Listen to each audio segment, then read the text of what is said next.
Chapter 1122. The young man rolled his eyes. He was wearing a Guangling saber wrapped in green silk. It was an imitation of Bailiang's third-generation Su family saber.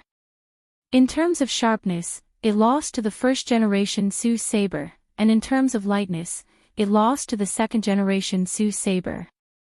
Relatively speaking, it was most similar to the third-generation Su saber. However, experts in the art of war knew that there was no such thing as the best saber in the world. There were only sabers that were most suitable for the soldiers of the family. Just like the soldiers in the northwest region of the dynasty, they were usually tall, had long arms, and had outstanding physical strength. The soldiers of the Guangling path were inferior by a notch. This was a natural disadvantage that could not be changed by human resources. Regardless of whether Zhao Yi's reputation was good or bad, regardless of his skill in raising soldiers, he was at least one of the best among the vassals. Otherwise, no matter how thick-skinned this fat pig was, he would not be so shameless as to compete with Bailiang for the title of the world's best soldier. The Guangling path had the brand-new armor and horses from the Liang dynasty, and had also quietly produced the newest Guangling saber. However, it had not yet been released on a large scale. The saber that the young man was wearing was a new saber that had not yet been made public.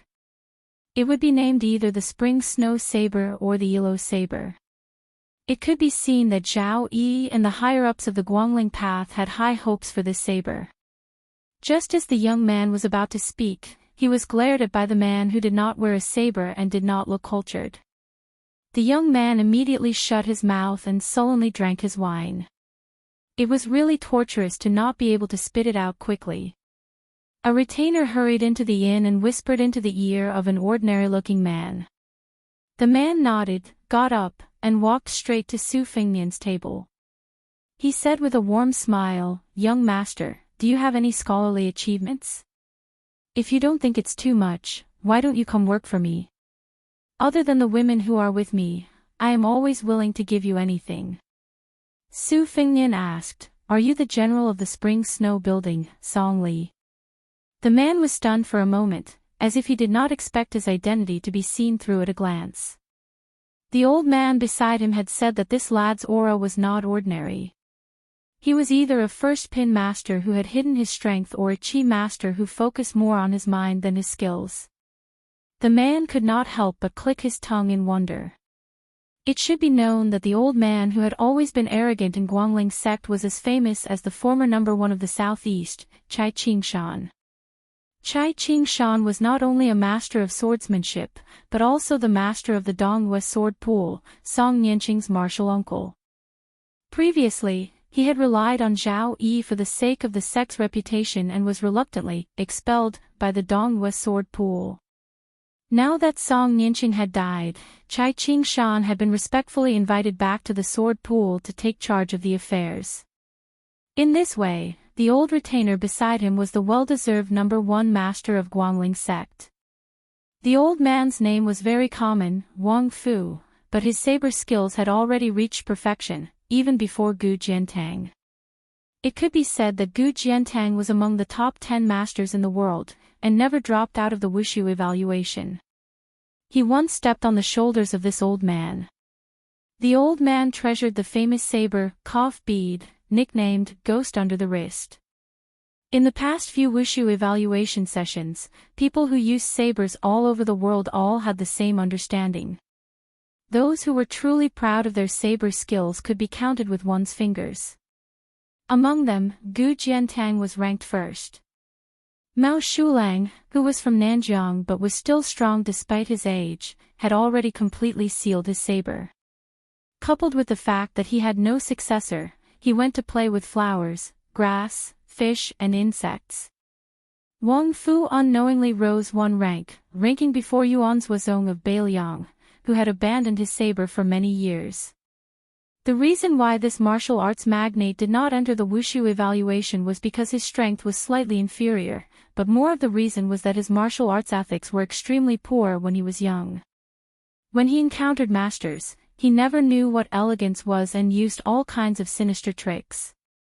Years ago, in order to disturb the enemy's state of mind, he had people kidnap the enemy's wife and child before the battle. When he showed up, he threw the enemy's child's thumb. The enemy, who had always been calm and peaceful, lost the support of his state of mind and finally died under Wang Fu's saber. Even though he was old, he still did not act like an old man. His temperament was extremely devious. His bladesmanship was a dark path, and he was especially diligent in slaughtering those talented Jianghu juniors. He would kill almost everyone he saw. It had been many years since Wang Fu had the opportunity to pull out his cough bead blade. His original intention was to kill just now as a way to relieve his boredom. If he made a mistake and really encountered a troublesome master, with Guangling Path's top nobleman Song Li's 3,000 steel cavalry holding the fort, a lone Jianghu outsider would not be able to make any waves. When he was captured, he could be slowly used to sharpen his blade. In these years of relying on the imperial court, Wang Fu had done many such shady deeds. However, Song Li, who was recently conferred the title of General Hingjiang by the imperial court, had his own plans. He did not go along with the intentions of this bladesmanship master. Instead, he had the intention to recruit him. It was not that he lacked valiant generals who could charge and break through enemy lines, but Song Li had always had a strong hobby of collecting beautiful women and Jianghu experts. Furthermore, he only treated them as flowers on brocade and not charcoal in the snow. Once he obtained them, he would be satisfied if he could take a few glances at them whenever he remembered them. Just like this time, when Wang Xianji announced that she would not return after leaving the city, Martial Emperor's city lost its last life-saving talisman. Many Jianghu experts who could not see the light of day were recruited by Song Li, who was close to them. Song Li also did not care about their character. Song Li was all smiles, but Wang Fu did not dare to let his guard down. There were countless unorthodox methods in the Jianghu, and only God knew if the remnants of West Chu had their eyes on this newly conferred general of Hingjiang. If Song Li was schemed against, the spring snow building was in need of people. If he lost a trusted general before the war even started, the vassal King Zhao Yi would skin him alive and pull out his tendons. Everyone in the spring snow building knew that Song Li's current power and status was not only because he was capable, but also because Zhao Yi saw Song Li as a character who would share his fortune and misfortune. This point was even more important. The shrewd old spring snow building member, Lu Xingxiang, might not be without resentment. Su Fengnian glanced at the ghost under the wrist Wang Fu, who was holding his breath in concentration, and quickly retracted his gaze. Song Li waited for a moment and did not receive a reply. He laughed at himself and did not hide his regret. He slowly said, "I am just a small general. Since I am not able to enter young master's discerning eyes, I hope that when we meet again, you and I can have a good drink. I still have some urgent matters to attend to, so I will not disturb young master's tea time. In the future, as long as young master travels the Jianghu and the Guangling Road, no matter if it is a big or small matter, you just need someone to send a message to your residence. I will definitely be there." Song Li cupped his fist lightly and left with a smile. His bearing was extremely good. Not only did he not bully others, but he also admitted that his foundation was not deep enough. It was not that the young masters present were blind and did not recognize a true Buddha. If it were other heroes of the Jianghu, even if they were not deeply grateful, they would inevitably have a good impression of a general who lowered himself and treated them with respect. When Song Li cupped his fist and left, Su Fengnian also put down his teacup and stood up to send him off with his eyes. The diners at the nearby tables were quite frightened when they heard the conversation between the two sides that did not deliberately hide anything. When they looked at Su Fengnian again, their gaze was no different from looking at a complete fool who did not know what was good for him. Walking out of the door, Song Li walked down the steps and asked softly, "Elder Wang, did you identify this person's cultivation?" Wang Fu took out a fragrant porcelain bottle from his sleeve, unscrewed the lid, and lowered his head to sniff it. He said darkly, "Strange, strange. This old man purposely leaked some of his killing intent, but this kid did not purposely pretend to be a fool. After noticing it, he immediately stopped twirling his cup, but then there was no more movement. Could it be that he was apprenticed to a Taoist priest since childhood? Otherwise, he would not have such composure. Ordinary experts, when attracted by a sudden killing intent, can maintain their posture and pretend to be as steady as Mount Tai. However, the subtle changes in their pupils and the speed of their qi circulation are difficult to hide. However, this old man can confirm one thing. Looking at his continuous gestures of raising, holding, and putting down the cup, this kid must be a person who uses a knife. Song Li smiled. Usually, Elder Wang can kill if you want to, but now is not the same as before. Many things may affect the whole situation. It is better to avoid unnecessary trouble. Wang Fu reluctantly agreed and put away the bottle, as if not killing people was equivalent to accumulating merit and virtue. He said with a smile, "That kid probably doesn't know that he has wandered around the gates of hell." Song Li turned and mounted his horse. Together, 7 or 8 riders rushed to the military town. A few li away, a scout came back with a military report. Over there was a pair of women who were extremely interesting. Not only did they provoke his soldiers, they also did not have the slightest self-awareness. One of them threatened to make him, the general of Hingjiang, suffer the consequences. Song Li was not angry, but he felt that it was a bit chewy. Song Li naturally knew the temperament of his army of tigers and wolves.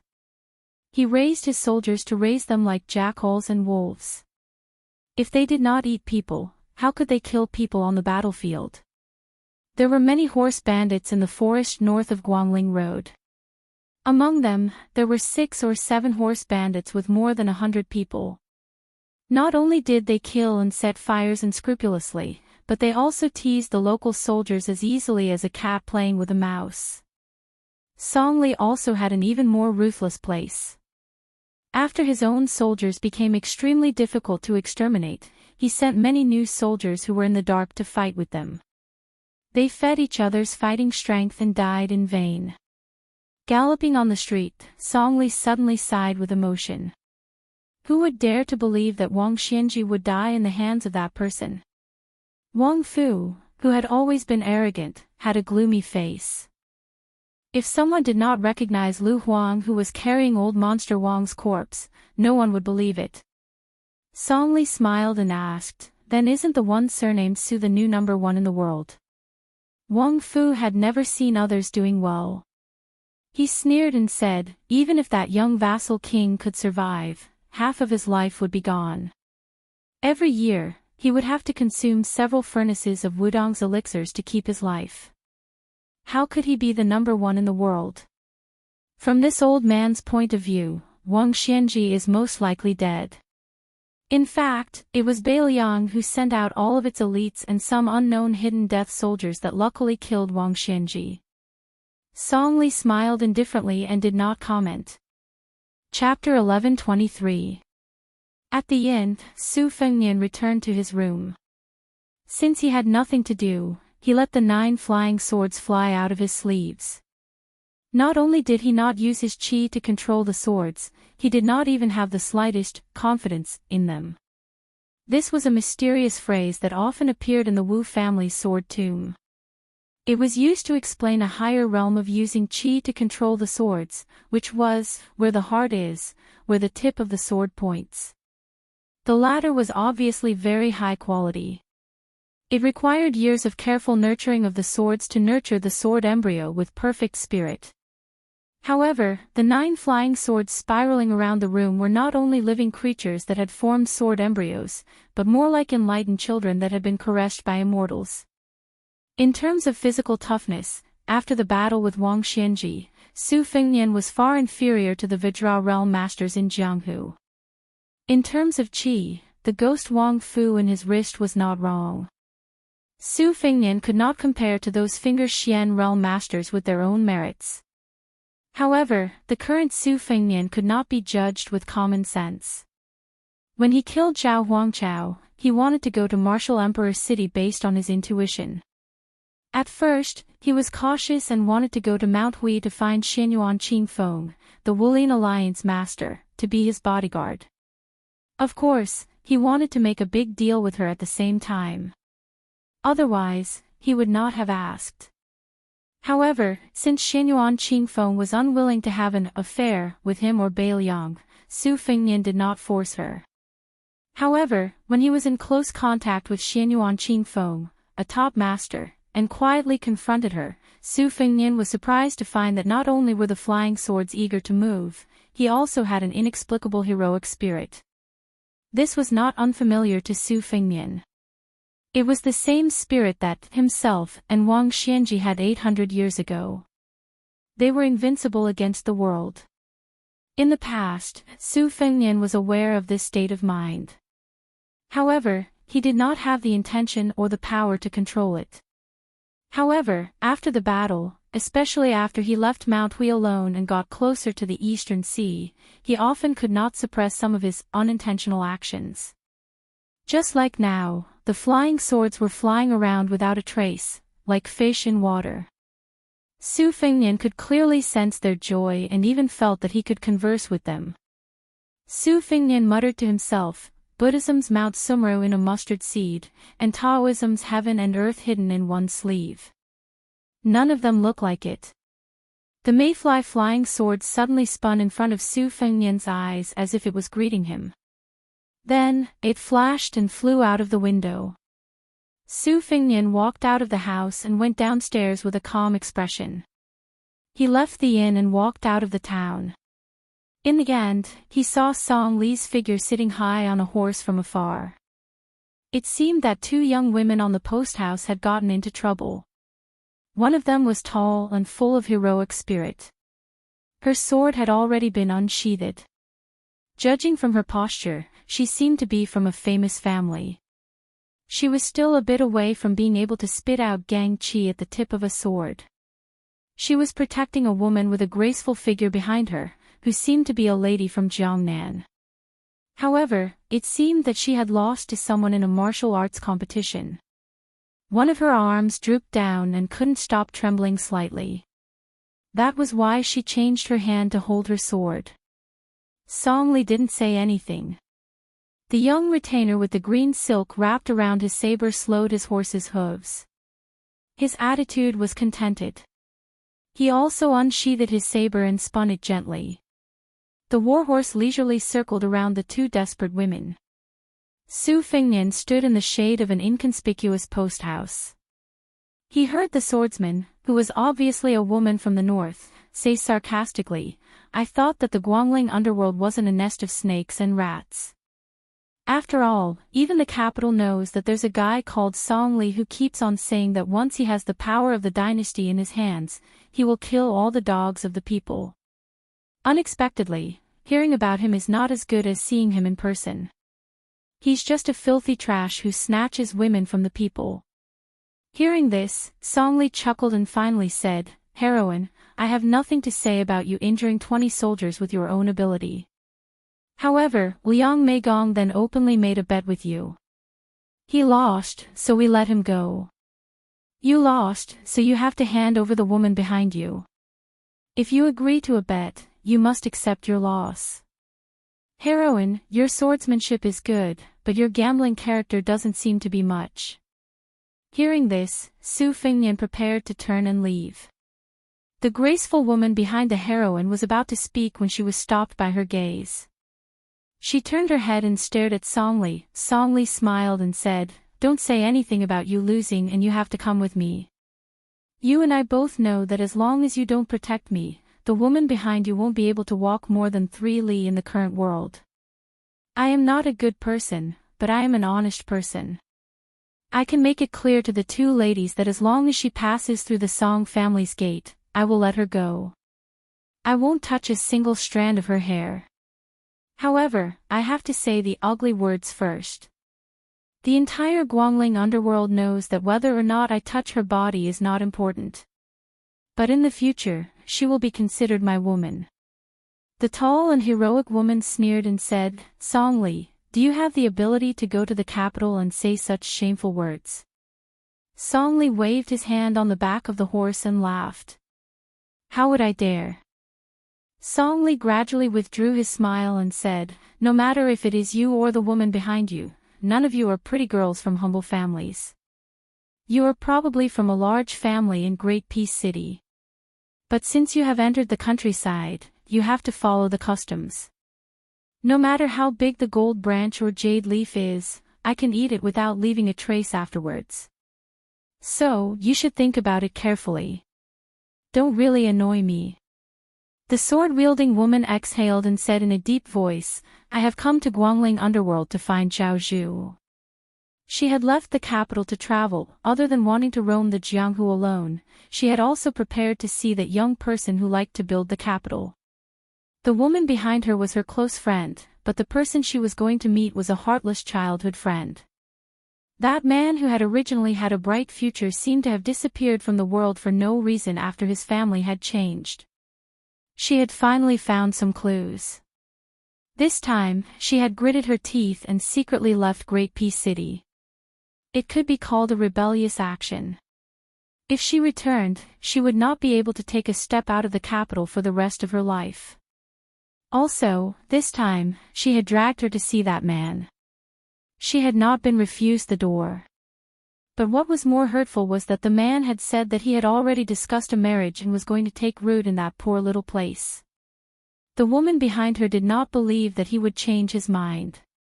The man had arranged a date with the unfamiliar woman who was not as good as her in every aspect. Not to mention the difference in their backgrounds, their appearances, talents, and knowledge were not worth mentioning. But when she saw the man and the village woman standing together, she gave up. Because when she saw the man and the woman who were not a good match, she knew that he liked her. The woman who had practiced the sword for many years under the master of the sword was not as calm as she appeared. The old man beside General Hing Jiang was unfathomable, so she had chosen that young retainer as her bet partner. She was sure that the opponent's blade skills were slightly inferior to her own, but if they really fought, not only would she lose, if that person had not shown mercy, she would have died here. Although it was against her nature to go back on her word, how could she watch her close friend go to that dragon's pool and tiger's den? Just as Song Li himself said, once she crossed his family's threshold, she would lose her clean reputation.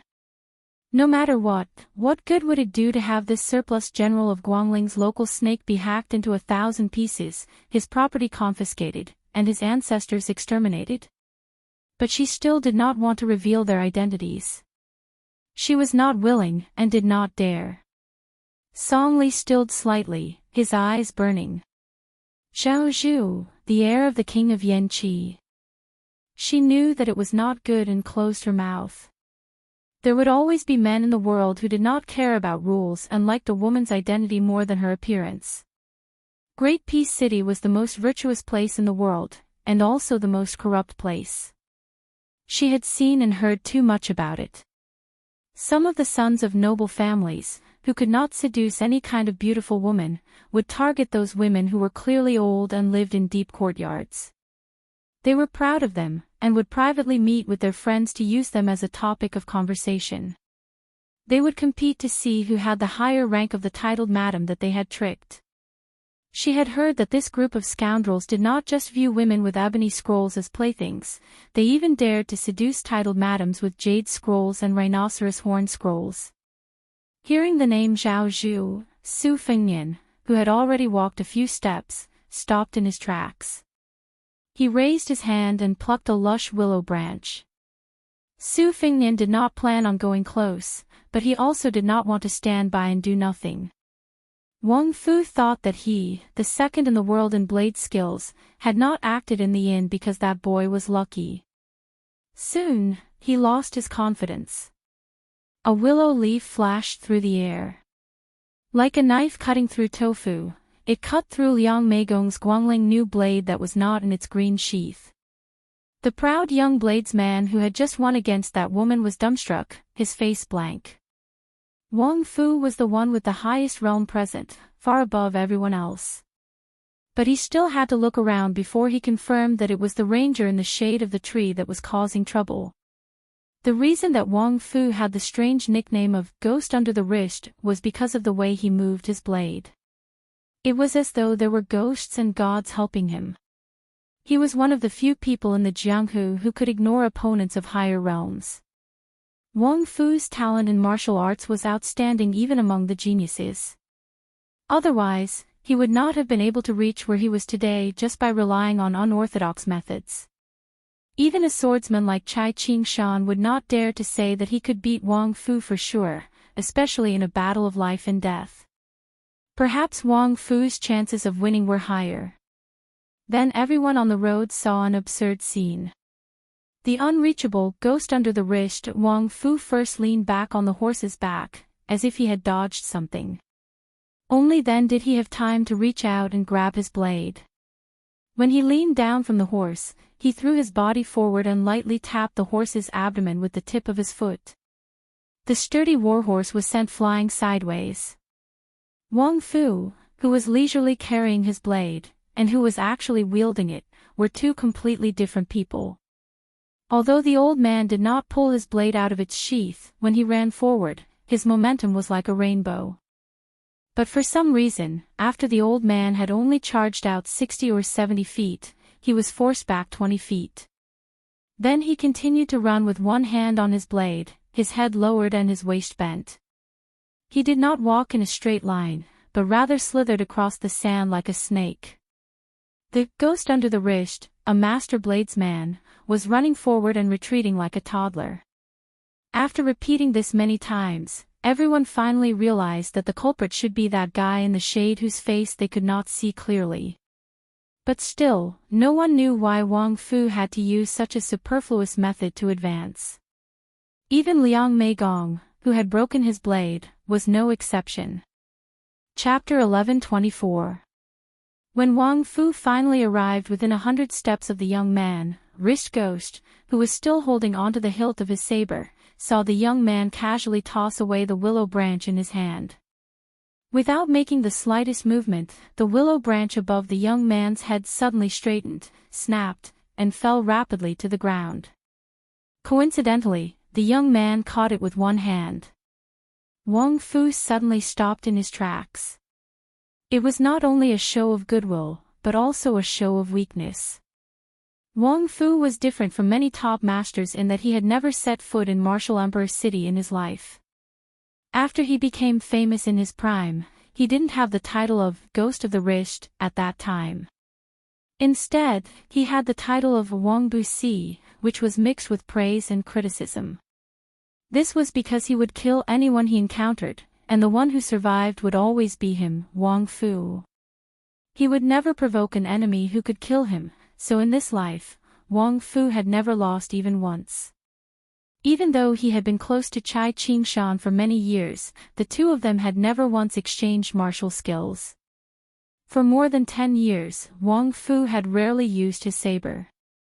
But 10 years ago, there was a time in Jianghu when he was still carrying the cough bead, one of the 10 most famous sabers in the world, against a young man. He still retreated without a fight. Not long after that, not only did Wang Fu know who that young man who didn't carry a sword or a saber was, it could be said that the whole world knew. The peach blossom sword god, Deng Taya. This time, Wang Fu still did not care about the face of top masters and martial arts seniors, and chose not to use his saber.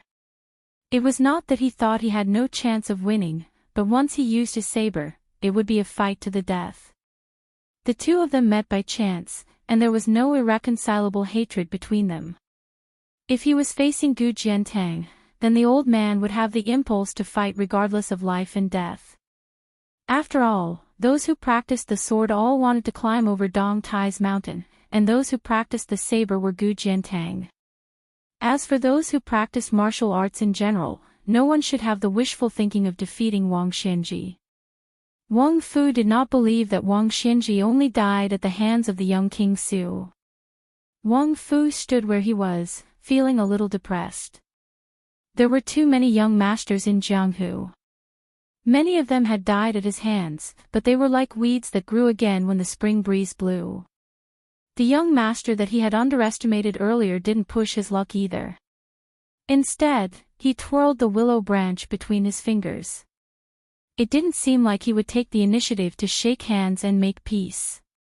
It was as if he was waiting for Wang Fu to take the initiative to attack. This junior who popped out of nowhere was too arrogant.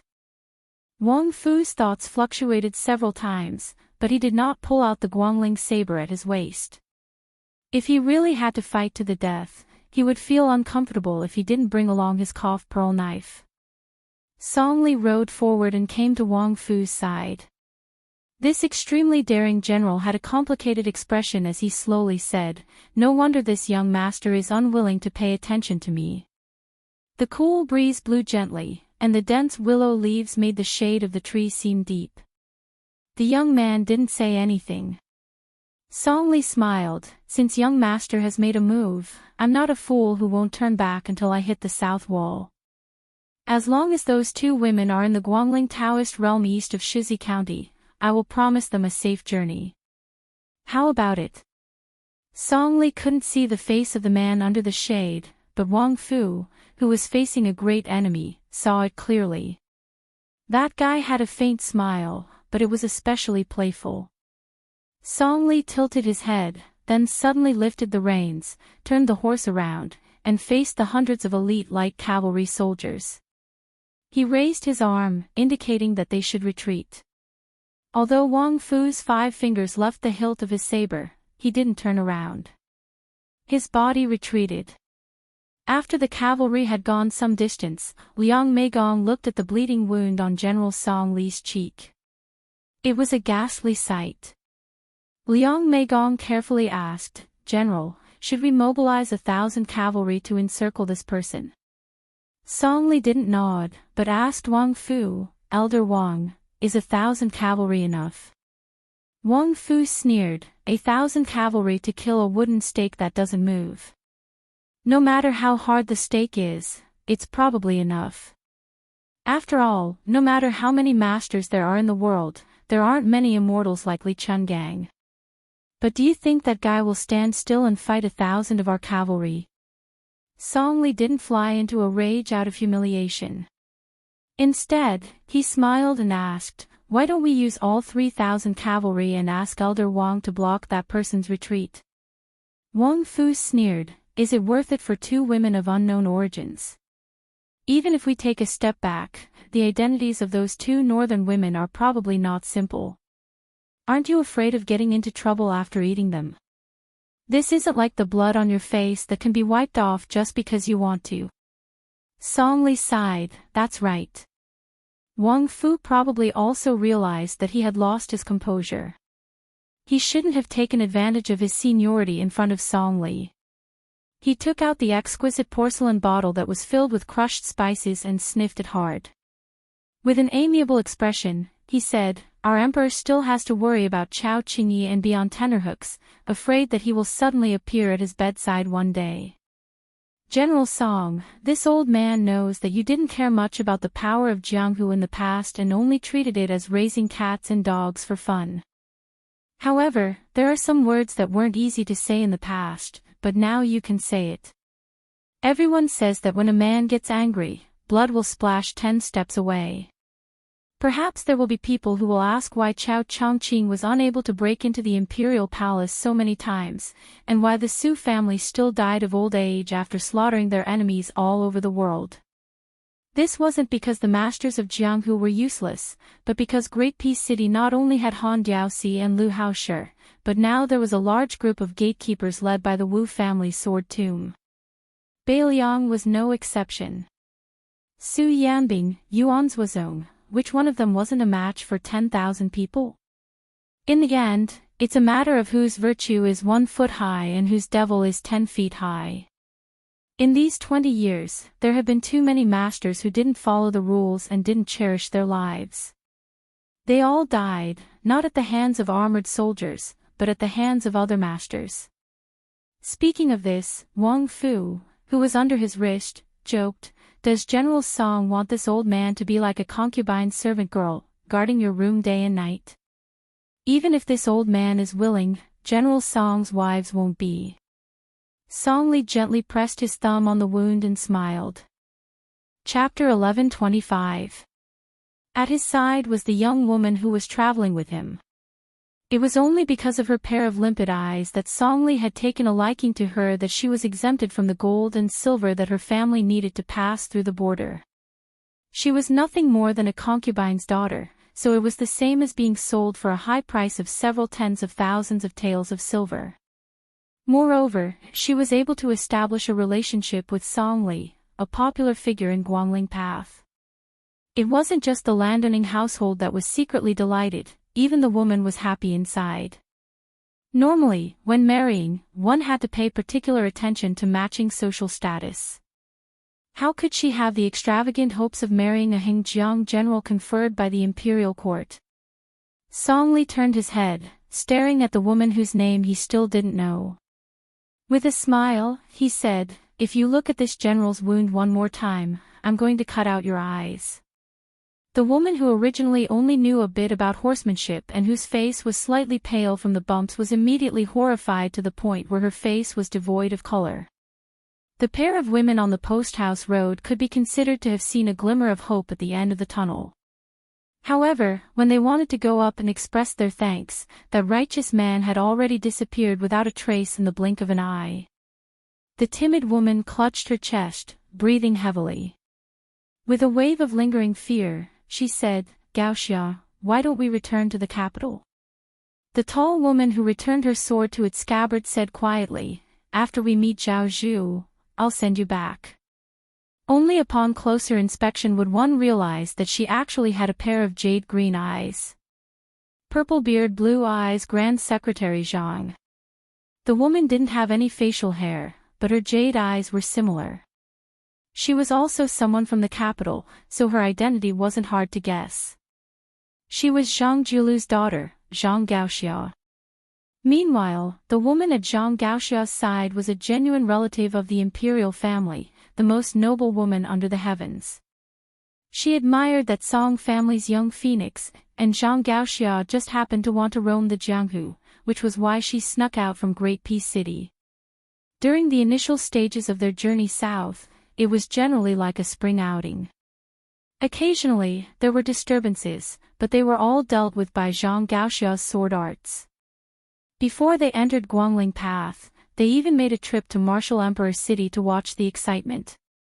Because after Wang Xianji left the city, Yu Groom's building, Wang Linya, and the other disciples also abandoned the city and roamed far away.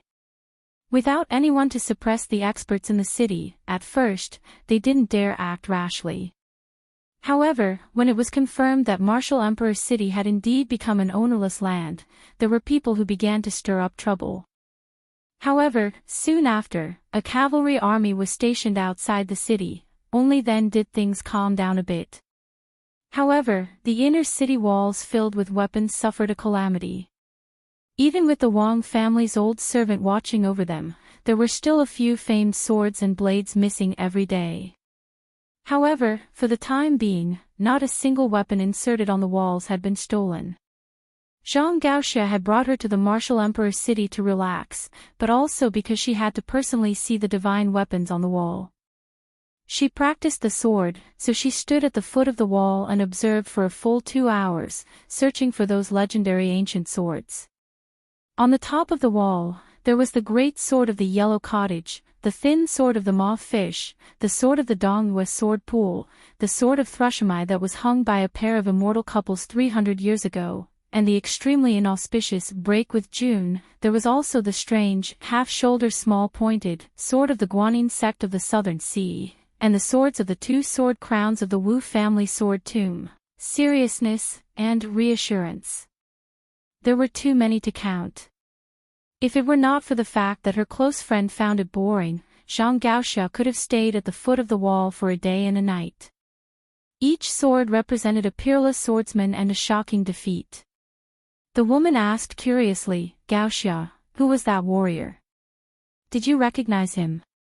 Did you see him clearly?"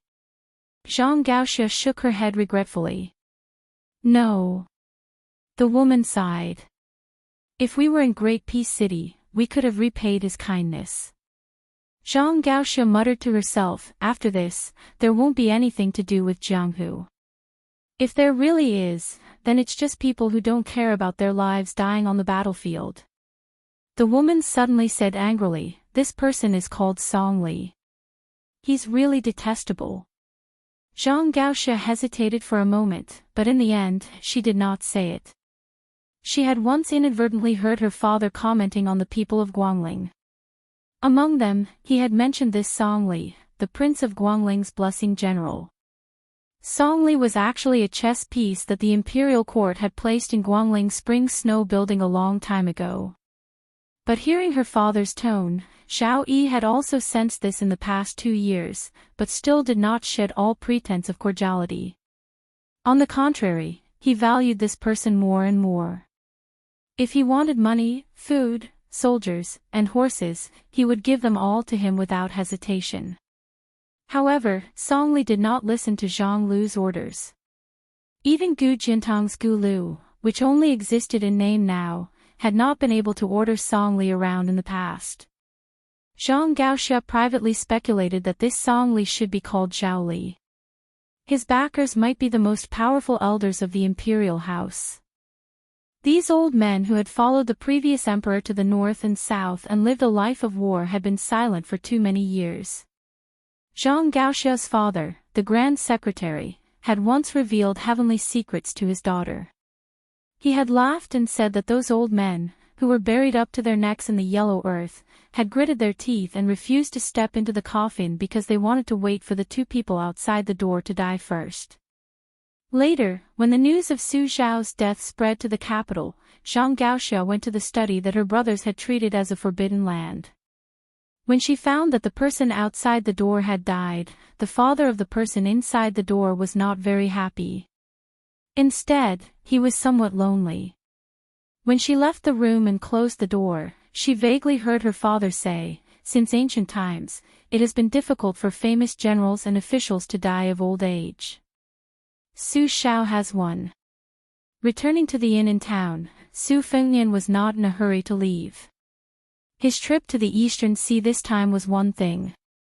However, if Guangling Road mistakenly thought that they could take advantage of the situation, he did not mind learning from Chao Chongqing and having a good chat with Zhao Yi and Zhao Yuang. As for Song Li, he naturally knew more than Zhang Gaoxia. In name, Song Li was one of the most popular people in the spring snow building. It was even rumored that he had squeezed out Lu Xingxiang's position. In reality, there was no such thing.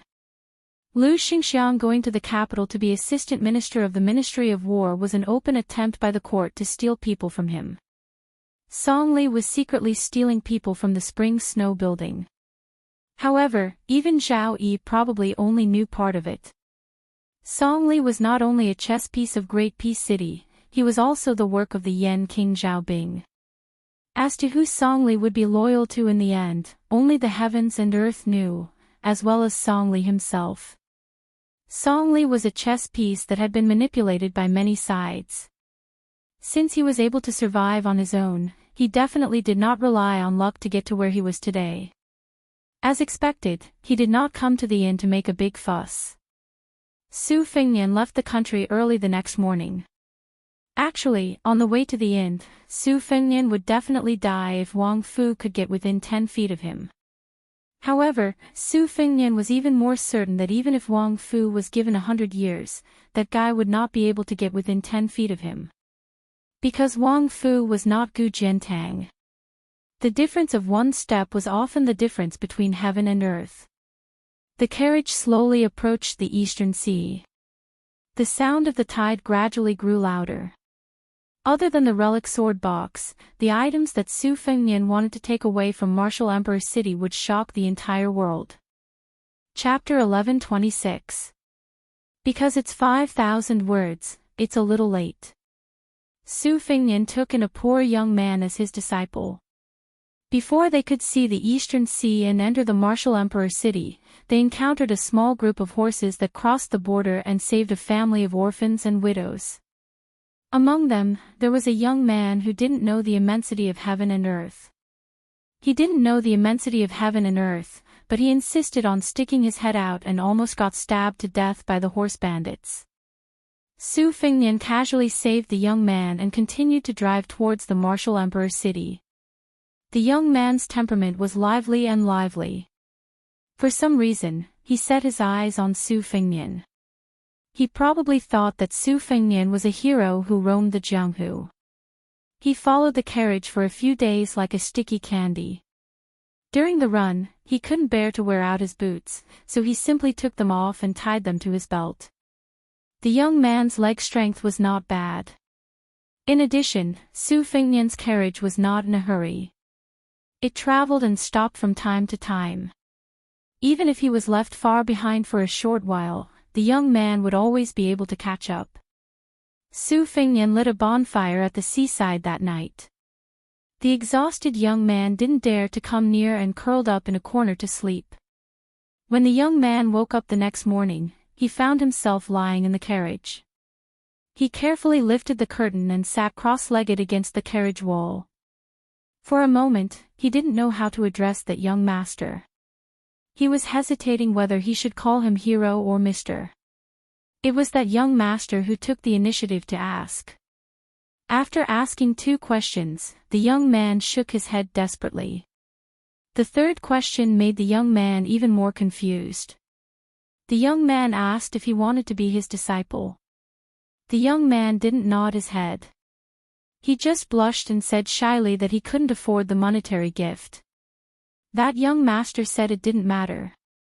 Along the way, the two of them became master and disciple.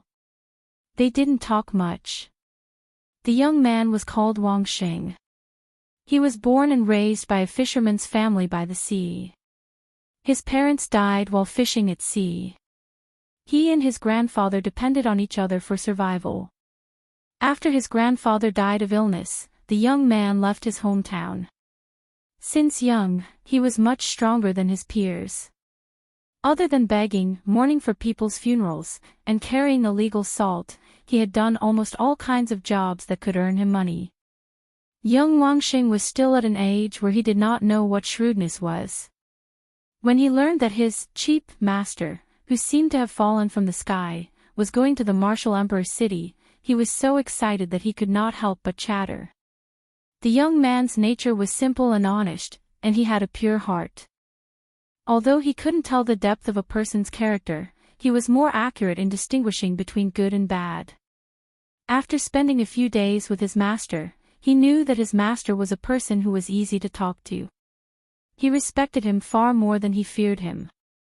However, to the young man's regret, this young master, who seemed to be more beautiful than a woman, did not like to chat. Most of the time, he was talking to himself and answering his own questions. After emptying his stomach of the anecdotes of Jianghu, he could only talk about the old sayings he heard from his elders and neighbors. Fortunately, his master, who had lost his peace, did not argue with him. He taught him a set of obscure incantations and soft fist techniques. He could not remember the incantations, which gave him a headache, but the fist techniques were soft and powerless. However, the young man was content with what he had. He was satisfied to be able to practice martial arts. When he left his hometown 2 years ago, he saw an old man selling secret manuals at a stall in the Jian province. He handed over the 3 taels of silver he had saved with great difficulty. The old man was easy to talk to. He opened his bamboo basket and allowed Wang Xing to choose. Wang Xing was illiterate, but when he heard the names of the books, they all seemed to be peerless martial arts. It gave him the feeling that if he could master 1 or 2 moves in the book, he would be able to make a name for himself in the Jianghu. In the end, Wang Xing chose a sword manual. The inexperienced young man did not know much about worldly affairs, but after all, he was not a fool. He quickly realized that the secret manual was fake. However, he was not angry.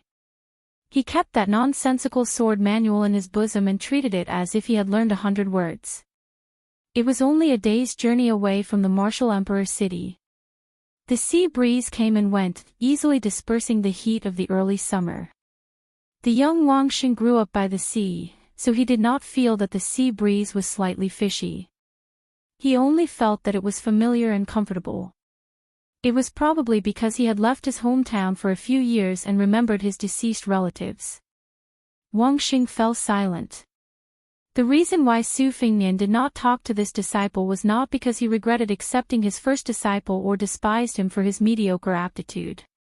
It was because he did not know whether to laugh or cry. After interacting with him, he realized that this sturdy young man was actually a girl. What was strange was that her chi flow and pulse did not seem like a girl's at all. In Buddhism, women could not become Buddhas. In Taoism, female Taoists were also very rare. There was a reason behind it.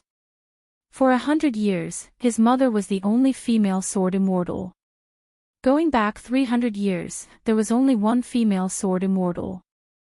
If one did not take the sword into consideration, the number of female first-rank experts could be counted with one's fingers.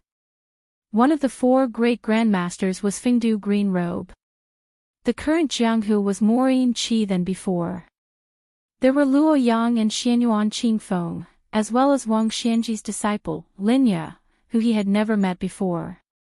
The logic behind a woman's appearance was similar to that of a man's appearance. His disciple Wangxing's aptitude was actually not bad.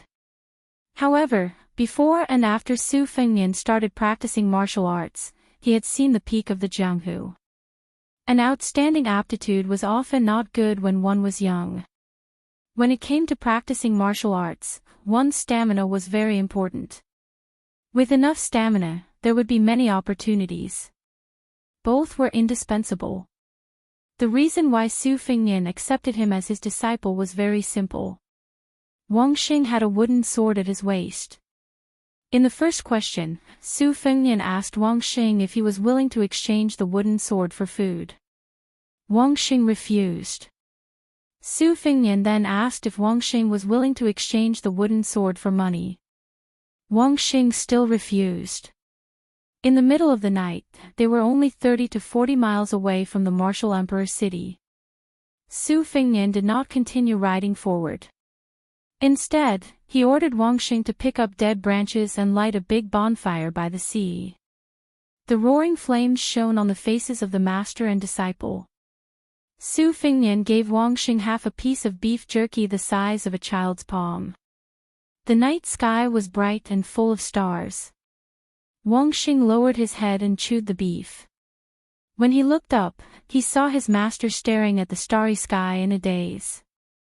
He secretly licked his oily fingers and then pointed to the starry sky.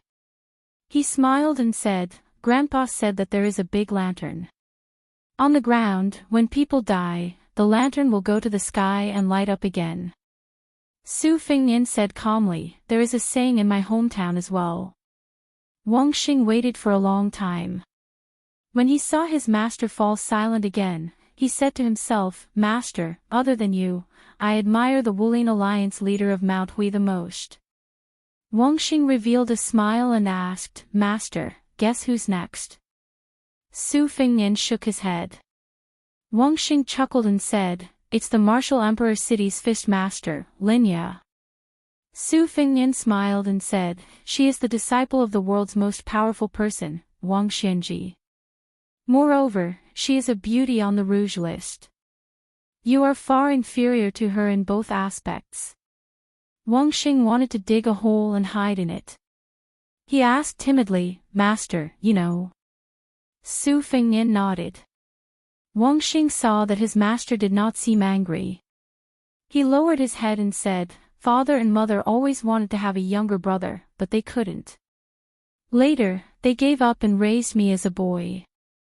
Moreover, we can't afford a dowry and I don't want to get married. Besides, who would want to live with a woman who looks like a man? Just thinking about it makes me depressed. Whoever marries me must be a rapist who did too many bad things in his previous life. The heavens want to punish him for marrying a man in this life." At this point, Wangxing, who was content with his life, was amused by himself. Su Fingnian tore off a piece of beef and put it in his mouth. He said softly, "When you grow up, you will look like a woman." Wang Xing could not help but say, "If I look half as good as you, I don't mind living half a lifetime less." Su Fingnian said calmly, "Go practice for 2 hours." Wang Xing knew that he had said something wrong. He took the wooden sword from his waist and went to the beach to practice with a bitter face. He obediently practiced 6 times, but there were many mistakes and he often forgot the routine. However, from the corner of his eyes, he saw that his master did not care about his stupidity and did not show any strange expression. Wang Xing practiced for another hour before sitting across from his master. He picked up the wooden sword and placed it on his knees. Su Fingnian asked, "Walking the Jianghu with a wooden sword, don't you find it embarrassing?" Wang Xing was puzzled and asked, "What's there to be embarrassed about?" Su Fingnian did not say anything. Wang Xing smiled happily and said, "Grandpa made this wooden sword for me. Even if you want it, I won't give it to you." Su Fingnian, who never called himself master, said unhappily, "Do you think I want a broken wooden sword?" Wang Xing chuckled. Su Fingnian joked, "In the future, if anyone is blind enough to fall in love with you, you can take this wooden sword as a token of love and consider it your dowry." Chapter 11:27. Wang Xing remained silent with a bitter face. Su Fingnian said, "You think the wooden sword is precious now, but that's because you haven't seen a real good sword. I am going to the Martial Emperor's city to get something, and I can give you one when the time comes. However, you can only keep one sword. You decide for yourself. Let me say the ugly words first. I will not bring a poor disciple who only has a wooden sword to wander the martial world. I can't afford to lose face like this. Besides, you won't be able to practice any superior sword arts with a wooden sword. Wang Xing, do you want to use this broken wooden sword to wander the martial world alone, breaking your head and bleeding? You won't be able to make a name for yourself for the rest of your life. Or do you want to accept a famous sword that everyone covets and learn profound martial arts from me? You will make rapid progress on the martial Tao. Don't be in a hurry to answer me. You can tell me your thoughts tomorrow morning." After Su Fingnian finished speaking, he went back to the carriage to rest, leaving behind a disciple who looked as if he was struck by lightning. The next day, the fog was heavy at dawn. The majestic martial emperor's city in the distance fell into the clouds and fog. It was sometimes hidden and sometimes visible. It was like a perilous sea. Su Fingnian walked to the seaside and saw Wang Xing with his eyes closed. He held the wooden sword and pointed at the sea.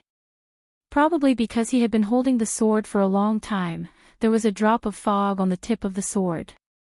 Before this, Wang Xing was wholeheartedly focused on practicing the sword. Su Fingnian didn't pay much attention to him and only taught him this ordinary sword stance. She treated it as a peerless martial art and practiced it tirelessly. Others might find it funny, but they also didn't find it funny. Wang Xing finally realized that his master was beside him. He didn't keep the wooden sword and turned to look at his expressionless master. Suddenly, tears rolled down from his eyes. He choked with sobs and said, "Master." When a child met a threshold that they couldn't cross, they would naturally plead to their elders. Su Fingnian said coldly, "Let go of the sword." Wang Xing's expression was bleak. "Master, I really want to practice the sword. I want to use the wooden sword to make a name for myself. Because grandfather said that there are people in the martial world who use wooden swords to make a name for themselves. In the future, I will definitely follow master and practice martial arts well." Su Fingnian sneered and said, "There is no such thing as having the best of both worlds. You can't even throw away a broken wooden sword. How can you pick up those good things that everyone covets? 10,000 taels of gold, Jianghu reputation, ranking in the Wushu evaluation, founding a sect. Which one of them is not more precious than your wooden sword? So what if the wooden sword is your grandfather's legacy? In the Jianghu, there were many newbies who would not hesitate to lose their family's fortune, disown their parents, kill their masters, and offer their wives to others, not to mention their family's fortune. You're so inflexible and don't know how to beat around the bush, yet you still want to practice the sword. Towards the end, Wang Xing could clearly feel his master's stern tone. Although he hadn't known his master for long, he knew that his master had always been gentle and respectful, someone who could make him feel close to her. She didn't know why, but she knew that she had missed out on this master in this lifetime. She didn't need to think about the Jianghu anymore. Her arms trembled, and she turned her head away from this master. As if in a fit of pique, she softly sobbed and said, "Master, I don't want to practice martial arts anymore." Wang Xing put away the wooden sword and placed it at her waist. She knelt down and kowtowed 3 times to this master whom she had only known for a few days. When she knelt down and put away the sword, Su Fengnian extended a finger and stopped the droplet of fog that had fallen from the tip of the sword. Su Fengnian looked at the droplet of fog that did not disperse and said softly, "I also practice the sword, but I always feel that I can't compare to many senior swordsmen. For example, Li Chuangong's swordsmanship, Dong Tai's swordsmanship, and Wang Xiaoping's talisman sword." Su Fengnian smiled and said, "But the ones I feel the most sorry for are not them. It's the one called Old Huang and the one nicknamed Wen Bushing." Su Fengnian continued, "I've always felt that too many smart and calculative people, no matter how talented they are, no matter how good their swordsmanship is, no matter how expensive the swords in their hands are, they can't be considered true swordsmen." Wang Xing stood up, not knowing what to do. She did not understand what this man who was probably no longer her master was talking about. Su Fengnian flicked his fingers slightly, then stretched out his hand and placed it on Wang Xing's head. He rubbed it and smiled warmly. "These people are all masters, seniors and old acquaintances. They have given up many things, especially the last ranger who carried a wooden sword like you. He happened to have the same things you want and the same things you don't want." Su Fengnian took a step back and said in a deep voice, "Su Fengnian of Bailiang, accept Princess Hohot as my disciple today." Wang Xing was dumbfounded. Su Fengnian said indifferently, "Take the things that Wenhua gave up back then." Wang Xing was still confused, but at least she knew that her master was still her master. That was enough. As for the names that her master mentioned that she had never heard of before, she didn't think too much about it. She just thought that her master was bragging.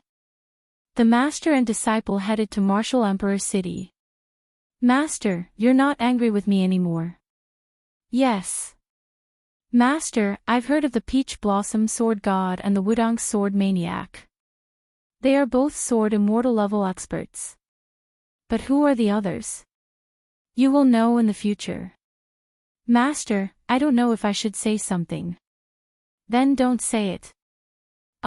Master, I can't hold it in." "Don't be angry if I say it. Although you are definitely an expert, aren't you bragging too much?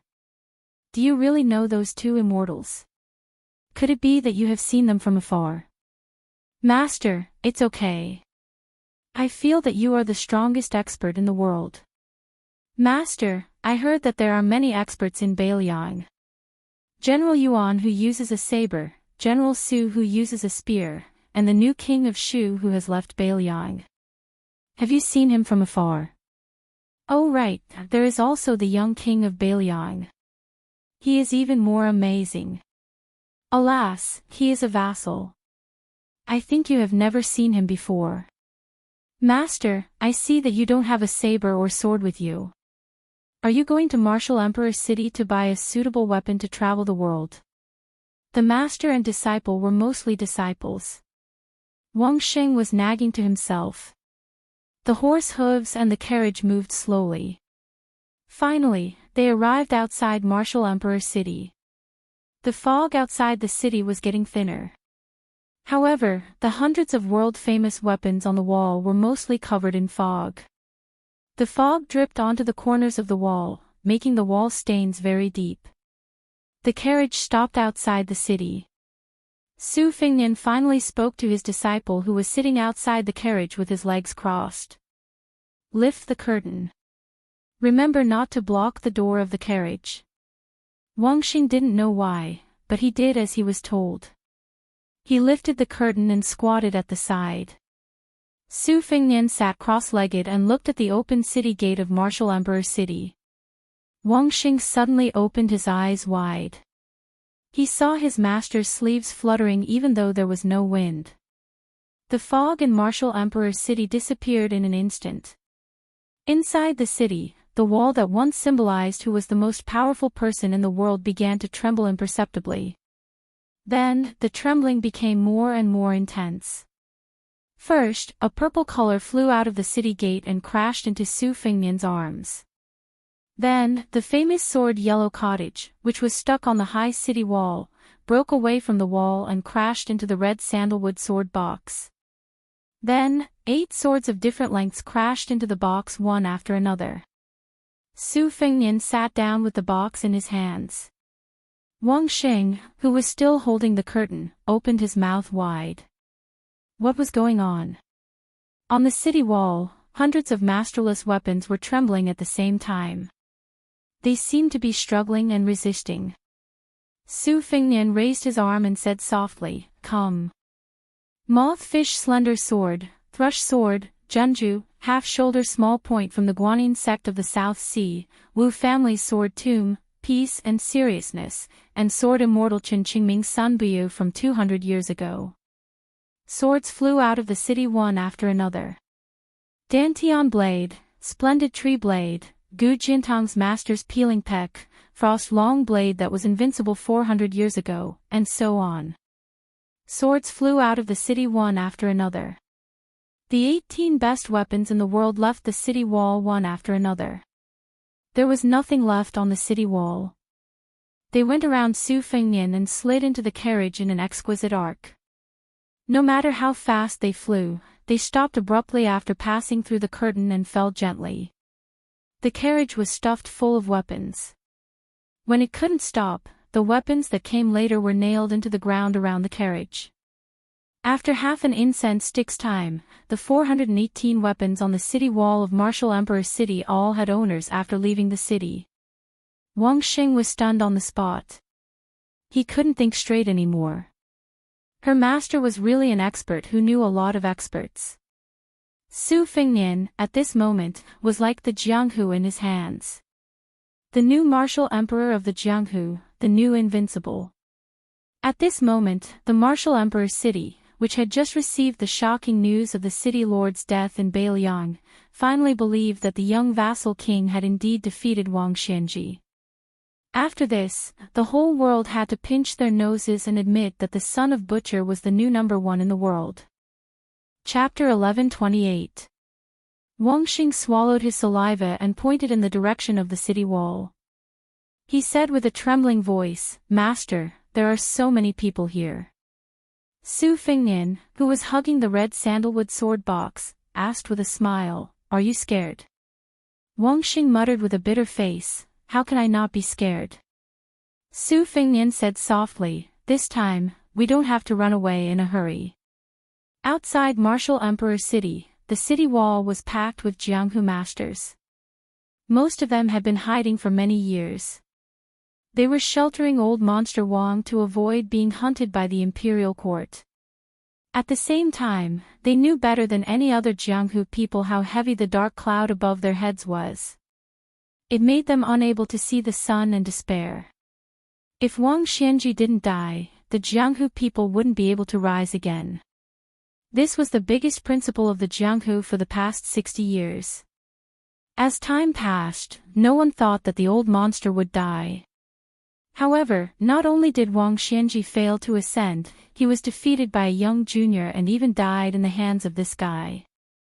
This was the most shocking news in the Jianghu in the past 100 years.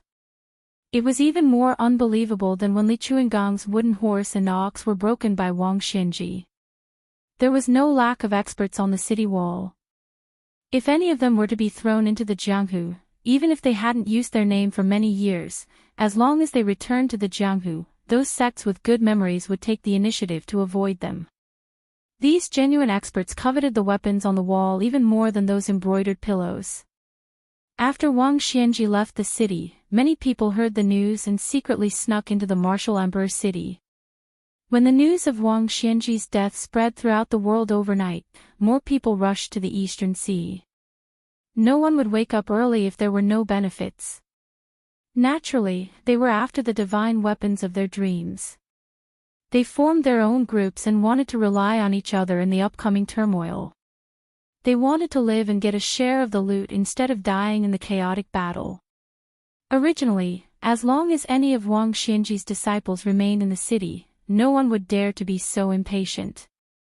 However, the current martial emperor's city was like a flourishing clan that suddenly lost all its males.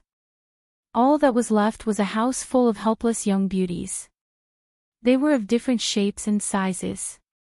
No matter how picky a man was, as long as he barged into the house and acted fast enough, he would be able to win over the beauties. In the end, a guy suddenly appeared out of nowhere and took all the women.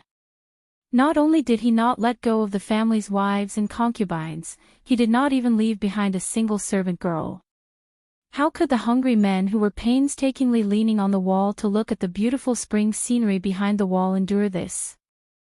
Everyone on the city wall was ready to make a move, eyeing covetously. However, no one was willing to take the lead in the beginning. This was what it meant to sacrifice one's friends rather than oneself. However, they were afraid that no one would make a move. By the time that guy turned around and left, no one had the courage to stop him. Finally, a man jumped down from the city wall with an unsheathed long and narrow saber in his hand. With a resplendent radiance, he shouted, "Yen Mountain's king of killing crossbow, please enlighten me." Once someone left the city wall, more than a dozen famous experts were not willing to be left behind. For a moment, the voices of people announcing themselves rose and fell one after another. Fangshan County's Inc. Sword Zhou Mu, please enlighten me. Jian Province's pipa player Su Wangfeng, please enlighten me. Southern Borders Thousand Hand Guanyin Fong Baigu, here. Yendang Mountain's unfettered cultivator Situ Hongzhu, may I be so bold as to ask for a fight. I am Mount Yulong's monk Ling Miao, I would like to ask for advice today. More than a dozen experts were full of energy, each with a louder voice than the other. This was only the first group that left the city. Soon, a second group with even more people jumped down from the city wall. Compared to the first group, these men were more reserved. Most of them jumped down from the city wall without making a sound. When the first group of experts almost touched the ground and ran forward, the second group was still in the air, but the third group began to jump down in a single file. It was like a curtain of a cascading waterfall, decorated with large and small pearls. This dazzling and magnificent scene was destined to be passed down in Jianghu for a long time. Wang Xing put down the curtain and sat closer. He said in a low voice, "Master, many of them are famous heroes and devils. Even I have heard of them." Su Fingnian nodded and smiled, "Then I will tell you some you haven't heard of." Su Fingnian looked in one direction and calmly said, 60 years ago, the Northwest's #1 swordsman, he Baichuan's sword Elm Pod. His gaze shifted slightly and he continued, Donghua's sword Pool's Song Nianqing's fourth sword, Mo Shangcao. He looked in the third direction, Nanzhao's #1 Wei Miao once wielded the ancient spear, Dragon Winding Beam, to fight in Jianghu for 3,000 li, Jiang Baishi's sword Peeling Peck. Over 100 years, the great frost sword that was used by more than a dozen swordsmen. 2 generations of swordsmen of the Sword Tomb carried their swords in Jianghu and died in Jianghu. Don't worry first, then get serious. Su Fingnian calmly said the names and origins of more than a dozen weapons as if he were counting soldiers on the battlefield. Every time he said one, a weapon would either fly out of the carriage or rise from the ground. Su Fingnian looked around and smiled without saying anything. Today was an eye-opener for the newborn calf Wang Xing. He no longer wondered why his master could do such an unprecedented feat if he really wanted a reason. It was very simple, it was his master. Wang Xing looked at the Jianghu masters rushing over like a tide and quickly reminded his master, they are only 100 feet away. Su Fengnian chuckled and said, I am now a paper frame. But the question is, can they get close enough to dismantle me? Su Fengnian raised his hand and clapped lightly. Chapter 1129. After the applause, not only were there famous weapons such as elm pod, strange grass, big frost, and long saber, there were more than 20 weapons that had been silent for many years. Every weapon was like a spiritual object of the Xian realm. They either flew at a low altitude, fell in an arc, or wandered in an orderly manner. They found an enemy and flew away. None of the first group of more than 10 people were left behind. The rest of the weapons also did not participate. They just leaped over the heads of the masters and went to find the second group of Jianghu people behind. Su Fengnian no longer cared about the outcome of the battle. He turned his head to look at his disciple's slightly tanned face, which was overflowing with light and color. He explained in detail the root of martial arts in the world. Buddhism's mind-binding ape, Taoism's 3 corpses beheading, Confucianism's noble spirit. These are all talking about forging one's body. To put it simply, a person's body is a battlefield. If an ordinary person catches a cold, he or she can get through it by drinking some hot water and recover by himself. Those with weak bodies need medicine and other external items as reinforcements to rush to the battlefield. Otherwise, the body will be defeated like a collapsing mountain. As for how to refine the body, there are countless methods. But in the end, it's still the 6 paths of skin, flesh, tendons, bones, qi, and spirit. Skin, flesh, tendons, and bones are easy to understand. Except for some people who are born with supernatural strength, there is not much difference between ordinary people who practice martial arts. The only difference is qi. There is a saying that one can see the embryo at 3 years old when practicing martial arts. It means that at an early age, there is not much dirt on the child's body. It is easy to cultivate the meridians and aperture acupoints. The meridians are like the path of a person's qi, circulating endlessly. Very few masters can circulate qi for 600 to 700 miles in an instant. The aperture acupoints are a person's own paradise. Ancestor Lu once passed down a saying, go up the mountain and visit the immortals for 60 years, then the treasure mountain is within oneself. Usually, when talking about a person's talent, he is talking about these 2 things. Wang Xing listened in a daze, but it was not difficult to understand the metaphor of the meridians as roads. He asked in a low voice, Master, I have been to many places in the past few years. Generally, the official roads are winding and difficult to walk on, not to mention those small paths. They are not as laborious as the post-house roads for soldiers and horses. Could it be that the qi of the experts is equivalent to taking the post-house route? Su Fengnian said with gratification, exactly. The roads in the suburbs are divided into 5 levels according to the law. The post roads are undoubtedly the fastest way to transmit information. But when you really enter the room of martial arts, you will know that there are no rules. There are many unorthodox ways in Jianghu, taking shortcuts in the flow of qi.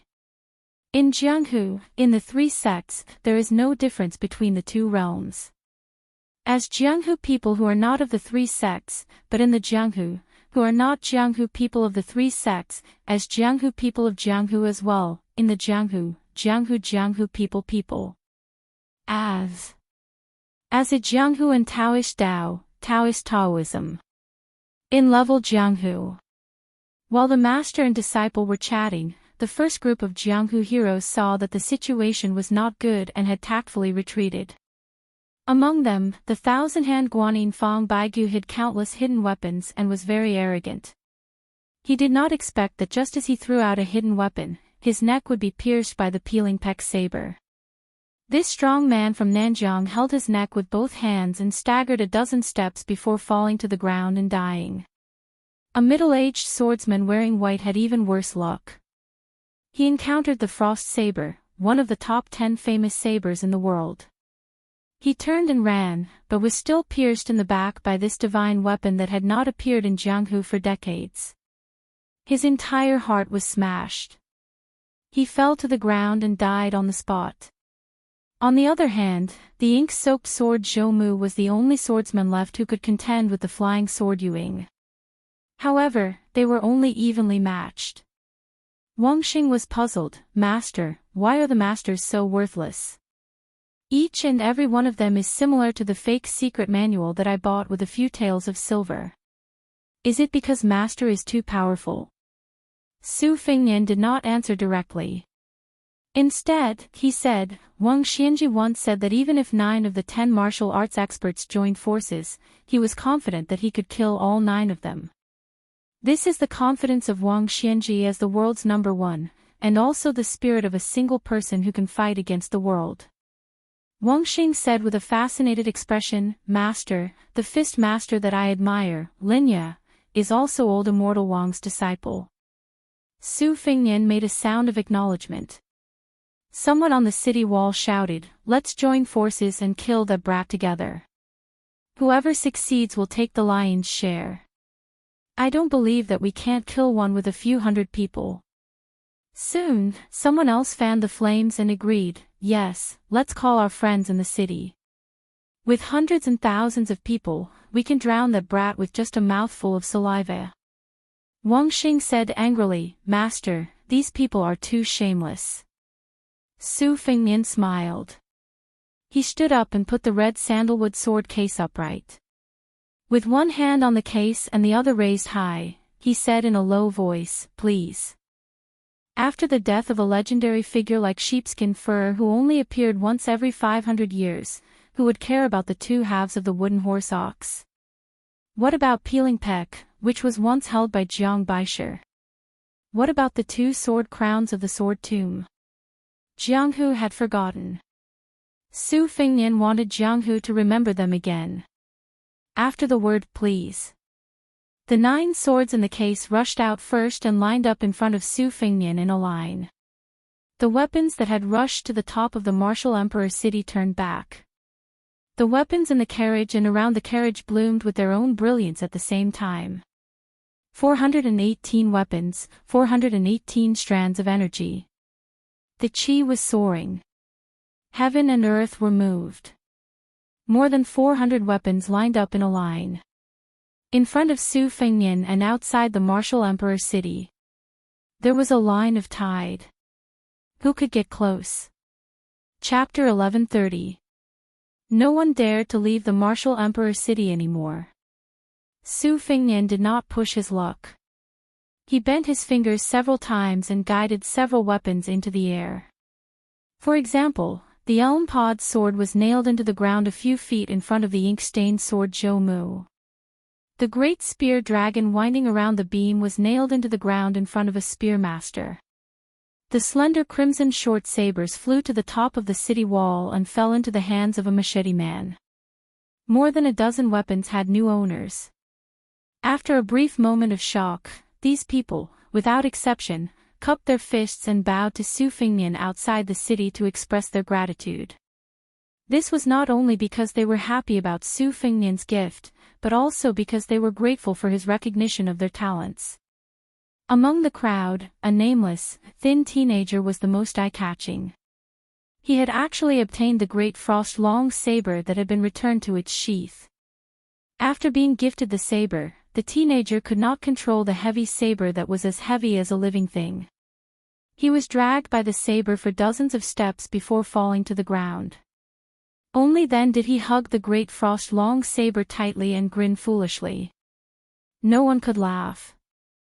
The teenager was born in the city. His parents were a pair of top assassins who had retired from Jianghu. A few years ago, they had died in a bloody attack by unknown enemies.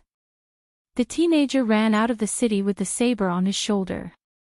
He told the guy who treated all the masters in the city as nothing that he would follow in the future. As long as he was willing to teach him how to use the saber, he, Lu Yunzhang, would be willing to work for him. Su Fengnian asked for 3 spacious carriages to carry the goods. An old spy of the Whisking Water House who had been hiding in the martial emperor's city for many years came out of the water and drove the first carriage. He could not stop crying as he drove. Lu Yunzhang had mingled with people from all walks of life in the martial emperor's city since he was young. He was proficient in everything. He was in charge of the second carriage. His disciple Wang Xing, who had learned how to drive, was in the rear. Su Fengnian sat beside her and continued to talk to her about the basics of martial arts. In addition to the carriage, the old spy also had to take care of 6 horses.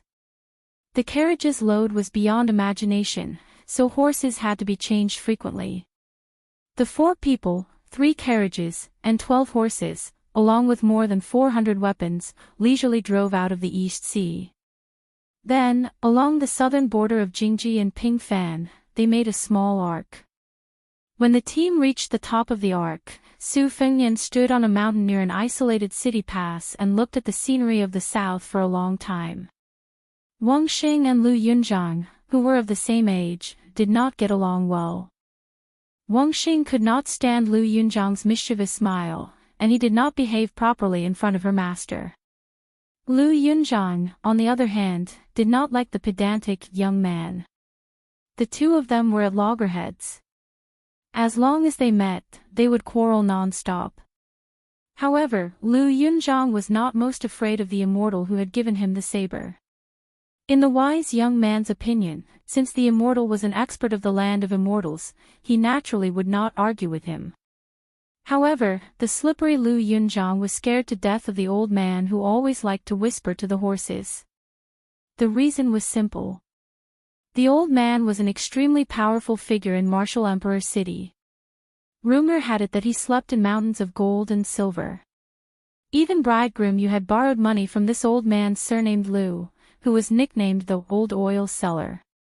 When Su Fengnian stood at the highest point of the terrain and looked to the south, not far away, Wang Xing, in addition to the wooden sword at her waist, was also carrying the red sandalwood sword case on her back. She also had 4 swords tied to the city wall with ropes. They were the moose fish sword, the 3-inch sword, dogwood, personally forged by the old northern Han Confucian sage Chao Yi, the talisman sword, wild crane, of the Taoist loose immortal Huang Sishan, and the long sword, biting pearl, that had once pierced through the abdomen of the emperor of Dongyue. The sword aura was awe-inspiring and cold. It seeped into Wang Xing's skin and caused her lips to turn purple from the cold. Her master didn't say why she had to suffer, only that she would have to carry another sword on her back in less than half a year.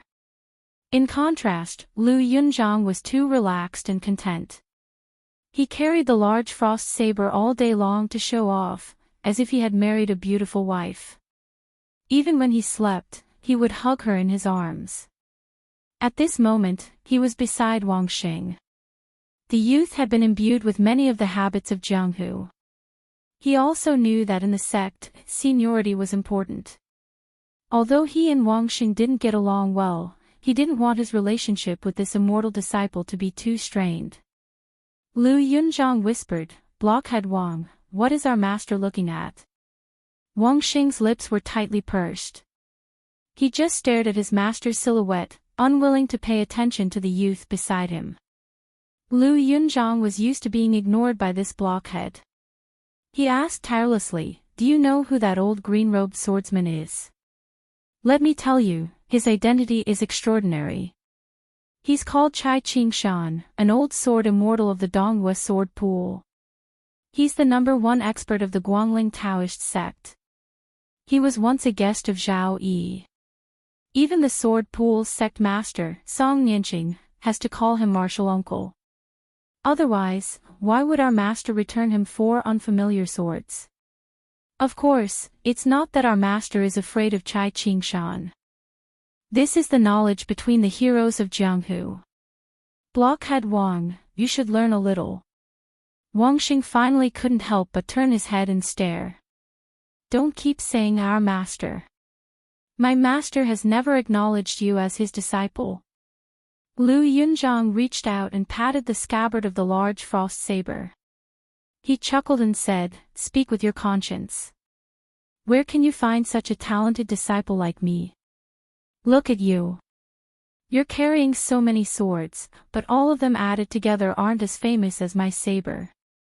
Wang Xing didn't want to talk nonsense with him. Chapter 1131. The old spy surnamed Lu was probably done chatting with the horse. He walked over to the two children, squatted down, grabbed a handful of soil in his palm, and sniffed it. Everything had its vanquisher. Lu Yunzhang immediately kept quiet out of fear and took the initiative to sew his mouth shut. Wang Xing wasn't afraid of this taciturn old senior, but he couldn't get close to him either. The old man also didn't deliberately win over the two children who were destined to never cross paths in their lives. However, deep in his heart, he really envied these two children who were extremely lucky. They might not know how great this opportunity was for the time being. The most powerful vassal of the Liang dynasty, the king of Bailiang. He was also the martial artist who had personally killed Wang Xinji. The old man sighed softly for no reason. It's like sitting in a glass screen, surrounded by the wind. It's really been hard on our general's eldest son these years. Wang Xing didn't hear what the old man was muttering, but Lu Yunzhang's ears were sharp. He couldn't help but squat down and ask, "Old Master Lu, what are you talking about? Tell me." The old man rubbed the soil with both hands and looked into the distance. He said indifferently, "It's a coincidence to meet, but it's also the most difficult to understand. Kid, remember to cherish your fortune. You can't find many people with your good luck in the world." Lu Yunzhang didn't say anything. He sat cross-legged and carried the big frost saber on his shoulder. His hands were casually placed on the scabbard, and his eyes were firm. Then, they went straight to the northwest. Along the way, no one dared to touch this bad luck. Many of the local first-rate Jianghu sects took the initiative to escort the three carriages. At most, they stood respectfully by the side of the road. When they saw the young vassal on the carriage, they cupped their fists and bowed. No matter how old they were, they all did the Jianghu etiquette as a junior. When the carriage drove into River Province, Wang Xing had 8 swords tied to his body. He looked like a hedgehog, which was quite funny. Today, Su Fingnian was sitting in the carriage of the spy surnamed Lu, chatting about the war of the spring and autumn period. The old spy, whose real name had been abandoned for half his life, looked at the northwest wind that was already very unfamiliar to him and laughed softly. He was already 3 dust baskets of yellow dust with 2 dust baskets on his body. I really didn't think that he would be able to come back alive and smell the wind and sand here. As I get older, even if I can dream of this place, the memories of the old people and things will become blurry. Su Fingnian said calmly, "Martial Emperor City is no longer the focus of the southeast spies. Beimang will soon invade the south. We need you here." The old man nodded. "Even if we take 10,000 steps back, as long as we can die here, it's better than anything else." Su Fingnian smiled and said, "Master often mentioned you when he was alive." The old man lamented, "There are many green mountains and clear waters in the southeast. Although they are warm-hearted, they are cold. On the other hand, in the northwest, the sky is cold and the ground is frozen, but they don't feel cold." Su Fingnian smiled and said, "No wonder Master always says that you like to drop bags of books, and privately calls you the sour peddler." The old man was stunned for a moment before he burst into laughter. The old man's expression suddenly turned solemn. Su Fingnian waved his hand and said, "Go on ahead. Don't wait for me." A thin old man appeared on the road. He was empty-handed, but his sword intent was so strong that it was almost as strong as Li Chungang, an earth immortal. Su Fingnian got off the carriage and moved forward slowly. The 3 carriages brushed past the old man with an inconspicuous appearance. When Su Fingnian was about 10 feet away from the old man took a step back. Su Fingnian also stopped. Su Fingnian asked, Master didn't bring a sword?" The old man with a calm expression did not speak. He just stared at the young man who had turned the jianghu upside down. The old man finally said slowly, "You're going downhill." Su Fengnian said indifferently, "It's reasonable. Tomb Master has indeed chosen a good place and a good time." The old man smiled and said, "Also, did you choose a good opponent?" Su Fengnian did not speak, but a cold smile appeared on the corner of his mouth. The Wu family's sword tomb, the current head of the family, the true owner of the second most famous sword in the world, Su of Gojoseon, Wu Jian. An old man who had almost never fought with experts outside the sword tomb, but had become a worthy grandmaster of the sword. To be honest, Su Fengnian was related to the old man. However, when his mother gave up her identity as the Sword Crown and violated the rules of the Wu family, the sword attendant aunt's face was slashed by countless sword auras. Thus, she had no choice but to wear armor. Su Fengnian did not have a good impression of this old man who his mother said liked to go to the Sword Tomb Mountain year after year to count, wash, and sharpen his swords. Li Chungang had once gone to the Sword Tomb to obtain the wooden horse and ox sword. Dong Tai was the illegitimate son of the Wu family. He had once lived and died on the Sword Mountain. In the end, he established his own sect, raised his own flying sword, and became the Peach Blossom Sword God. The top swordsmen of 2 generations had not been able to bypass the sword tomb where countless famous swordsmen were buried. Perhaps because Li Chungang was in front of Dong Tai, the old man on the road could not be called the #1 swordsman. However, there were not many people who could let their guard down. In the past, only Wang Xianji could. Su Fengnian, who had defeated Wang Xianji, could naturally do it as well. However, he could not do it now. The old man's qi was restrained.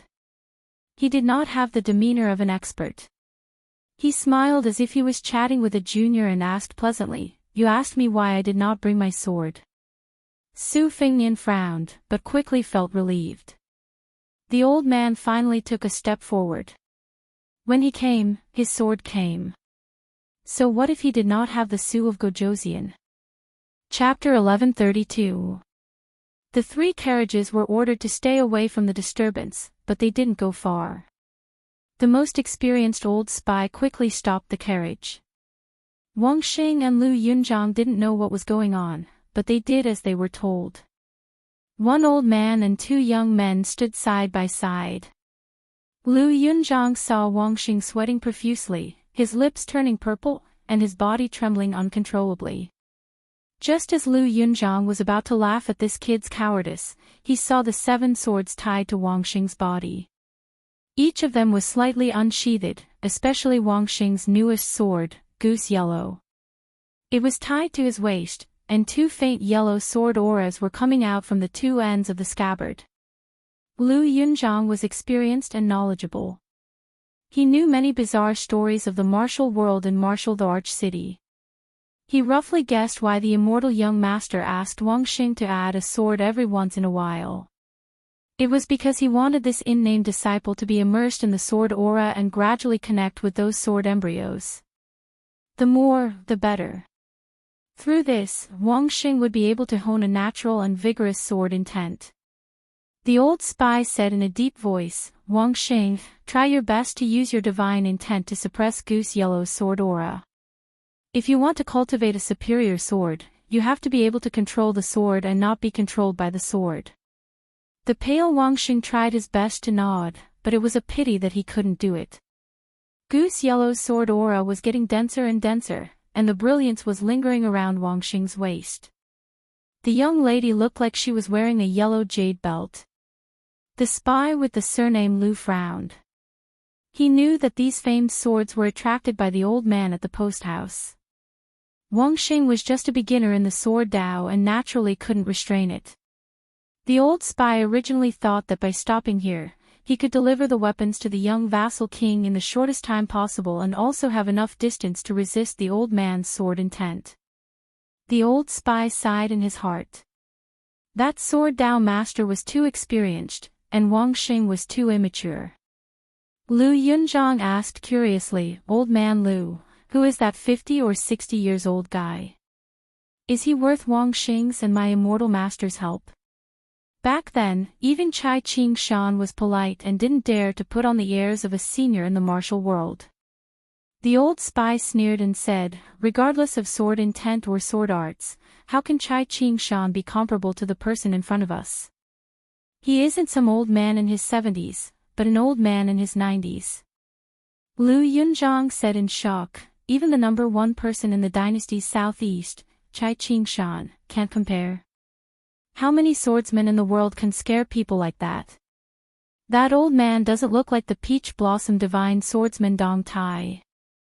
I heard that divine swordsman Dang is very young. Even if he doesn't carry a peach blossom branch, he will probably ride a little donkey in Jianghu. The old spy said in a heavy tone, he is the tomb master of the Wu family's sword tomb. In terms of seniority, your master should call him great-grandpa. Lu Yunzhang was most annoyed by those who practiced the sword in the martial world. They practiced for decades and still didn't have any great achievements. How could they have the spirit to drag someone away with a swing of their saber? Playing with a saber was more enjoyable. However, the Wu family's sword tomb was a place shrouded in clouds and fog. The youth had only heard that there was a large group of half-dead withered swordsmen sitting there. The old spy kept sizing up Wang Xing as he spoke. He saw that her cultivation was still too shallow. Not only was she unable to suppress the eruption of Goose Yellow's sword aura, but the four swords of Moth Fish, Dogwood, Wild Crane, and Pearl were still relatively quiet. The two new swords, Little Dizzy and Youthful Swim, were all showing signs of being completely unsheathed. The old spy felt some regret. This was the first time this child had coincidentally sharpened her sword, but she had failed to face the difficulties head-on. This was especially disadvantageous for her future cultivation. The old spy waited for a moment. He didn't want Wang Xing and the sword executors to be defeated because of their personal feelings, so he planned to retreat.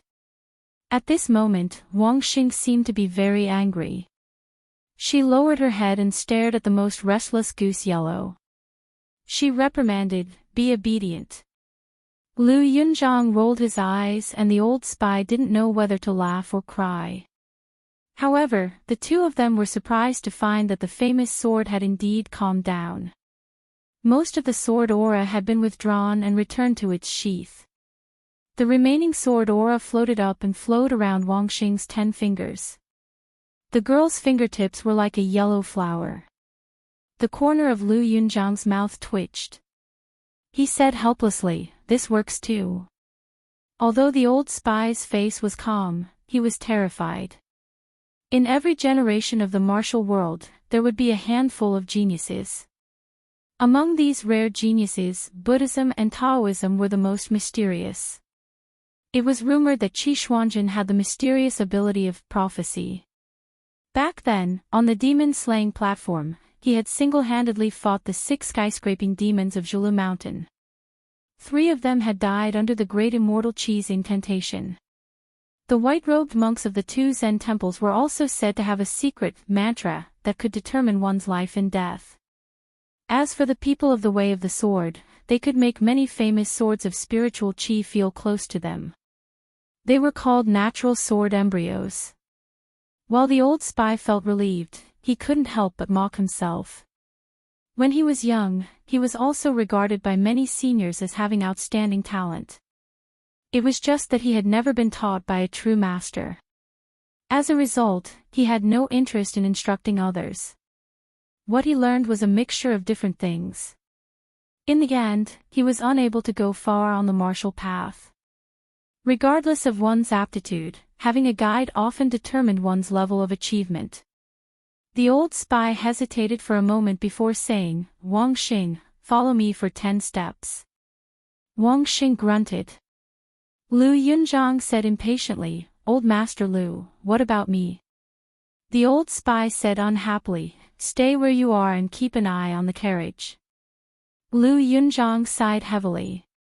He turned his head and glanced at the 5-foot-long frost blade on his shoulder. "We'll depend on each other for survival." At the front of the post house, after the head of the Wu family took a step forward, there was no more movement. However, what was even more unexpected was that the old man didn't seem to be in a life-and-death situation. He actually began to ramble, and his words were filled with emotion.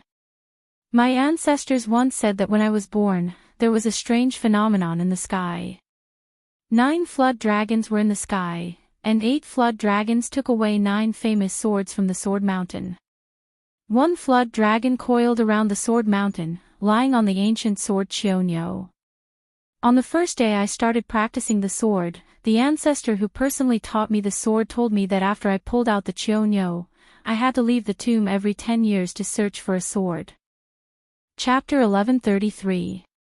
When I was 10, I climbed Sword Mountain in search of a sword and was able to pull out Chionyo. When I was 20, I went deep into the mountains of Liaodong and found Chiwen at the bottom of a lake. When I was 30, I found Chao Feng in the forest of steels in the wilderness of northern Han. When I was 40, I traveled to West Chu to teach Manjushri and met Bai and on the Buddhist throne. When I was 50, I went to Shu to find Jiao Tuesday. When I was 60, I went to the southern border to seek revenge. I inadvertently saw Yazi nailed to a towering ancient tree. When I was 70, I found De Xia'a under a stone slab on an ancient bridge in Great An City. When I was 80, I went to the old Donghua kingdom to visit friends and met Pu Lao inside an ancient bell. When I was 90, I entered Great An City and saw Pai Xiu. Now, I have gathered 9 swords. My life should have been complete. When the old man reached this point, he smiled. In this life, other than searching for swords, I have only ever searched for swords. I have never asked why I practiced the sword. Every 10 years, I would ponder how to abandon the sword and obtain its intent. 10 years after 10 years, I have truly missed many people and many sceneries. Su Fengnian raised his head and gazed at the sky. In his field of vision, there was a sea of golden clouds. Sunlight sprinkled down like feathers, gorgeous and moving. Afterwards, the sea of clouds was like a piece of satin that had been ruthlessly pierced through by an awl, creating a slightly slanted opening. Su Fengnian did not move at all. However, a dozen or so famed swords from a carriage flew towards the opening in the sea of clouds. A massive sound exploded in the sky, like the striking of a bell, shattering one's eardrums. One could faintly see that the dozen or so famed swords that had been uprooted from the ground were all broken and fell to the ground. Wind and high spirits flew out from the sea of bamboo in western Shu. With Su Fengnian as the center, they circled around in a large circle, forming a prison and trapping Su Fengnian. Then, sword qi swept out from northern Han, transforming into 10 fragments. Each fragment was a sword, and the 10 swords became 1 qi. It was as if an immortal was leading the way. A majestic aura came from the northeast. A long rainbow pierced through the sky. With Liaodong as the starting point of the sword momentum and Hezhou as the landing point of the sword momentum, it drew a shockingly huge semicircle. It was wrapped in a stream of water mist, trying to repel the fire. Then, a qi appeared from the distant southeast. The sword qi, filled with an ancient intent. There was a total of 9 streaks of sword qi, each with their own merits. The old tomb master of the Wu family spent a total of 90 years to find the 9 swords. He did not use the ancient swords themselves to fight against his enemies, but only took the will of the swords for his own use. The old man had indeed chosen a good time to show himself. When he was rushing to River Province, the sword qi had already risen from the ground. If there really was an immortal who could look down on the mortal world from the 9 heavens, he would be able to see the 9 streams of sword qi coming from all directions on the ground, all heading towards the same destination, where Su Fengnian was standing. Su Fengnian had been standing in the same place all along, but other than the red sandalwood sword box on Wang Xing's back and the 7 bound swords, all the famous swords on the 3 carriages had already flown out of the carriages to fight the enemy. About 300 meters behind Su Fengnian, a large section of the road was torn apart by the thunderclaps. There were two places at different heights besides Su Fengnian. One was 70 feet away, while the other was 60 feet away. More than 20 famous swords were destroyed before they could enter Bailiang's territory. There was even a chi that fell from the sky, scattering a cloud of fine powder 4 feet away from Su Fengnian's head.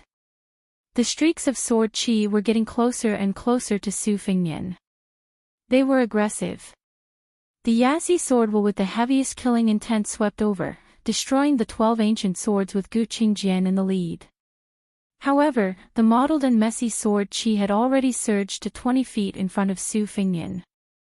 However, the sword chi that came right after was the most powerful, like a ferocious beast that could swallow all things without spilling out.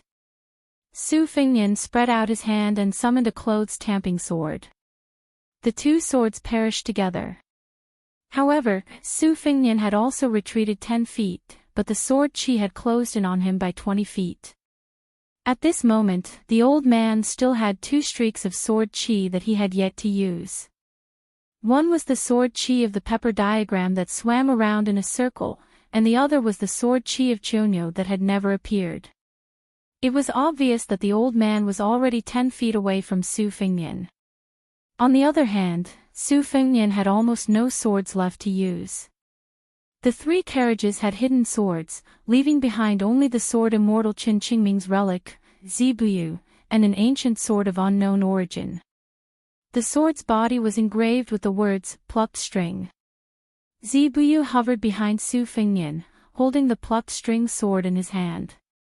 He held the sword hilt with one hand and pressed 2 fingers on the tip of the sword with the other hand, pressing the sword's body into an arc. Su Fengnian removed the hand gesture of holding and flicking the sword at the same time and silently said, "Go."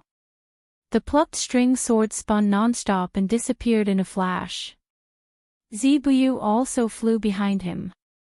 At the same time, the old man who had only taken 1 step forward in the battle finally began to move forward. It was as if he had been patiently waiting for this moment. The man and the sword arrived. This was the old man's 10th sword. If the 9 swords were a gift from God, the old man who had lived for almost 100 years had also practiced 1 sword. In an instant, the old man broke through the 10 feet distance of Su Fengnian's imminent skyline. The 9 treasured flying swords were all deflected by the old tomb lord's majestic sword chi. 2 fingers were pointed at Su Fengnian's forehead. But Su Fengnian's fist was also on the old man's chest. The old man said softly, "Very good." Su Fengnian slowly retracted his fist, somewhat puzzled. The old man said with relief, "At this point, you are still willing to exchange your life for his. Great-grandpa has lost." Su Fengnian didn't know what to do when he heard the strange name. The old man touched Su Fengnian's head with a kind expression and said, "Great-grandpa was worried about others standing here, so he had to come here himself to escort you. I know you won't recognize me as your elder, and the sword tomb has indeed wronged little Su. But nothing can be accomplished without rules. Every family has its own difficulties. Your great-grandpa had no choice but to be the bad guy back then." Su Fengnian's lips trembled, but he still didn't say the 3 words. The old man didn't care.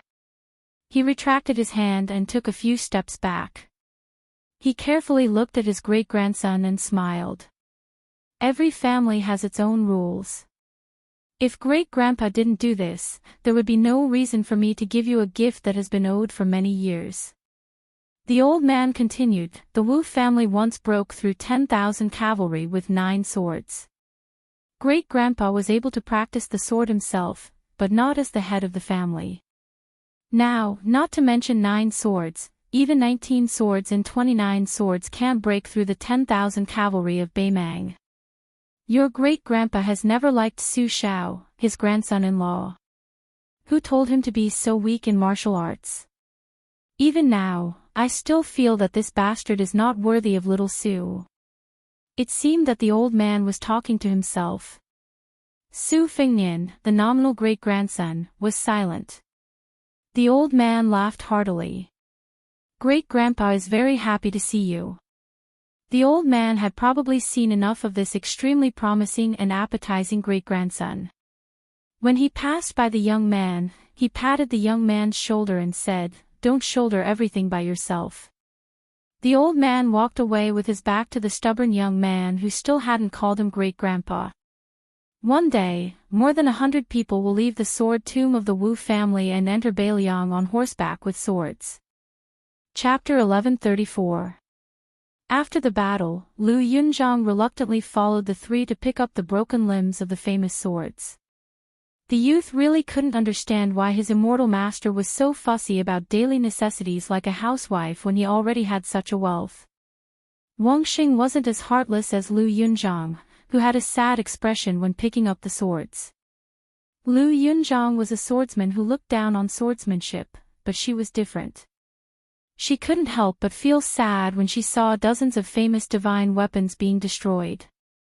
When Lu Yunzhang threw the last broken sword into the carriage, he caught a glimpse of Wang Xing's absent-minded appearance. He teased that Wang Xing was like a girl, but a little too tall and big. Wang Xing angrily reached out and grabbed Goose Yellow at his waist. In an instant, a sword aura was formed, and it couldn't be underestimated. The bold Lu Yunzhang wasn't afraid at all. He grinned, revealing a mouthful of white teeth. His palm spun around the hilt of his frost-long saber. His eyes were blazing as he asked Wang Xing if they wanted to fight. Whoever won would be the first disciple of his immortal master. Wang Xing's face changed, but he didn't speak. For a moment, the young boy and girl were in a deadlock. The old spy couldn't stand such a childish infighting and wanted to punish each of them 50 times to let the two brats know the severity of the matter. But he didn't expect that the young lord not only didn't mediate, but also added fuel to the fire. He wanted them to make a vow to fight 3 years later. Afterwards, the old spy privately inquired about the reason. Su Fingnian laughed and said that he deliberately let the two children be each other's whetstones. Moreover, he wouldn't hide anything from either side. He would teach them the best swordsmanship and saber techniques in the world. He also wanted to see the outcome of this battle. When the carriage arrived at the border of Yuzhou, Lu Yunzhang heard a rush of galloping horse hooves that he had never heard before. It was a single sound, but it was abnormally heavy. The youth quickly let go of the reins and jumped onto the horse's back. He looked up and saw a scene that he would never forget for the rest of his life. Hundreds of elite cavalry were all white horses and white armor. They wore cold sabers and carried powerful crossbows. The movement of the horses' backs was exactly the same as the movement of the horses' hooves. No wonder they were galloping on the road. The horses of Bailiang and the cold sabers of the Su family were treasures that the other lords of Liyang coveted. Lu Yunzhang couldn't be compared to the ignorant Wang Xing. The martial emperor's city was filled with crooks and honest people. The curious Lu Yunzhang had a rough understanding of the affairs of the Jianghu and the imperial court. Along the way to the west, the youth roughly guessed the identity of the immortal young master. However, as a Jianghu youth who lived in the streets of the Eastern Sea, he didn't know the scenery of the northwest frontier fortress. He also couldn't imagine the magnificence of the cavalry of the Northwest Su family. Now that he saw it with his own eyes, the youth had the most intuitive impression.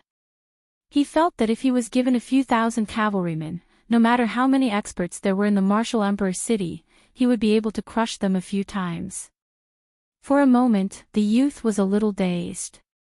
He felt that if he were to practice his saber behind closed doors, it would be better to go to the border and practice a saber that could kill people.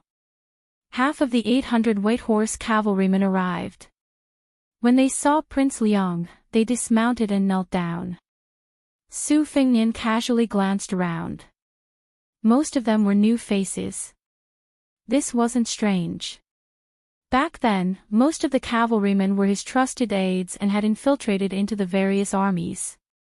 Especially those who had followed him to the Iron Gate Pass to assassinate Prince Zhao Kai. Most of them had high official positions. Although their official ranks weren't high, they had some real power in their hands.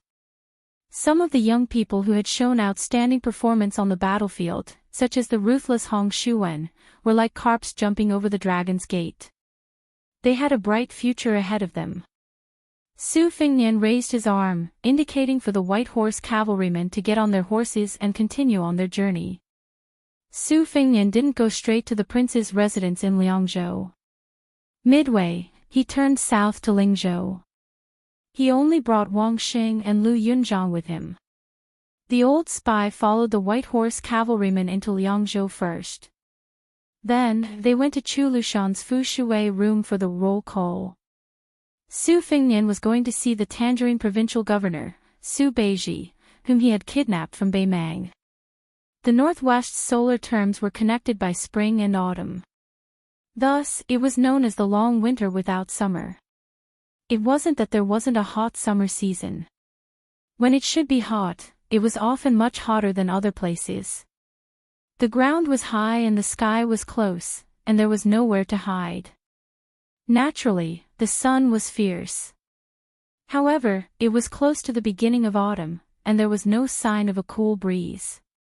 This made Lu Yunzhang, who was not acclimatized to the climate, feel a little sick. Wang Xing, who had been tortured by life at the bottom, was still fine. He practiced his sword diligently as usual. Guangnam County, which they passed through on their way south, was where Bailiang's granary was located. The reed stream was continuous, and the water was fertile. It was not only the throat of the fortress, but also the waist of the Liangxi corridor. At this time, the middle rice and corn were beginning to be filled with milk and ripened, while the late rice was beginning to grow. The cotton was cracking and spitting out cotton. It was a unique style of Jiangnan beyond the Great Wall. The two children clicked their tongues in wonder. Along the way south, the two children were always more eye-catching than Su Fengnian. One carried a white scabbard broadsword, the other carried a case on his back, and there were 7 or 8 swords tied to his body. They didn't look like young wanderers at all. Instead, they looked like inferior swordsmen. Before the three of them entered the capital of Lingzhou, they met an escort team on the official road that was also heading south. Everyone was riding tall horses, and the carriage was particularly luxurious. It had a banner with the word Lu embroidered on it, and there was a black and gold fish dragon. For some reason, the escort team got into a dispute with a group of foreign scholars. Logically speaking, Bailiang relied heavily on scholars who came to Liangxi. As long as they had some real talent, they would be given an important position. Normal people should avoid them. However, the escort team didn't say anything and beat up the brightly dressed scholars until they cried for their parents. After the pain, their eyes were filled with resentment. Lu Yunzhang was very clear about the workings of the Jianghu. When he saw the banner, he said with envy, "Wang Mutu, open your eyes wide and look. It's the Fish Dragon Gang, one of the top 10 sects in the Jianghu. Although it's not as noble as the snow villa by the spring deity lake, and it's not as high and mighty as the missing moon house on the great snow plains of Mount Hui, the Fish Dragon Gang dares to accept anyone from the Jianghu. It doesn't matter if you're a bandit or a bandit, as long as you have the ability, you can get a position in the Fish Dragon Gang. Therefore, this gang is famous for having a lot of people, and they don't care about anyone. If any of the sects outside of Bailiang provoke the Fish Dragon Gang, even if it's a province away, the Fish Dragon Gang will dare to send 100 or 200 people to kill them. The local government doesn't even dare to fart." Chapter 1135.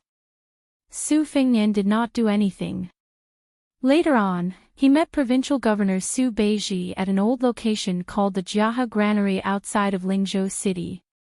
This granary was once the largest granary in the ancient world.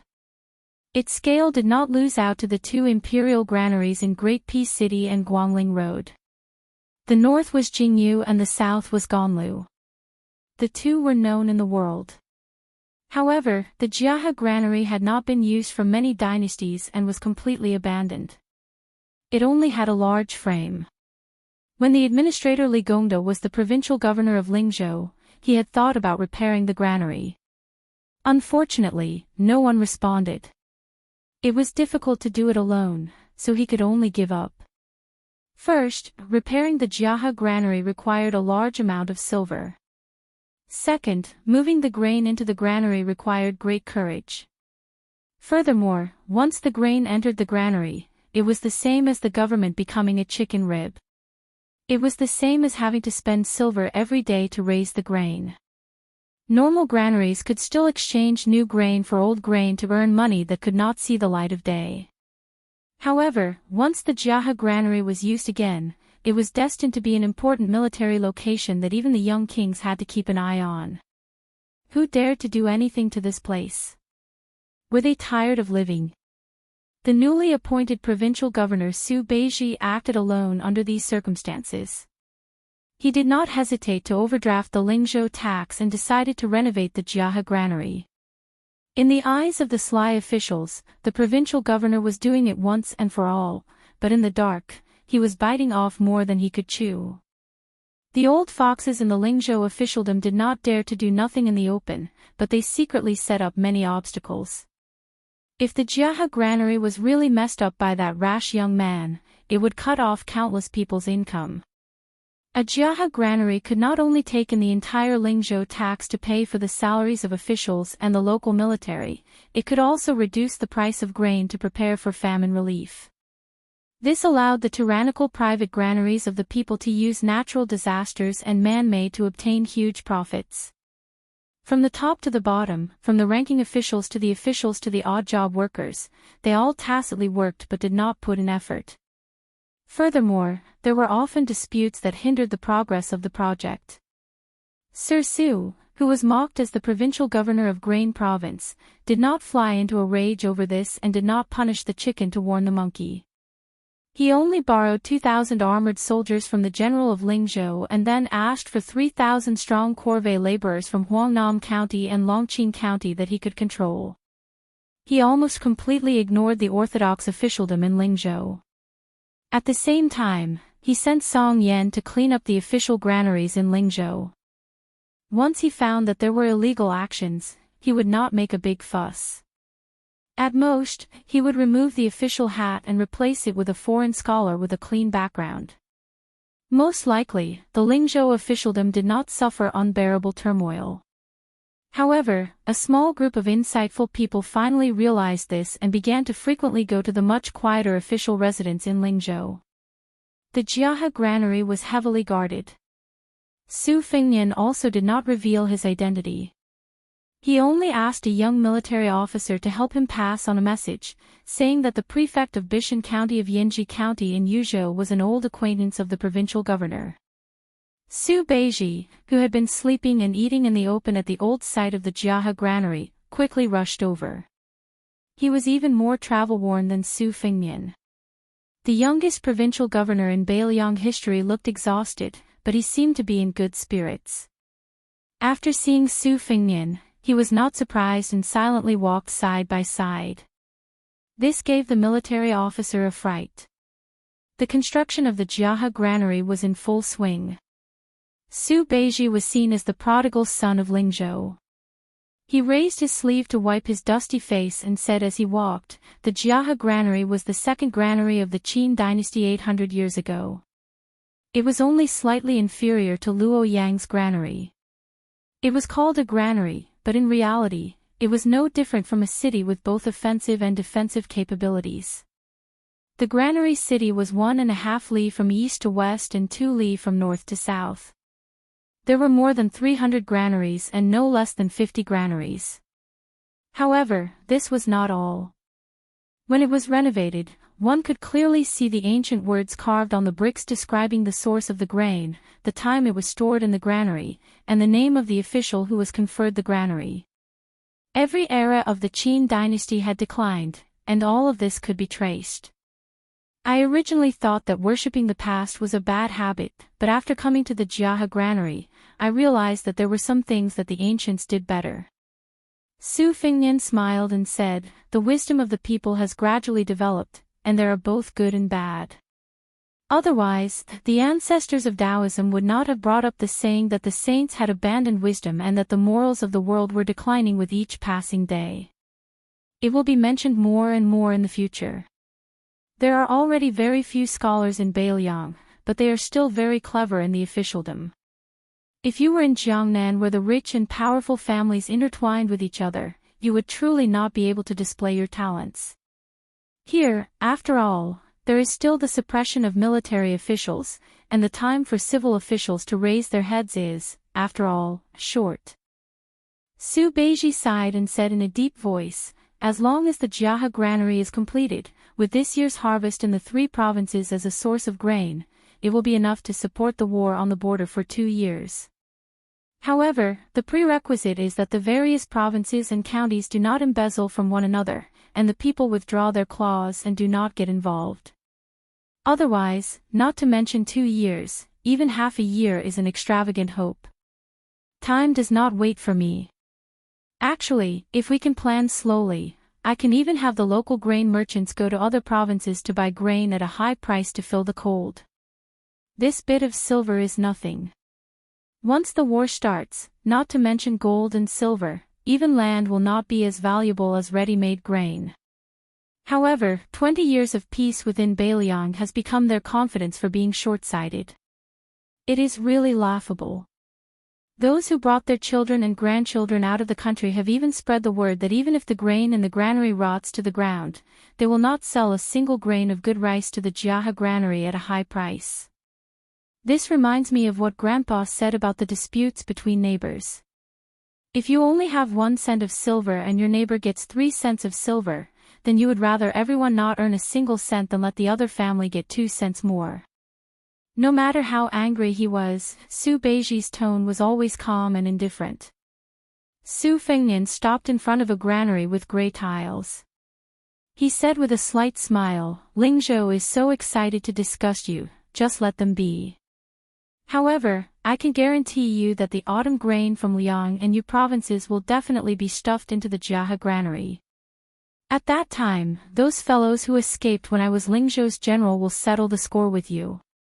Anyway, from today onwards, the so-called priceless antiques will follow them out of Bailiang. Take as much as you can, but don't even think about taking 1 tael of silver or gold or 1 caddy of white rice out." Su Beiji said with a cold smile without holding back, "Wishful thinking, do you think you can do it? If the water is too clear, there will be no fish. Which of those generals and commandants guarding the border is not related?" Su Fengnian said helplessly, "It's better than not doing anything, right?" Su Beiji's expression relaxed a little and he nodded. When the vassal king beside him swaggered out of Lingzhou, he did not really touch the bottom line of Lingzhou's officialdom. With the Lingzhou general and his royal highness protecting him, no one really dared to fall out with him. However, when Su Beiji personally took charge of Lingzhou, where dragons and snakes were mixed together, it was hard to avoid touching the bottom line of the local officials and families. Furthermore, Su Beiji was not like Li Gongda, an old man in Bailiang who suddenly became a noble. Even with Song Yan and the 4 Wang families helping him out and the Lingzhou general helping him, the officialdom had always been complicated and hard to predict. Laws, relationships, clan rules, and all kinds of rules were mixed within. They all had conflicts and were a mess. The so-called cutting the Gordian knot with a knife could only succeed for a while and would leave behind a long-lasting disaster. Su Beiji was in the middle of it. As long as he did something, he would naturally make enemies on all sides. Qin Shiliang, who had taken care of the salt policy and the transport of grain, was an example. It was not that Qin Shiliang did not have good medicine at that time, but so what if he had a strategy? Didn't he still hit a wall everywhere? Su Beiji sneered in his heart. He had a soft personality and could be bullied by everyone. How could he stand on his own in Bailiang where the people were strong? In Liuzhou, the 4th province of the land of refugees, even if Qin Shiliang successfully defended the city and did not let nearly 10,000 horse gang break through, he was still criticized for being indecisive and soft-hearted. In the future, even if he had the chance to take charge of a territory, he would not be able to make any achievements in local politics. Su Fengnian suddenly asked, the fish dragon gang frequently engaged in border trade. Did they break any rules? Su Beiji said, there are spies keeping an eye on them. Since no spies reported to the provincial governor's office, they probably did not break any rules. After pausing for a moment, Su Beiji frowned and asked, did they break any rules? Su Fengnian shook his head and said, I don't think so. Su Beiji said calmly, that woman surnamed Lu has yet to pay me a visit, probably to avoid arousing suspicion. However, a woman like her, who is not magnanimous, is destined to be the leader of a second-rate gang in a prefecture. She is destined to be the leader of one of the top gangs in Jianghu. Su Fengnian smiled and said, it's not her fault. It's been hard on her. She should have been an ordinary Jianghu heroine. Su Beiji suddenly said, since you came back alive, why don't you hurry back to Mount Qingliang? I've already prepared some thorns for you. Su Fengnian said bitterly, it's useless to bring a thorns and ask for punishment from second sister. Su Beiji's face was filled with undisguised schadenfreude. Then, Su Beiji ordered a large portion of food for the king of Beiliang who had yet to eat. The Jiahe granary had always treated everyone equally, with pickled vegetables and steamed buns. Su Beiji and Su Fengnian both squatted down to eat. Lu Yunchang very heroically sat cross-legged with his blade across his chest. He also asked for a jug of the famous green ant wine from Beiliang. In the end, he choked on it until his face turned red. Wang Xing carried his case and tied his sword. He could not squat down, so he could only stand. Su Beiji smiled and asked, are they all your disciples? Su Fengnian grunted in acknowledgement. Lu Yunchang smiled mischievously and said, this is Lingzhou's lord official. My name is Lu Yunchang, and I am from the Eastern Sea's martial emperor city. I am master's eldest disciple. I hope lord official can take care of me in the future. Su Beiji heard the youth's cultured words and dismissed it with a smile. Wang Xing snorted coldly. Su Fengnian smiled and said, they can be considered as my second and third disciples. My eldest disciple is a shepherd boy, but he is still by Su Yanbing's side. Lu Yunchang stared and said, what? Wang Xing is not even the eldest disciple? Immortal master, then why would I fight with Wang Xing 3 years later? Even if we fight, we will only be second. It's meaningless. Su Fengnian said indifferently, drink your wine. The youth drank his wine obediently, showing respect for his master. Su Beiji asked softly, what did Guangling Road say? Su Fengnian said calmly, it will be in the next few days. Su Beiji sighed and said, when the smoke signal rises, does this mean that someone in the Liang dynasty's imperial court is welcoming the last ray of light? Su Fengnian grunted expressionlessly, if the old doesn't go, the new won't come. Chapter 1136. In Longqing County, Zhong Hongguo, a general of Huaihua City who had retired to his hometown, died. In the end, a nameless fish dragon gang appeared out of nowhere. Not only did the fish dragon gang take over most of the waterway business in Longqing County, they even relied on smuggling at the border. It was said that they could make money from both sides of the upper echelons of Lingzhou and Yuzhou. The new top 10 sects in Jianghu were full of vigor and were not as lethargic as before. Undoubtedly, Mount Huishanzi was the biggest winner. Not only did they make their moonless house in the Great Snow Plateau enter the top 3, surpassing the declining Longhu sect and the thriving Wudang sect, they stood shoulder to shoulder with the Wu family's Sword Tomb and Lantua Mountain.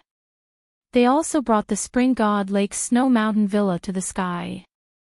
Later on, there was the Dragon Palace that was ridiculed as Mr. Nalin's maid in Nanjiang, the new sect in the north, and the Spring Invitation Cottage led by the beauty Xia in the West Shu Bamboo Sea. The fish dragon gang of northern Liang's Lingzhou, which ranked at the bottom, was the most unexpected upstart. They did not have a top-level 1 master as their stabilizing force, nor did they have a deep foundation to show off. However, after a few fights with hundreds of talents and the gang, they had annexed a few gangs from other provinces. There were no longer people who mocked and ridiculed them all day long. The young female gang leader's reputation continued to rise. However, for some reason, she rarely showed herself. Most of the time, she was in charge of the affairs of the foreign guests who were suspected of occupying the gang's territory. In the past, Jianghu was full of men and not enough of women. The so-called heroines and fairies were just decorations that could not cause much trouble. However, it was different now. Among the top 10 sects, there were 4 female leaders, the leader of Wulin Alliance Xianyuan Qingfeng, the new palace master of Dragon Palace Lin Hongyuan, Xia Xia from West Shu, and Lu Narong from the Fish Dragon Gang. They were almost on par with the men. However, among the 4 women, Lu Narong was undoubtedly the most inconspicuous. She did not have the beauty of Xia Xia, nor did she have the peak martial arts of Xianyuan Qingfeng. She even vaguely retreated behind the scenes in the Fish Dragon Gang like a puppet. Many locals of Lingzhou couldn't help but feel indignant for him. It had always been the bigger shop bullying the customers. How could there be the logic of the bigger customers bullying the shop? In the famous Nan Xiangzi restaurant in Longqing County, a heroic-looking woman went up alone. She ordered a few signature seasonal dishes and drank wine by the window. The manager was an old man in Longqing County. He had a close relationship with old gang leader Lu, who had already retired. Seeing this young woman who he had watched grow up with his own eyes, he felt sad and sympathetic. However, the old man knew the woman's temperament, so he couldn't show it on his face. He could only ask someone to find a good wine that had been stored in the cellar for many years. He personally opened the mud seal and accompanied the woman to drink a bowl of hot, strong wine. They talked about the Jianghu deeds of old Master Lu when he was young. When the old shopkeeper saw the group of people arrogantly climbing up the stairs, he sighed and silently got up to leave. Every family had its own difficulties, not to mention that the Fish Dragon Gang today was not something that an old wine cellar like him could meddle in. The woman looked up and saw that the 3 people were the guests who had joined the Fish Dragon Gang in 2 batches. The burly man in his prime was originally a notorious machete man in Yuzhou who carried a famous knife called zongi. The old man was one of the top internal experts in Hezhou. He was close to level 2 and had the reputation of being a painter. The young and handsome man was the most powerful of the 3. He was also good at using subtle hidden weapons, which made it impossible for people to guard against him. He was the top Jianghu talent in Gangnam-do. At present, the Fish Dragon Gang claimed to have 4 great masters and 18 guests. The 3 of them were the confidants of the second master, Jiang Zishi. Jiang Zishi, the devil who was born in Nanjiang, had once killed Xian Jinren of a venerated Taoist temple in the south when he was only at level 2. Not to mention Jiang Zishi, who should have been executed in Jianghu. Even Su Dachang, the machete man who carried the zongi knife, was a tricky character that no one in the old Fish Dragon Gang could compete with except for old Master Lu. In such a gang where all kinds of fish and dragons were mixed, except for an almost invincible woman like Hui Shanzi, no one could control such a large group of domineering people who were united. The painter Su Kunshan had been in Jianghu for a long time and was a shrewd old man. Although he looked down on the girl from the bottom of his heart, he still called her old Master Lu in a pleasant manner. Su Dachang held the handle of the zongi knife with one hand and sat down casually with a sarcastic face. He poured himself a glass of wine. At this moment, the Fish Dragon Gang had a large number of people and could be said to be strong and powerful.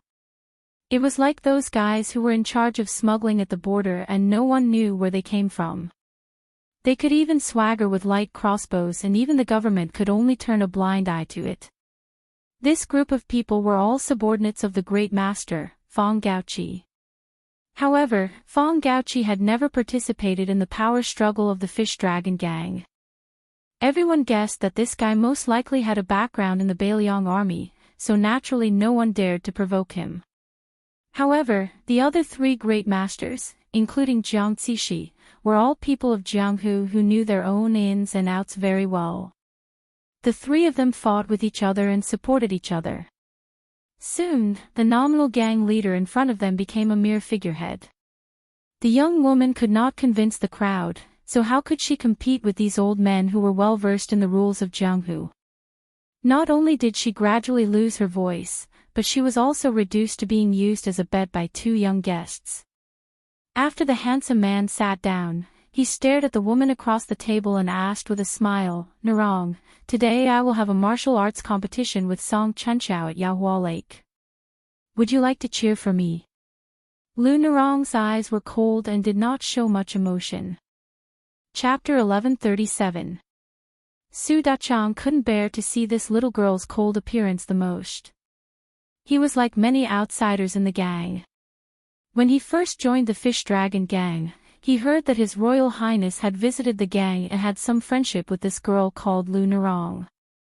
Therefore, at first, they restrained themselves and behaved honestly. There were even some who hoped to use the Fish Dragon gang as a springboard to gain the favor of the new Prince Liang. Plus, they might be able to get an official position in Lingzhou. However, after being in the Fish Dragon gang for a long time, no one believed that the young prince had much connection with the gang. Even if there was, it was just a short-lived relationship. First, Lu Narong was not a beautiful girl. Second, if she was really a wild sparrow raised by the Lord of Bailiang, why didn't the Fish Dragon gang come out of the prince's mansion of Liangzhou when the Fish Dragon gang was about to change its surname? Su Dachang took off his knife and slammed it on the table. Then he picked up a cup of wine and handed it to Lu Narong. He smiled sinisterly, "Gang leader, do you want to drink a toast or a forfeit?" The handsome man smiled and glared at Su Dachang. "Brother Su, how can you be so rude to the gang leader?" Su Dachang put down the wine cup and said with a fake smile, "I don't recognize any gang leader. If it's my sister-in-law, I'll treat it as a big deal." Lu Narong finally asked calmly, "Chi Gume, I heard that the outcome of your martial arts competition with Song Chunchao decided who I belong to." The young master who had the demeanor of a famous scholar in Jiangnan said innocently, "Narong, are you angry?" Lu Narong glanced at him and sneered, "Why don't we postpone it for a few days? Since it's a martial arts competition, the more important the person is, the more fun it will be. I'll try to invite the provincial governor of Lingzhou." Chi Gume said with a smile, "Provincial Governor Su is in charge of the affairs of a province and is very busy every day. I'm afraid that Narong won't be able to invite him." Su Dachang crossed his legs, took a sip of wine, and sneered, "Gang leader Lu, don't try to puff yourself up at your own cost. Our brothers have already found out everything about the Fish Dragon gang. Do you still want to have a relationship with a third-class border governor? Even if you don't feel embarrassed, I feel embarrassed for you. Besides, with your mediocre skills, you might as well be a good housewife for Brother Qi. If the Fish Dragon gang is left to Brother Qi to manage, with Elder Zhang's deterrence, the Fish Dragon gang will be on the right path. Why didn't you choose the suave and elegant Brother Qi? Are you blind to choose that short Song Chunchao? He's as black as charcoal." Speaking of this, Su Dachang laughed out loud, his eyes burning with filth. Song Chun's orifices are a complete mess, but sect leader's skin is still fair. If we meet each other in bed, it will be quite interesting. Lu Narong was about to teach this reckless person a lesson, but Su Kunshan, who had been watching coldly from the side, smiled and tapped the table with his finger. The wine cup in front of Lu Narong's table jumped a foot high, and then under the influence of the leakage of qi, the wine cup stopped. This trick was definitely not something that Lu Narong could do. Chi Gume, who had been observing Lu Narong, suddenly frowned. He saw a flash of brilliance that he had never seen before in the woman's eyes, but it quickly disappeared. Su Dachang turned his head and saw three people, one big and two small, walking up the stairs to the second floor. The one in the middle was even more beautiful than Chigume. The two little brats beside him didn't look like normal people either. One of them had his hands lazily resting on a long knife on his shoulder, while the other had a sword tied to his back. They looked funny like a hedgehog. This was a rare scene in Lingzhou. Beiliang was much more boring than the Jianghu outside. Not many people liked to pay attention to fancy gimmicks. It was related to the customs of the people, and most of them were straightforward. Many of the newcomers and the fish dragons were not used to it at first. This place was far from the Jianghu of the Central Plains, where people liked to nag for a long time before a fight, talking about who was the master, the reason, the rules, and so on. But here, people often fought when they wanted to. Even if two people didn't like to look at each other, they would pull out their knives and fight to the death. The three unfamiliar faces in front of him were obviously more outstanding. Su Dachang didn't act rashly. There were as many seedlings in Lingzhou as there were hairs on a cow. Maybe he could pee 3 or 4 of them. Although these fops were like dragons swimming in shallow water, not everyone could casually step on them. Su Dachang cast a glance at Su Kunshan, who had a great amount of qi, and the latter nodded confidently. The old man must have recognized that the three strangers' qi activity was ordinary, and they were not elites who could cause them to fail miserably. Su Dachang gained confidence. He twisted his butt and turned around with his chair. He said stiffly, "Get lost, I have already booked the 2nd floor." The young man who looked more aristocratic than Chigume smiled and asked, "Is the fish dragons very impressive?" The young man was asking Lu Nerong. He completely ignored the other three. Su Dachang had a bad temper. He immediately stood up with a grin and picked up the knife on the table. The young man with the knife grinned and said, "Master, why don't I do it? And Wang Xing, don't fight with me." Wang Xing snorted. Su Kunshan's expression changed drastically. He quickly gave Chigume a look. Chigume stood up calmly and said gently, "Leader, I still have to rush to the Yaohua Lake to compete. I will take my leave first." Lu Nerong was expressionless. Su Dachang was confused, but he still followed Chigume and Su Kunshan downstairs. On the stairs, the three of them could clearly hear the young man with the knife and the young man with the sword tied to his waist complaining. "Blockhead Wang, sword energy is used to kill people, not to scare people. Didn't you alert the enemy? You made me lose 3 training dummies. No matter how broken they are still dummies. You have to pay. Master, you can be the judge." Su Fengnian ignored Lu Yunzhang. He looked through the window and saw the 3 people walking out of the building. Chigume happened to look up. This young master didn't forget to smile gracefully. Su Fengnian ignored him. He sat at Lu Nerong's table and said softly, "Let's not talk about asking Su Beiji for help. You could have at least talked to Fong Gaoqi of the Whispering Room.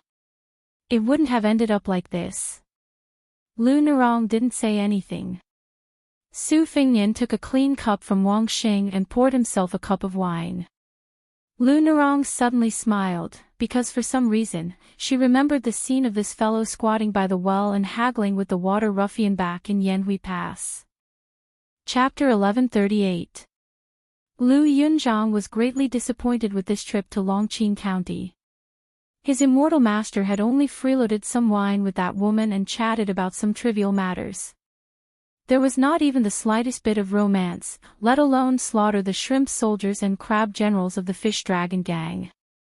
Before leaving, Lu Yunzhang had been rambling, saying that the female master of the 10th largest gang in the world had average looks and cultivation.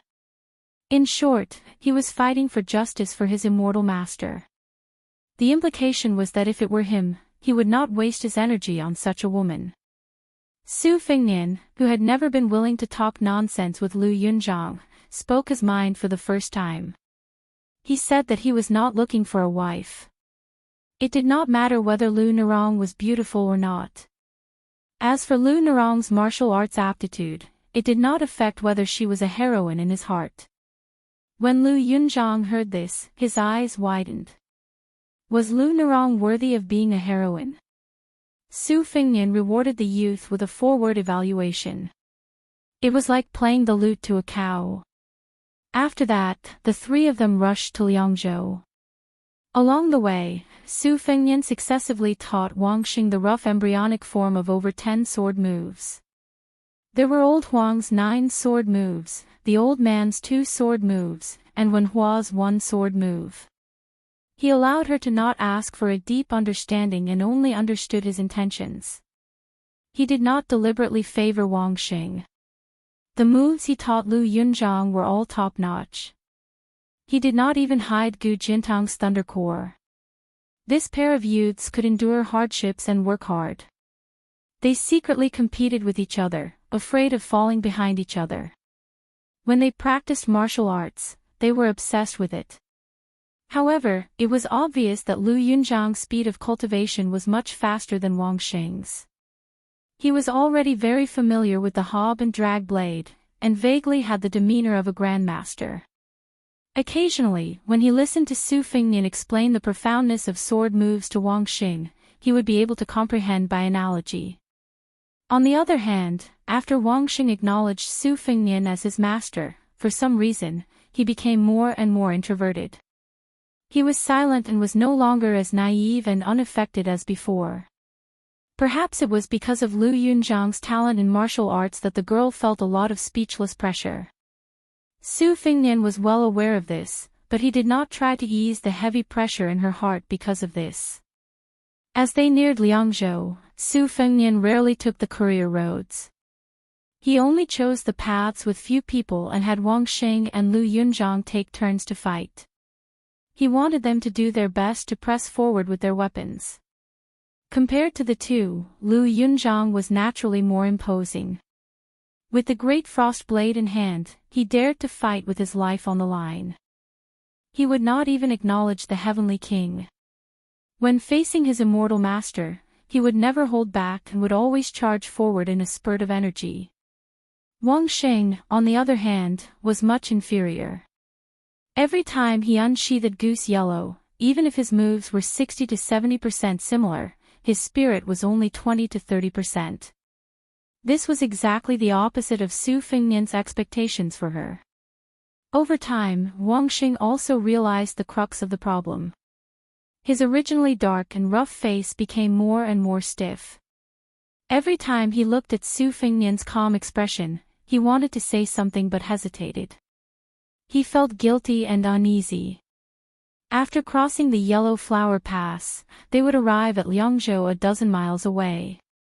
Currently, there were 14 military officers stationed in Bailiang's Taoist realm to guard the 14 passes.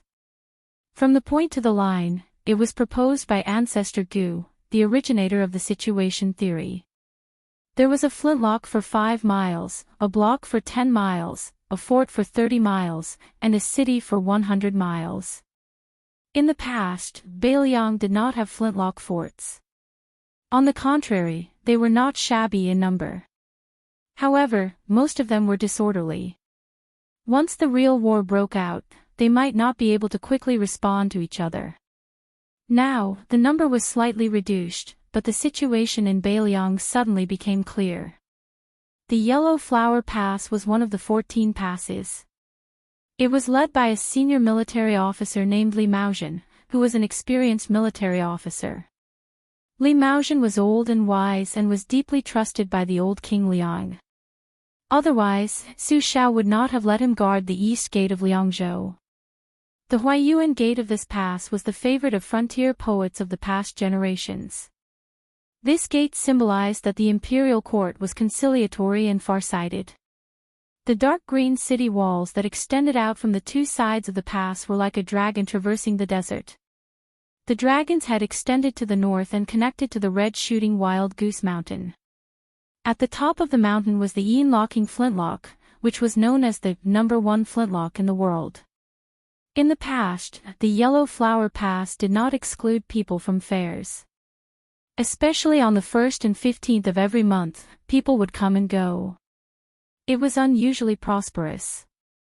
However, after becoming one of the 14 passes, the Yellow Flower Pass became much more deserted. The trade caravans that passed through the northwest region of the dynasty had to take a detour. There were complaints everywhere. So much so that the weak military officer Li Maozhen sent a memorial to the Qingliang mountain, requesting to reopen the city gate and military camp. The 3,000 elite soldiers would not need to be paid by Liangzhou and could even be used to support the border army. At that time, Su Fengnian was not in the palace. The Red Hanlin Academy in Wutong'an argued about this. In the end, Lu Qingyan, who replaced the Green Ants to enter Wutong'an, made the final decision and rejected the old military officer Li Maozhen's memorial.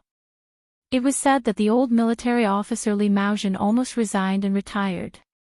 He openly scolded the old military officer Wutong'an for not knowing the cost of living. He even said that they would empty out the palace sooner or later.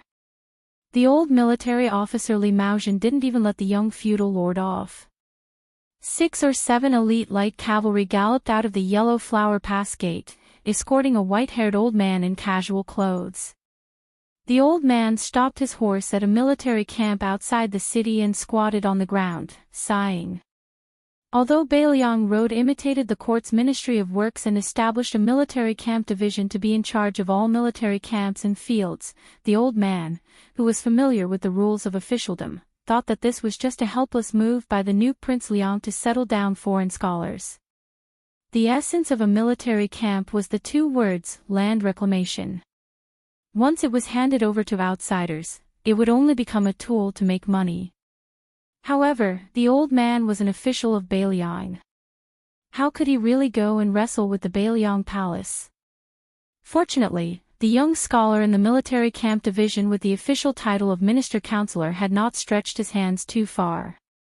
Although he was not familiar with military affairs, his subordinates could be considered competent and dedicated. The new residents who had migrated from Bailiang Road's 4th prefecture, Liuzhou, were also well-behaved and peaceful. Only then did the old man pinch his nose and admit it. Otherwise, he really would have taken the bold action of driving them out of the country with troops. Not long after the old man arrived at the military camp, a few young civil officials rushed over upon hearing the news.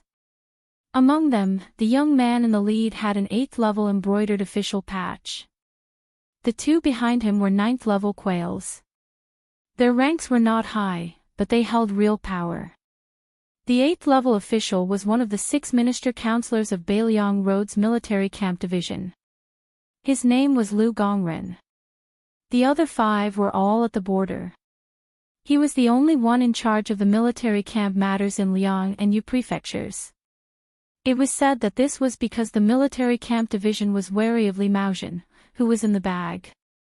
Lu Gongren was implicated and had no choice but to remain within the borders. After Lu Gongren arrived here, other than surveying the fields, he had also paid a visit to the Yuji general's residence several times. Unfortunately, Li Maozhen, a military officer with real power, did not give this young man any face. Each time, he was met with a closed door. After Bailiang Road's 14 military officers surfaced, it was like a military town. Most of them were new faces. At this time, the arrogant old man who was squatting by the field with his but facing Lu Gongren was the backbone of Yellow Flower Pass, the weak military officer Li Maozhen. The old man did not pay attention to Lu Gongren's courteous words. He snorted coldly and did not even raise his head. He sneered, "Sir Lu, you really have the leisure to come here and worm your way into being friends with me. Are you not afraid of delaying the great undertaking of the military camp of 2 prefectures? Or do you think that being familiar with a weak military officer will be beneficial for your future climb in the bureaucracy?" Chapter 1139. When the 2 8th-rank counselor and assistant officials, who were as young as the main official, heard this, they were filled with righteous indignation. They were about to speak when Lu Gongren, whose mouth and tongue were parched, waved his hand. He took a few steps forward and was about to walk to the old man's side when a strong retainer blocked his path with a knife. Lu Gongren smiled. The retainer weighed the pros and cons in his mind. He probably felt that this 7th-rank civil official's eyes were clear and couldn't bring himself to hate him. After hesitating for a moment, he moved aside and allowed Lu Gongren to walk to the side of the field. He sat down next to the old man and shook the collar of his official robe. It turned out that this counselor was sweating profusely. There was dirt under his fingernails, and even his official patch was stained with dirt. Li Maozhen's discerning eyes allowed him to catch this flaw with just a glance. He clicked his tongue and said, "Sir Lu, you are a good official. Wearing your official robe to work in the field, who would think that you are incompetent? Or are you afraid that others won't recognize you as a 7th-rank official?" Lu Gongren smiled calmly and said, "Not only is it not cool to work in official robes, it is also cumbersome. However, if I don't wear official robes, I will be chased out of the field by your ferocious troops." Li Maozhen furrowed his brows and didn't make a sound. At this moment, the retainers who had followed Li Maozhen out of the city were somewhat wary. 3 strange people slowly walked over from the side of the field. When the 2 sides were about 10 meters apart, the empty-handed young man smiled and asked, "Are you Li Maozhen?" Li Maozhen, who had been called directly by his name, turned his head and looked at the somewhat familiar face. His heart was in turmoil, but he wasn't sure. Li Maozhen was a veteran of Bailiang and naturally remembered the peerless beauty of Bailiang's Wuwang Fei. However, how could the old man believe that the young man in front of him was that him? The young man with 2 youths with swords and knives on his back smiled and said, "Li Maozhen, standing in front of you, you don't curse." Hearing this ridicule, how could Li Maozhen not recognize this person's identity? He abruptly stood up and was about to kneel in greeting. However, at some point, the scholarly-looking young man had walked over to Li Maozhen's side. He and Minister Counselor Lu Gongren sat on the old man's left and right. Li Maozhen's light cavalry retainers were all startled. Just as they were about to protect the old man, Li Maozhen ordered them to retreat and return to the city. Lu Gongren and the 2 assistant officers of the Army Garrison Division who had been standing all this time were somewhat at a loss. Li Maozhen was so excited that he did not know what to say. The old man was not really stupid. If the king of Bailiang really sat next to him, he would not dare to scold him even if he had 10 times the courage of a bear's heart and leopard's guts. Moreover, when his memorial was refuted, he only said a few words out of anger. He regretted it afterwards. In fact, at that time, if the young king of Bailiang wrote it himself instead of those women in Wutangan, then let alone refuting it, even if the king of Bailiang scolded Li Maozhen to his face, he, as a weak military officer, would not talk back. Li Maozhen, who held great power in his hands, recognized 2 things more than many people. One was Bailiang, and the other was the Su family. It did not matter if you were a kitten, a dog, or the head of the Su family after great General Su Shao. As long as you sat in the position of the Lord of Bailiang, Li Maozhen would serve you to the death. The person who came was naturally Su Fengnian. He leaned around Li Maozhen and looked at the 8th-rank official Lu Gongren. He smiled and said, "You should be the Minister Counselor Lu who once studied at Shangyin Academy. You can continue talking. I'll just listen." Lu Gongren mistakenly thought that this was a local snake that even old General Li was afraid of and that he was the son of a general with a strong background in Liangzhou. However, since he was here, he might as well take the opportunity to explain to the old military officer why Bailiang wanted to draw legs on a snake and set up the military field department.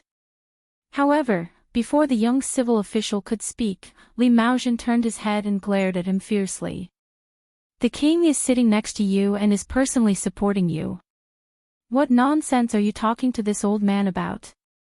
In the future, I will strictly control those subordinates who deliberately make things difficult for the military field department. If you, as the minister counselor, have any difficulties, you can directly enter the UG General's mansion in the pass." Lu Gongren and the 2 young officials behind him were stunned. Su Fengnian raised his head and waved his hand. He smiled and said, "Sit down and talk." They sat side by side on the side of the field. Other than Li Maozhen, who was able to maintain a calm expression on his face, the others, including Lu Gongren, were all restless and had an uncontrollable excitement in their chests. In the cultivation of the government, one rank followed another, and the threshold followed the threshold. There was almost no end to it. For the 6 ministers who were the pillars of the imperial court, not to mention the officials from other places, even the officials from the capital who could participate in the court assembly might not be able to get in front of these important figures in their entire lives, much less speak a few words with them. However, other than the Grand Secretary Zhang Julu and Gu Jiantang, the vassal kings who had divided the territory were undoubtedly rarer than these pillars of the dynasty. These scholars who had gone to Liang had long heard of the various deeds of the new Liang prince. He was different from the notorious reputation of the past. The rumors that were becoming more and more intense were mostly the heroic deeds of the young vassal kings. However, even if Su Fengnian was an embroidered pillow that could not be supported, as long as he was the master of Beiliang, then he was destined to have a large group of famous heroes on the battlefield, such as Chu Lushan, Yuan Zuozong, and Yan Wenluan, standing behind him. Su Fengnian saw that they were not willing to speak, so he could only smile and ask, "Official Lu, how many roads have you traveled since you became the minister-counselor?" Lu Gongren said respectfully, "I have been the minister-counselor of the army division for more than 2 months. I don't know how many roads I have traveled, but I have already changed 4 pairs of boots." Li Maozhen said softly, "Lu Gongren, this 8th-level official, is not quite the same as the previous pests in Beiliang. I have investigated his background. Since he took office, he has not bought a private residence or kept a servant. However, I can't rule out the possibility that he is not familiar with the network of officialdom and did not dare to enter the water too early and ruin his future." Lu Gongren did not know whether to laugh or cry. He said in a muffled voice, "Old General Li, are you saying good or bad things?" Su Fengnian said, with Li Maozhen's bad temper, "Generally speaking, if he did not directly say bad things about you, then it is considered good things." Li Maozhen smiled softly and nodded. His expression was somewhat self-satisfied. Su Fengnian suddenly addressed him as Old General Li and asked, "Lu Gongren and the other scholars who have just taken up their posts, are they satisfactory?" Li Maozhen grunted and said, "At the very least, within 3 or 4 years, they can be considered honest officials. As for whether they can be called capable officials, compared to those who squatted in the latrine pit and did not shit, they are certainly much better." Su Fengnian said to himself, "This is enough." Li Maozhen suddenly asked carefully, "Your Highness, why don't we switch places? I do not dare to sit in the middle of the main seat. I feel that Your Highness is trying to use peaceful means before resorting to force. Are you going to remove my official hat?" Su Fengnian joked. "Su Shao said before that you, Li Maozhen, are addicted to being an official, which is why he made an exception and asked the Liang Imperial Court for you to be a 4-man guerrilla general. Now it seems that this is indeed the case." Li Maozhen laughed out loud and said, "If I am not an official, how can I lead troops into battle? I know my own weight, otherwise I would have asked Your Highness for the position of Grand Commander." Su Fengnian said softly, "There will be a lot of fighting coming up." Li Maozhen was stunned for a moment before he smiled knowingly. According to our old rules, every time there is a big battle, the Su family cavalry must set up 2 temporary vanguard battalions. Why don't you count Li Maozhen in? In any case, the Grand General has promised me that the title of guerrilla general can be inherited. This old man has no other wishes. The eldest son of the Su family, Li Hosher, is not inferior to me in leading troops. Leaving Yellow Flower Pass to him, Your Highness can be at ease." Su Fengnian smiled and said, "Su Shao is already dying of old age in his bed. You, Li Maozhen, have 4 generations under the same roof. What are you going to do at the border?" Li Maozhen said in a low voice, "Then let's treat it as one last time helping the Grand General fight at the border. Military advisor Li Yishan once said that we must always let those northern barbarians remember one thing. Where the Su family's gate is where the gate of Liang is." Chapter 1140. Su Fingnian originally wanted to say goodbye and go around the yellow flower pass to enter Liangzhou, but Li Maozhen would not let him go. He kept pestering him until he entered the Yu general's residence. Even Lu Gongren and the others could not escape. A large banquet was held in the residence. Li Maozhen called his eldest son, Li Hosher. The old officer did not dare to make the new King Liang drink, but he was not polite to Lu Gongren. Li Maozhen was an old wine worm who had been soaked in the wine jar of officialdom. He was very good at drinking, persuading, and avoiding alcohol. The young talents of the military field department wanted to stay sober in front of the young king, but they quickly drank until they collapsed. Lu Gongren was drunk and sang a song. It was Yule Wandao's Liangzhou de Ma. The banquet ended happily. Li Maozhen was also drunk. He could only let Li Hosher help Su Fengnian out of the yellow flower pass. When they left the residence, there was a handsome young man in a scholarly robe sneakily following behind them. Li Hosher, who was in the prime of his life, had a helpless expression. He explained to Su Fengnian that the young man was his youngest son, Li Jingfu. He had become a xiucai at the age of 11. However, this child greatly admired the #1 king of Beiliang. Su Fengnian praised him from the bottom of his heart. Li Jingfu could be considered a rare scholar in Beiliang. Li Hosher's appearance was similar to his father, Li Maozhen. However, he did not have a strong official aura. In the evening, according to the records of the Fu Shui chamber, this yellow flower pass cavalry captain who had been in charge of the Yin Suoyin guard for 8 years walked with Su Fengnian on the deserted street. The young man, Li Jingfu, saw that the king of Beiliang and his father did not reprimand him for not knowing the rules. He tiptoed behind the 4 of them. He looked enviously at Lu Yunzhang, who was carrying a blade, and Wang Xing, who was carrying a case. Li Hosher hesitated and said softly, "Your Highness, my father does have selfish motives. He wants me to take over the yellow flower pass. Father has always said that even if I can inherit the title of Yu general, it is meaningless. I hope your Highness does not mind." At this point, Li Hosher, who was not good with words, blushed and smiled. He probably did not know how to continue. Su Fengnian smiled indifferently. "Your father's addiction to being an official is not small. This banquet is also to pave the way for you. It's good that you leave an impression in the prince's mansion of Mount Qingliang. In the future, it will be easier for you to be promoted. However, you still underestimate your father too much. Before your father entered the city, he made a bet with me. If, after I saw you, I felt that you could shoulder the heavy responsibility of guarding Huanghua Pass, then I would allow him to serve as an old soldier in either of the vanguard and breaking enemy battalions. If you want to put it this way, your future Ruoshui commandant was exchanged with your father's life today." Li Hosher's face turned red. After holding back for a long time, he finally said, "Your Highness, don't listen to my father. This old man is already so old. He can still ride a horse in casual clothes, but if he wears armor and holds a spear, he won't be able to last an incense stick of time." Su Fengnian nodded his head. Li Hosher continued. "Your Highness, our Li family's bloodline is still flourishing. I still have 2 younger brothers who are in the military.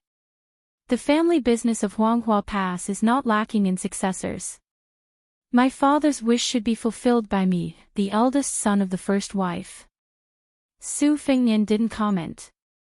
He turned his head and saw Lu Yunzhang hugging the Confucian-robed youth's shoulder and whispering to him. It was most likely Lu Yunzhang, that sly little rascal, showing off his shrewdness in worldly affairs. Li Jingfu waited for the vassal king to turn his head. He lowered his body and broke free from Lu Yunzhang's arm. He mustered his courage and took a few steps forward. Just as he was about to speak, he was glared at by Li Hosher. "Don't push your luck. Go back and read your book." The youth's voice trembled slightly as he said in a clear voice, "I am a scholar." Instead of writing my name down in history, it's better to hang my head at the gate of the country." As soon as these words came out, the already deserted street became even more silent. Li Hosher was a rough man who was used to using a bow and spear, but rarely used a pen. Wang Xing and Lu Yunzhang were even worse. They only felt that this person of the same age spoke in a scholarly manner. Su Fengnian raised his hand and motioned Li Hosher not to make a sound. He said with a smile, "Kid, you are still young, but your tone is not small. I have seen Huang Longsher, Chao Chongqing, and Xianyuan Jingqing. These three people are the Confucian sages among the land immortals." Hearing this, in just a short sentence, three thunderous names appeared. The young Li Jingfu's eyes shone brightly as he stared at the great hero in his heart. He thought that the king of Bailiang, who had traveled thousands of miles, had seen the world more than anyone else. Su Fengnian continued, "But they didn't speak as if they could swallow mountains and rivers like you." Li Hosher couldn't help but chuckle. However, when he saw his young son's pale face, he sighed quietly. Su Fengnian seemed to be talking to himself. The name of a scholar goes down in history, while the head of a military official hangs at the gate of the country. They don't interfere with each other. If the former can write more good things about the latter when they are behind closed doors writing beautiful articles, that would be very good. Su Fengnian looked at Li Jingfu and said, "I'm not laughing at you for overestimating yourself. A journey of 1,000 miles begins with a single step. When I practiced the saber back then, I also harbored great ambitions. At that time, no one thought highly of me. When one's heart is moved, one's intention will be born. The reason why I'm telling you this is because I feel that you are still too young. Even if you throw away your pen and join the army, you will only be a burden to others on the battlefield. Besides, Bailiang has 300,000 cavalry that are the most powerful in the world. How can a young scholar like you cut off your head and study?" After saying this, Su Fengnian told Li Hosher that there was no need to send him off. He took his two disciples and walked straight out of Yellow Flower Pass. After a long time, Li Jingfu came back to his senses. He pinched his cheeks and laughed foolishly. "Prince Liang talked to me." Li Hosher, who always felt that the older the child got, the more difficult it would be to talk to him. He laughed softly and said, "Silly boy." Li Jingfu happily walked toward the Yuji general's residence. Li Hosher silently followed behind him. Looking at his son's still slender figure, he felt somewhat proud. Li Jingfu suddenly turned his head and asked, "Father, do you want to go to the Jade Wall restaurant to drink?" Li Hosher was taken aback, then said, "I can still drink a caddy of 8 taels." Li Jingfu grinned and said, "Then I'll treat you to a drink." Li Hosher was confused. Li Jingfu blinked and walked next to Li Hosher. He said quietly, "This year, I went out of the city for a walk and saw a girl. Her father is the shopkeeper of the Jade Wall restaurant. Every time I am tired from studying, I will go there. Just looking at her and not thinking about anything else, I feel refreshed." Li Hosher roared with laughter. The corners of Li Jingfu's mouth curled up slightly. He purposely said bitterly, "But that girl likes a street wanderer who is not in the pass right now." Li Hosher rubbed his young son's head, not knowing how to comfort him. Li Jingfu looked up and said with a smile, "Father, I want to learn from Zhao Chongling and Li Yishan, the two Bailiang strategists.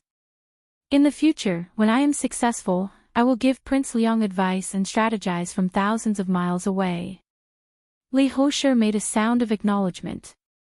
The father and son walked together to the restaurant 2 streets away. Li Hosher said softly, "Since you have a girl you like in your heart, and you also have ambitions, your grandfather won't let you drink, but your father will let you drink." 2 hours later, the commandant of Yellow Flower Pass, Li Hosher, walked out of the restaurant with his drunk young son on his back. The rough man had a warm expression. As he walked, the commandant's gaze gradually became determined. If he wanted to study, he should study. But there was one thing that the vassal king had said. Bailiang had 300,000 cavalry. Only if everyone, including Li Hosher, lost their heads would it be the people's turn. Didn't the Baimang claim to have 1,000,000 people controlling the strings? Even if they took down Bailiang, would there be tens of thousands left? The youth on his back murmured drunkenly, "Father, I will study hard and become a Confucian saint. I will not be afraid of walking the narrow path, but will pave a bright path for the people of the world." Li Hosher smiled and said, "You are so reasonable even when drunk. You are better than father." Chapter 1141. Since the first year of Xiangfu, the night curfew in Liangzhou city had become extremely strict. However, when Su Fengnian arrived at the city gate, there was already a group of elite spies waiting for him. The gates slowly opened, and Wang Sheng could clearly see the faces of the armored soldiers under the light of the city gate. Regardless of whether they had experienced the vicissitudes of life or immaturity, they were all brimming with a contradictory aura that made her feel unfamiliar. They were hot because of reverence, and cold because of bravery. The simple-minded Lu Yunzhang did not feel much, but he keenly felt that these armored soldiers were taller and stronger than the light cavalry soldiers he had encountered along the way. They were also more dangerous. In comparison, one was like a noisy chicken or duck waiting for its owner to feed it every day, while the other was like a wild dog digging for its own food in the wilderness. It did not like to bark, but it could really bite people to death. For this pair of extremely lucky young men and women, the title of King of Bailiang was too far out of their reach. It was far less approachable than the tranquil demeanor of their immortal master. However, Lu Yunzhang soon had the most direct impression. When the young man saw the two jade stone lions as tall as two people at the gate of the king's mansion on Mount Qingliang, he was extremely shocked. He quickly trotted under one of the lions and reached out to touch the cool and huge lion claws. He clicked his tongue in wonder and chattered endlessly. One moment, he said that it was too damn imposing and that no family in the martial emperor's city had such a facade. Another moment, he speculated about how much money it would fetch if he stole it and sold it. The king of Bailiang returned home after a long journey, but there was not much movement in the mansion.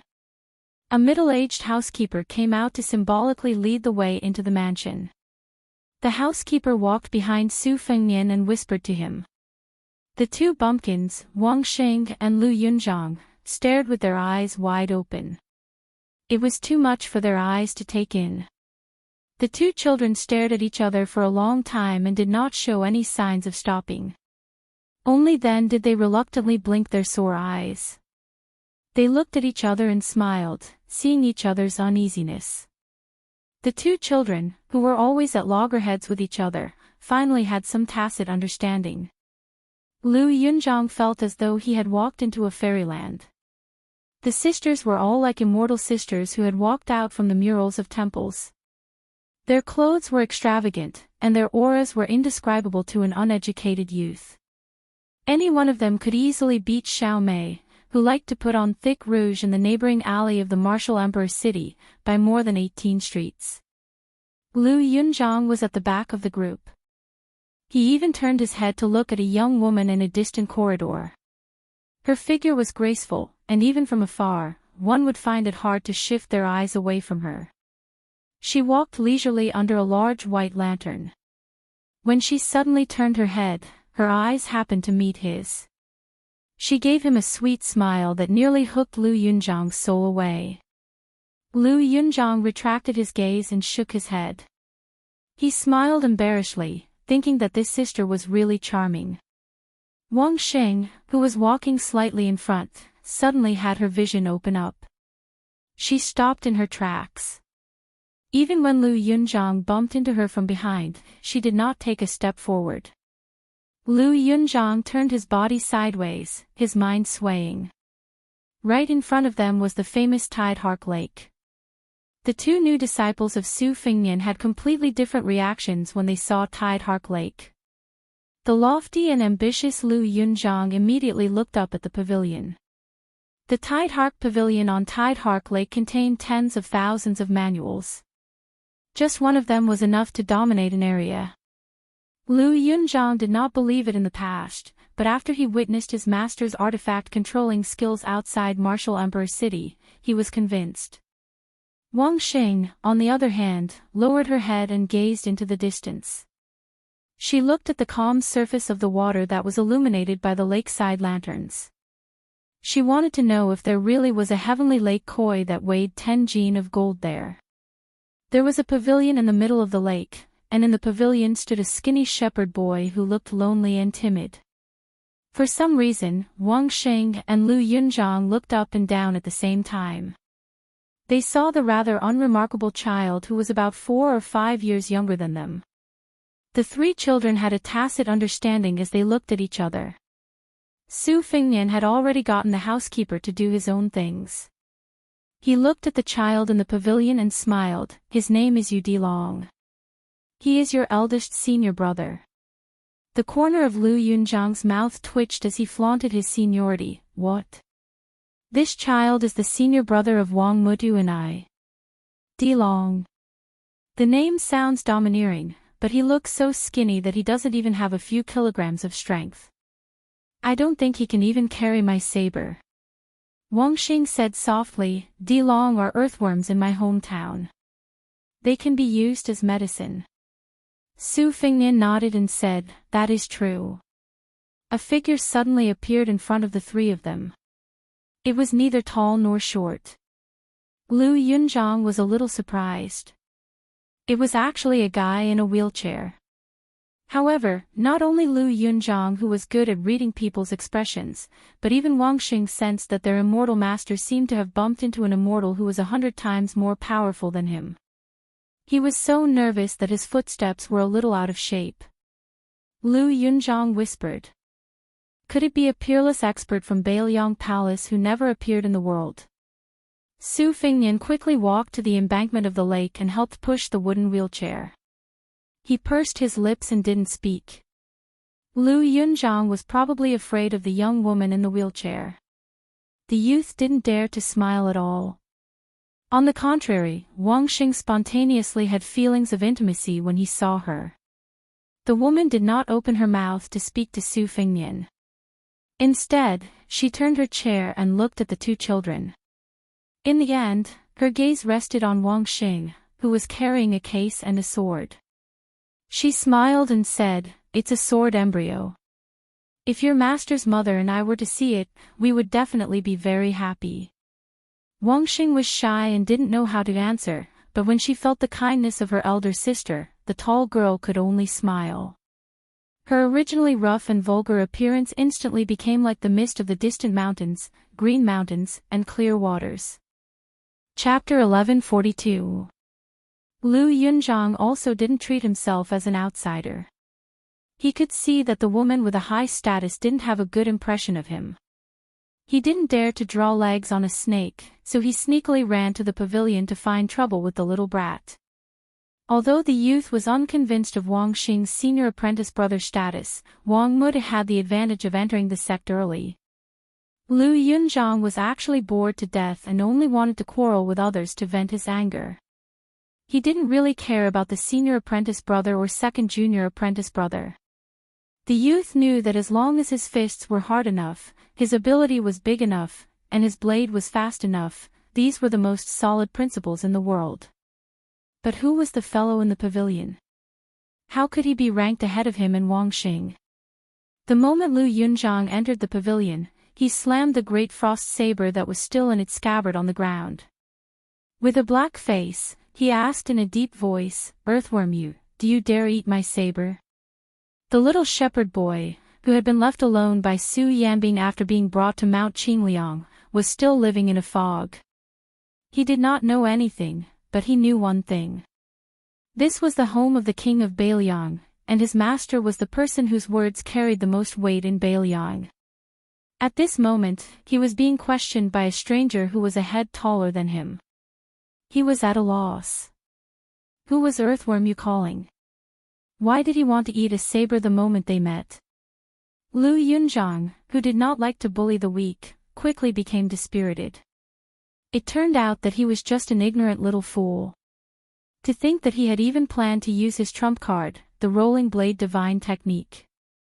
Lu Yunzhang said with a straight face, "In the future, I will only call you senior brother in front of master, but every time I call you that, you have to call me big brother in private." Lu Yunzhang quickly added, "And you have to call Wang Muta's second brother. Do you see him? He's that tall and strong guy by the lake. I use a saber, and he uses a sword." Lu Yunzhang said this and asked curiously, "What weapon do you use?"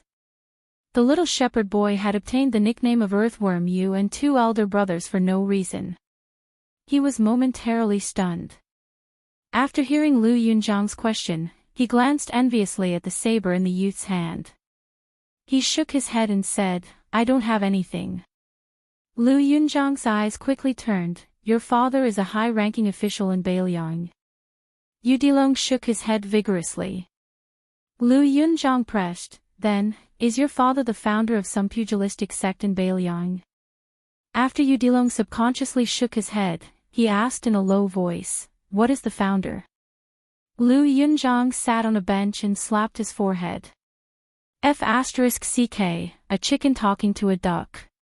To have such a senior brother, he really had 8 lifetimes of bad luck and made a fool of himself. How am I going to survive in Jianghu in the future? Yu Dilong didn't really talk to anyone in the northern Liang Prince's mansion. Although this robust young man looked fierce, Yu Dilong was still a child. He liked to be lively. He carefully sat beside Lu Yunzhang and stared at the large frost saber. He muttered to himself, "You only took 1 item, but it's as thick as my thigh." I counted the items by the lake. There were 15 items, but each of them was as thin as a pinky finger. "You look more impressive." Lu Yunzhang pretended to be fierce and asked, "What thick thighs and thin pinkies? Are you out of your mind?" Yu Dilong pointed at Lu Yunzhang's frost saber and said with an aggrieved look, "Isn't there a white gas on your saber? Can't you see it?" Lu Yunzhang's face was calm, but his heart was in turmoil. He was shocked and pleasantly surprised. He was shocked that if the child wasn't spouting nonsense, then his eyesight wasn't tacky.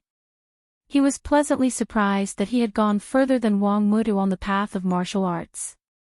Lu Yunzhang suddenly stared at this junior-senior brother of strange origins and asked, "What about you?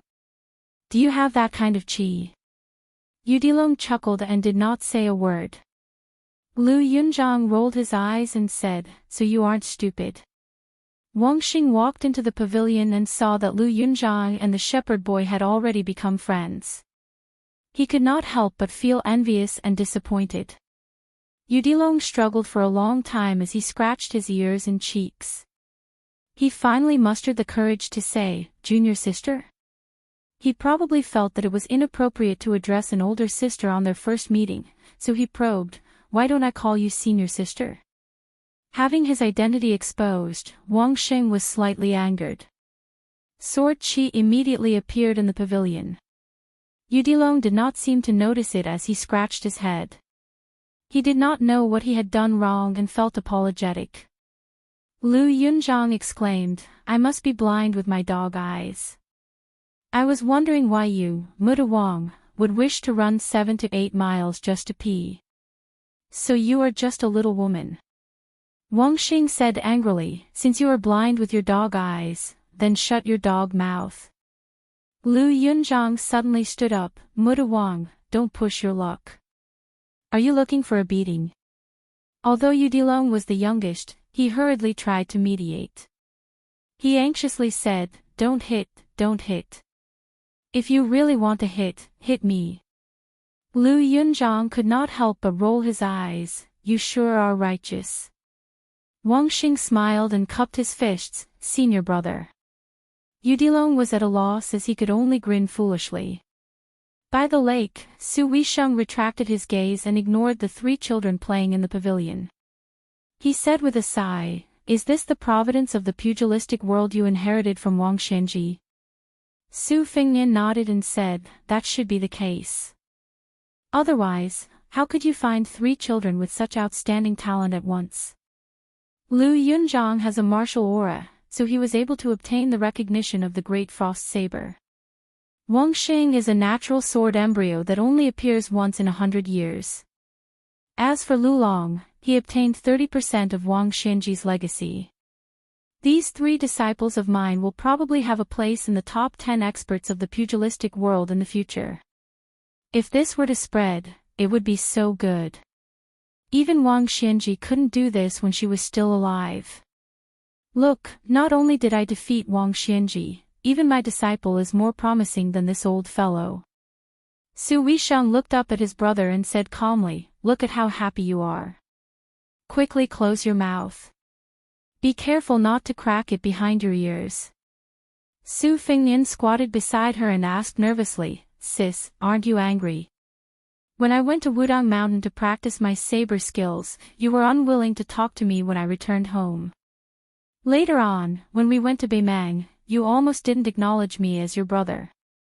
Su Weisheng placed his hands on his knees and looked at the calm lake. His eyes were warm and gentle as he said, "Back then, Dad was in charge. You were fooling around. Now, you are in charge and shouldering the burden." Su Fengnian acknowledged and rubbed his cheeks with both hands. "Don't worry. I won't have the time to mess around in the pugilistic world. I'm about to make a trip to the border, unlike the previous review. This time, I'm going to call all 14 lieutenants. It can be said that the 50 or so generals who hold real power in Beiliang will all be meeting together." Su Weisheng turned his head and flicked Su Fengnian's head. "You're still showing off." Su Fengnian smiled helplessly and did not refute. Su Weisheng tapped the edge of the chair with one hand and propped up his chin with the other. He smiled brightly and said proudly, "The entire pugilistic world is watching you. In the future, the two countries will also have to obey your whims. Regardless of success or failure, how many people can there be in 1,000 years?" Su Fengnian only glanced at the sky. Chapter 1143. In the darkness of the night, Su Fengnian walked alone to the yellow crane tower on Mount Qingliang. The spring festival couplets on a white background were still pasted on the gate of the mansion, and the lanterns in the mansion were all white as snow. After the death of the old man, this solemn mansion was no longer joyous. It was not until the whole of Beiliang learned that the young vassal state had defeated Wang Xianji of the martial emperor city that the atmosphere of Mount Qingliang took a big turn. Many of the thoughts that had been hanging on the tip of their tongues were suddenly put to rest, and the haze that had shrouded Beiliang Palace was swept away. After Su Fengnian entered the mansion, he did not go to the Wutongan where he had spent his youth. Instead, he went to Su Zhao's house and sat there for a long time. The two standing clothes racks still held the old-style boa robe of Prince Liang and the model general's armor. Outsiders would think that it was reasonable for Su Zhao to care about the latter. After all, Su Zhao, the lone thief, had climbed to the top of the court by virtue of his military exploits. However, few people knew that the butcher actually did not scoff at the vassal state's robe as outsiders mistakenly thought. Su Fengnian was well aware of this. What Su Zhao cared about was not the vassal state's identity as the vassal state's king, but the credit behind it. It was the credit of rebuilding the Zhao dynasty that many powerful officials in the imperial court had deliberately forgotten. At that time, Liang was just a barbarian dynasty in the northern region. Heroes rose together, and the vassal state was divided. Who in the central plains, including De Chu, would treat this guy who had endless internal strife as a formidable opponent? It was precisely because Su Zhao, the troublemaker, went south to Liao that he forcefully helped the late emperor of Liang hold the dynasty in his hands. Without internal strife, he laid the foundation for the subsequent spring and autumn period. This was also the reason why many of the nobles of the Zhao dynasty had a clear distinction between their love and hate for Su Zhao. Most of the older members of the imperial family who were close to the late emperor were in the dark currents of the imperial court after the world was settled. Even if they did not speak up for Su Zhao, at the very least, they would not hit him when he was down. However, most of the older members of the imperial family had suffered major and minor injuries on the battlefield, so they died earlier than some of the clan relatives who were lying down and enjoying life. Moreover, most of their descendants did not get along well with the current emperor and the ruling by Yan, so they could not stand out. In addition, there were long-standing and serious disagreements within the imperial family. This group of nominal descendants could be said to be struggling at death's door. As a result, they did not have a share in this southern expedition to West Chu. Most of it was another group of young nobles who swaggered south with a few old generals to seize the credit. In any case, their parents and ancestors had relied on this kind of trick to climb up. This was probably the origin of their family's knowledge. Practice makes perfect. Su Fingnian walked slowly on the mountain path and then stopped halfway up the mountain to look at Liangzhou. The lights in Liangzhou were dim. One part of the city was extinguished, while other parts of the city were lit up. It was peaceful and serene. Su Fingnian turned and continued to climb the mountain. In the days he had been rushing back to Beiliang, the Whispering Room had been sending him concise intelligence reports. Other than Lu Xingxiang, who had failed to seize power but still held the position of Assistant Minister of the Ministry of War, stationed at Yolu Pass, there was also a vast group led by Yang Shenqing and Yan Zhenchuan, who had meritorious service during the spring and autumn period. They had formed 3 alls with Yolu Pass, pointing directly at West Chu.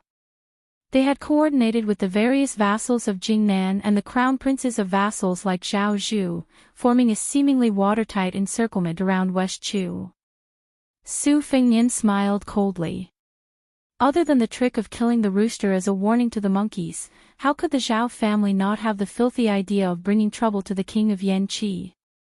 On the eastern front, there was the king of Guangling, Zhao Yi. On the western front, there was the king of Huainan, Zhao Ying, and the king of Jing'an, Zhao Sun. Even if they ate these two, the West Chu could not take advantage of the situation and head west. In the northwest of the dynasty, there was the Beiliang cavalry. In the west, there was the old western Shu, where Chen Jibao was a vassal. Since ancient times, the road to Shu was as difficult as ascending to the blue sky. In the south, there was the king of Yanqi, Zhao Bing. This was the second, more hidden and tighter encirclement. However, in the south, there was only the sloppy Zhao Zhu, who led a small number of cavalry. Moreover, the south was especially vast. Under the premise that the West Chu could not go north, they could only spread south to have a chance of survival. Among the vassal kings, the one with real military power, Zhao Yi, was the brother of the current emperor. He was in Guangling, so there was no need for the one sitting on the dragon throne to scheme too much. Beiliang had Beimang to the north and western Shu to the south. It was equivalent to being suppressed. In the end, only Zhao Bing was left to be dealt with. In the past, there was Su Shao to take the blame, so the court naturally prioritized Beiliang. Now that Su Shao had left, it was naturally Zhao Bing, who was high up in the sky and far away from the emperor. In addition, a new secret letter from Tai and City said that after Zhang Julu's opinion was rejected, he settled for the next best thing. He proposed a new strategy of using West Chu to train the troops and take back military power. Almost even Gu Jiantang, who had voluntarily abandoned Gu Lu, was ruthlessly tricked. As long as there was a sign of resistance to the restrictions of the court's Ministry of War, they were all openly and covertly sent to the periphery of West Chu. Once the battle reached a stalemate, they would immediately enter the battlefield. Thousands of deaths were counted. Gu Lu, who had taught all over the world, was naturally the first to bear the brunt. Swaying in the wind and rain, Gu Lu was already on the verge of collapse. Zhang Julu clearly still did not want to let it go. If Gu Jiantang was still in the capital and personally presiding over the court's military affairs in the Ministry of War, perhaps there would be some countermeasures to this decree. However, Gu Jiantang already held the title of pillar of the country and led the military affairs of the northern land. Zhang Julu, intentionally or otherwise, dug a hole for the only remaining general of the four great generals of the spring and autumn period. He spoke up for him in the court and said with certainty that only Gu Jiantang personally led the troops down south could pacify the rebels in West Chu. He practically elevated the old minister of war to the lofty position of one person in charge of a country. In this way, Gu Jiantang, who had suffered an unexpected calamity, was already bold if he did not submit a secret memorial to ask for forgiveness. How would he dare to plead for leniency for the descendants of Gu Lu? This was also Bai Yen's consistent overt scheme. From beginning to end, it was for the sake of the country and the people, without the slightest bit of selfishness. Zhang Julu's balancing technique was pervasive. He cut off the struggles between civil and military officials, the early struggles between the foreign relatives and internal officials, the revived struggles between various factions, and even the struggles between factions of friends. Bai Yan had always remained calm and collected, taking a leisurely stroll in the courtyard. If Wang Xianji could be said to be undefeated in martial arts, then Zhang Julu could be said to be even more shrewd and ruthless, undefeated in literature. For example, the Ministry of Personnel, the head of the 6 ministries, had been tossed back and forth between Yu Lian and Zhao Yuling, who had betrayed Zhang Julu several times. Looking at the flowers in the fog outside the palace hall looked like child's play, but inside, it was nothing more than a matter of Zhang Julu's word. Under his watch, whoever did something that crossed the line would have to obediently pack up and get lost. If one were to say that Zhao Yuling was Bai Yen's disciple, he was naturally lacking in confidence, but one must know that the old head of the Yu family in Jiangxin, Yu Jiankong, who was Yu Lian's father, was a big shot of the same school as Zhang Julu's benevolent teacher and West Chu's son Shiji's teacher.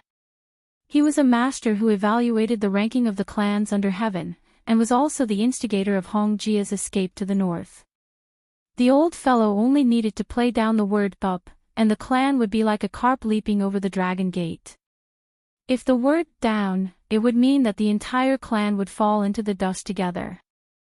The entire group of Jiangnan scholars, including Lu Daolin and Lu Baijie, including the Lu family, as well as the dragon general Su Gong of the Gumu Su family, all had to follow this person's lead.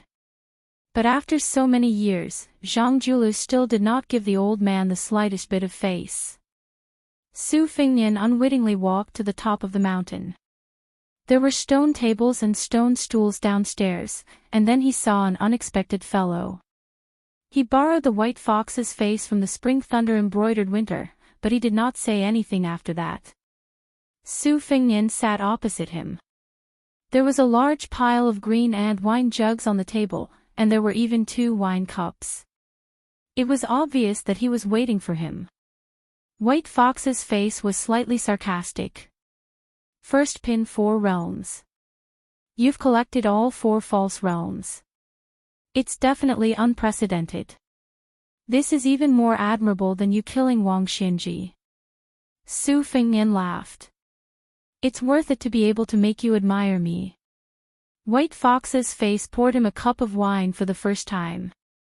He pushed the wine cup forward and asked, have you ever thought that when Huang Longsher stirred up the Jianghu, in the end, he used Han Xingxian and you to end it? Why don't you count the number of first pin masters who died in the hands of Catman and you? Don't add up to 20. How many first pin masters can there be in any generation of Jianghu for 100 years? At most, there should only be this number, right? Su Fingnian raised his wine cup and laughed at himself. He then finished it in one gulp. When he reached out to ask for more wine, he shook his head and said, I really didn't think about this. White Fox's face threw him a wine jug and said, I promised Mr. Li that I would help you once. You killed Wang Xianji, who was on my enemies list. This means that I, Nangong Puji, owe you twice. But I'll say this first. After I finish reading on the last floor of Tide Listening Pavilion, I'll go to Beimang first. If I can come back alive, this promise will only be valid. Su Fingnian asked, are you looking for trouble with Tuoba Bodhisattva? White Fox's face nodded. Su Fengnian lamented, Wang Xianji and Tuoba Bodhisattva. How much hatred do they have? You're just a woman. White Fox's face was cold as she interrupted, I'm a man. Su Fengnian dismissed it with a laugh. It was unreasonable to reason with a woman. However, White Fox's face was probably really treating him as a man. Or maybe he was really a man, just like the androgynous Murong Tong Wang who had fled to Beimang. White Fox's face lifted his head and drank a big gulp of wine. He joked, if you were a woman, would really marry you. Su Fengnian was speechless. White Fox's face suddenly said, when I was practicing martial arts, I always felt that there were endless masters to kill and heads to cut off. But now that I'm climbing higher and higher, you've taken the lead, I realize that killing here and there is no meaning. In the end, do I have to fight you to the death to live up to this life? Su Fengnian choked on a mouthful of wine and said angrily, can't you have a conscience? White Fox's face held the wine jug to half of his face and asked with a playful smile, are you trying to say that a woman's heart is the most vicious? Chapter 1144. It was probably Su Fengnian's first time traveling in Jianghu. The only real master he had met was right in front of him. He still had a shadow in his heart. Even though everyone in the world could fight, he still could not help but feel scared. Glancing at White Fox's chest, Su Fengnian thought to himself that with his keen eyes that had been trained by his travels, even if the woman was deliberately hiding her amorous feelings, she would not be able to escape from the scene of prosperity and peace, would she? White Fox smiled and said, do you want to die? Su Fengnian said calmly, I'm not scared. Even if I don't have the body of Gao Shulu and have lost most of my spirit, it won't be easy for you to kill me. White Fox raised her eyebrows and said, oh, you're really promising. Su Fengnian suddenly leaped back 30 to 40 feet with the wine pot in his hand. Flustered and exasperated, he cursed, White Fox face, you really turned hostile just like that. White Fox squinted her eyes, full of murderous intent.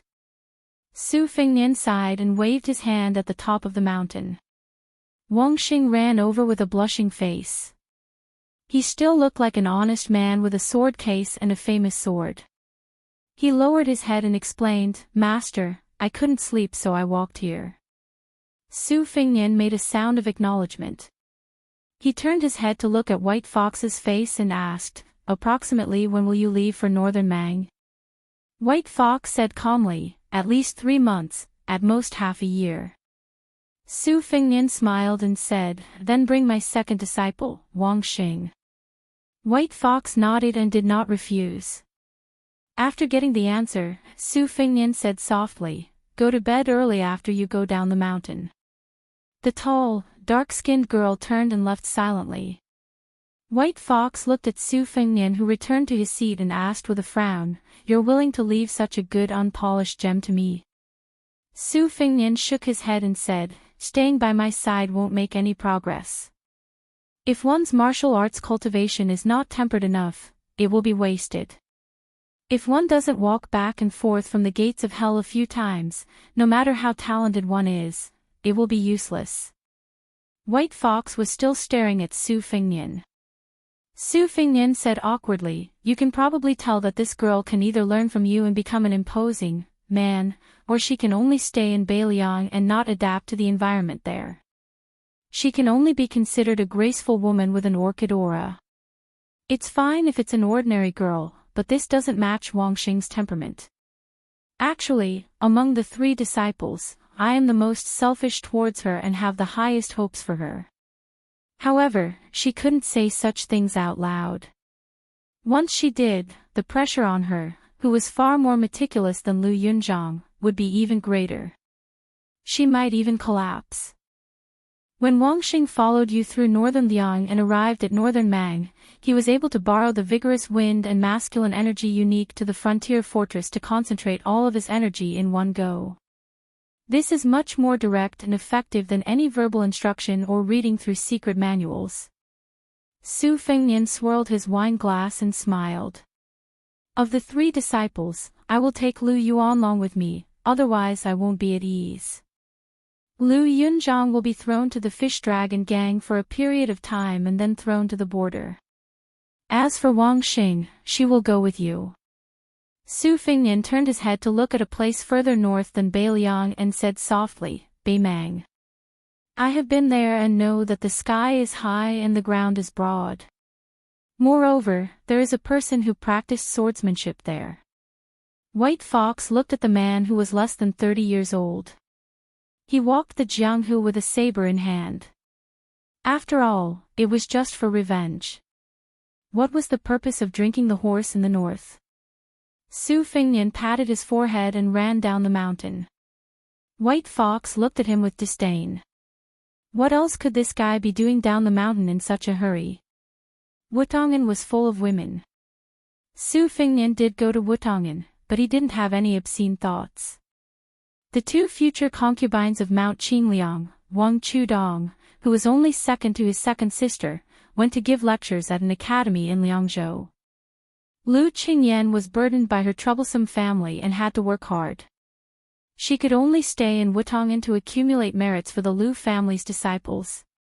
It was a bit like making up for her mistakes. Even Su Weisheng had mentioned that Su Fingnian must go to the courtyard to see his poor sister-in-law who was not well received by her in-laws. Su Fingnian walked into the elegant and quiet courtyard where the lights never went out at night. He felt a little sad and thought of the exquisite maids, Green Ant, and the others. They had no choice but to live in a different Jianghu. They were not young and vigorous at all.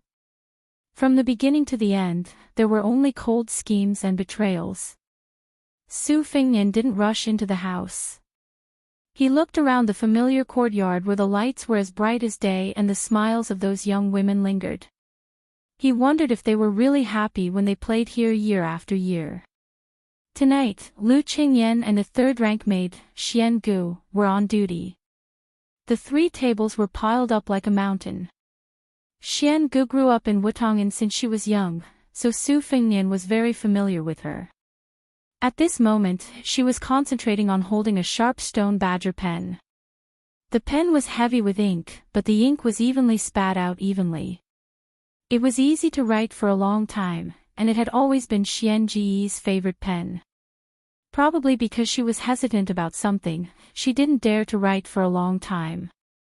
The tip of the pen dipped in ink had already drawn ink stains of different shades on her face. She was completely unaware, like a cat with a dirty face. Other than Xian Gu, there was another fresh face.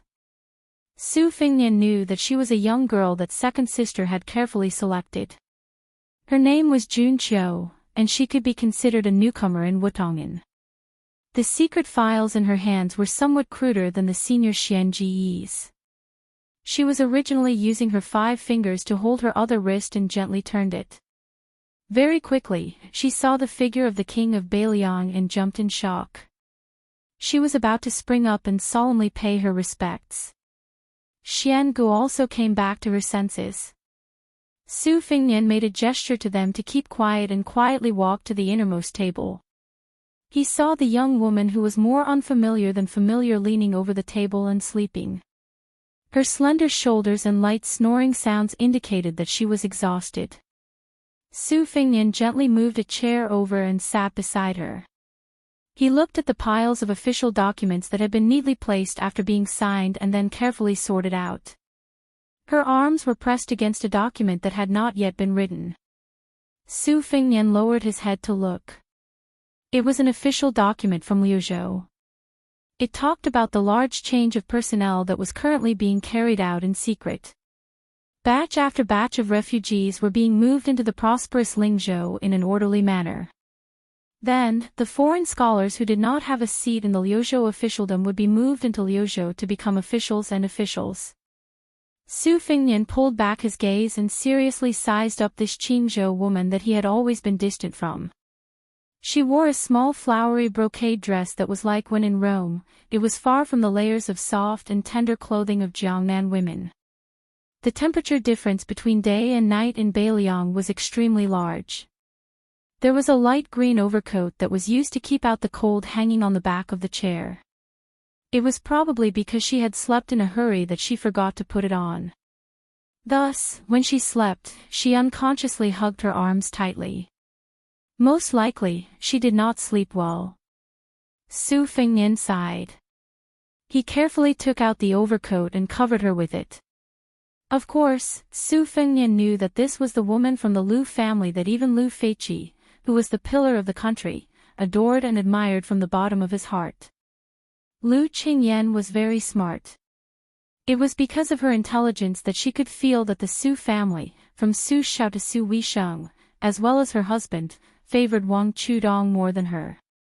However, such a woman who had never shown any grievances or hidden bitterness had even pulled out a sword to kill people outside the new Lu family ancestral hall.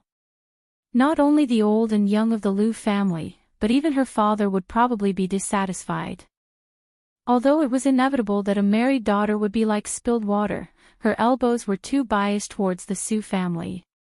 She actually did not let the Lu family, her maiden family, gain any advantage. Anyone would inevitably criticize her silently. Then why did she, Lu Qingyan, marry into the Su family? The Lu family had gone through untold hardships and came to this poor place to settle down. Shouldn't they enjoy some good fortune and bask in some glory? Su Fengnian sat next to Lu Qingyan and began to personally annotate the official documents. During this time, the third-rank maid, Xian Gu, tiptoed over and whispered that Miss Lu wanted her to wake her up in half an hour. Su Fengnian waved his hand. In the dead of night, only the tip of the brush could be heard as it brushed across the Xian paper. The new maid, Jun Qiu, would occasionally pluck up her courage and turn her head to sneak a peek at the extremely wealthy young man. When the sky outside the window turned white, Su Fengnian finished annotating all the official documents and quietly walked out of Wutongan. Jun Qiu did not feel sleepy the entire night. Every time she peeked, she could not see how this elegant young vassal king could kill that martial emperor city's city lord. That was an old monster who had lived for 100 years. Xian Gu, who had not dared to make a sound, took a pile of waste paper and threw it at the ignorant maid. The latter playfully stuck out her tongue. When Lu Qingyan woke up in a daze, Su Fengnian had already left the city and rushed to the border. She only saw that the mountain of documents on the table had been emptied. There are two things. First, there will be an event hosted by Baidu's official Tiaba forum in the evening. It will be held from 8 to 10. Those who have time can participate. Second, I haven't asked for votes in a long time. I definitely have more than half a year.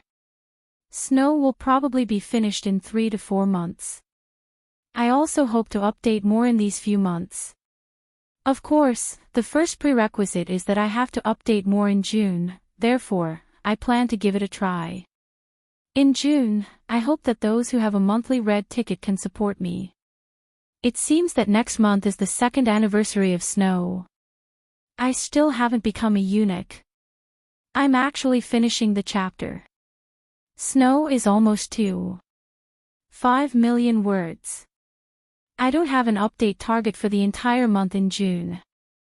I'll try to be a monk for a day and strike the bell for a day. As for you guys, you don't act until you see the hair.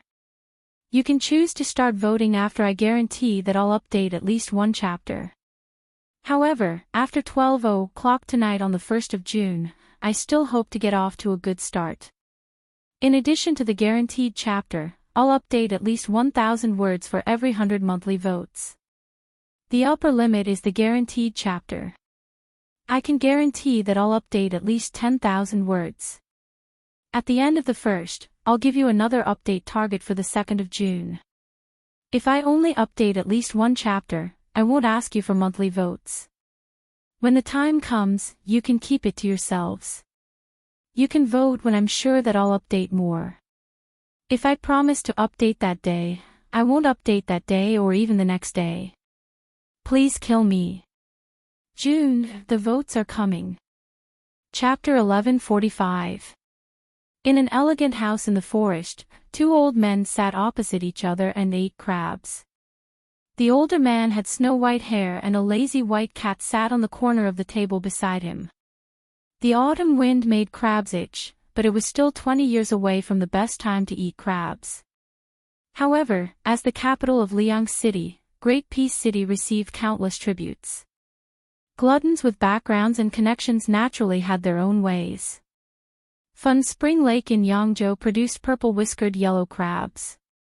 Because the Taoist ancestral court, Dragon Tiger Mountain, had many noble people, someone gave it the nickname Dragon Tiger Crab, which had been used to this day. Compared to other lake and river crabs, this kind of crab matured 20 years earlier.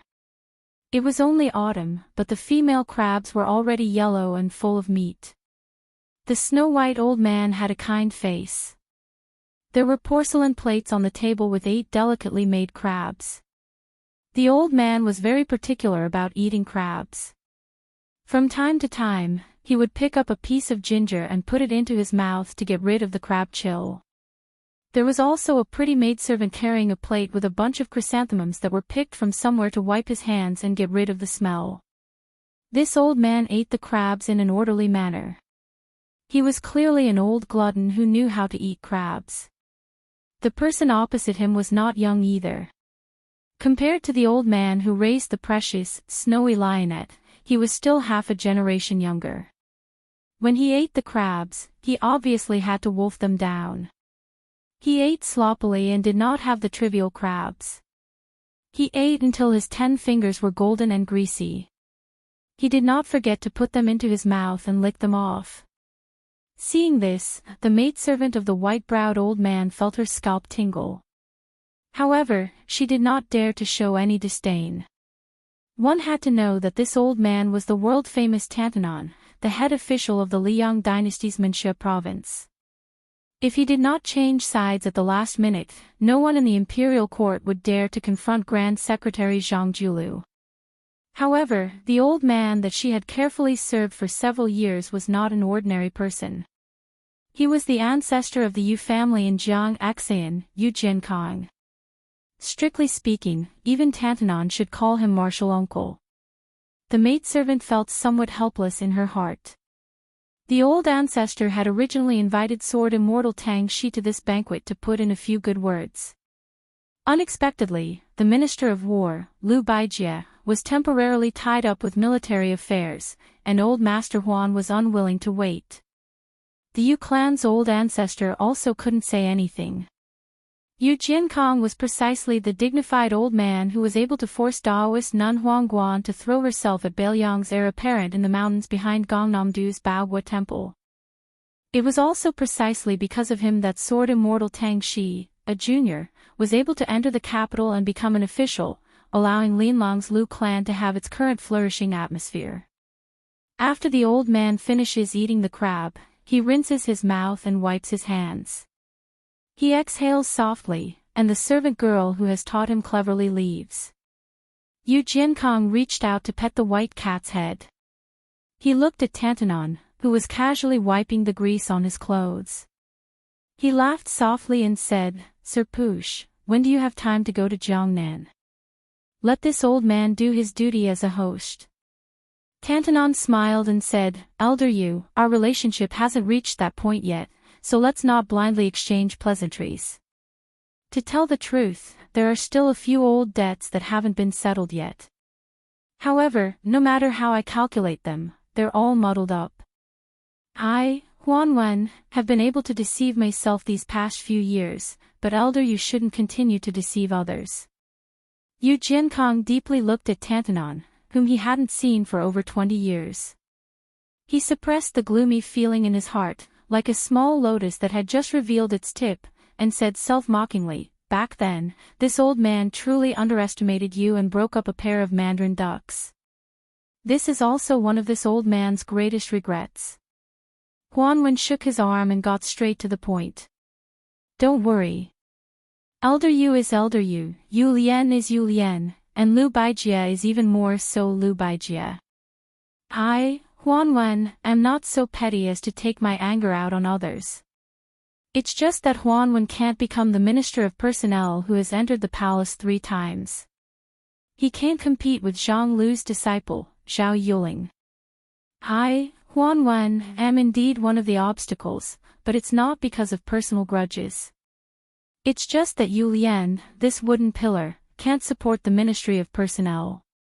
If it were a yamen like the Ministry of Revenue or the Ministry of Works, Huan Wen could still turn a blind eye to it. However, if he wants to take control of the Ministry of Personnel, which is about to be raised in rank, then he, Yu Lian, will have to pray that thick smoke will rise from his ancestors' graves. The elderly head of the Yu family, who had been indirectly scolded, smiled. He didn't get angry, and it wasn't that he was deliberately concealing his anger.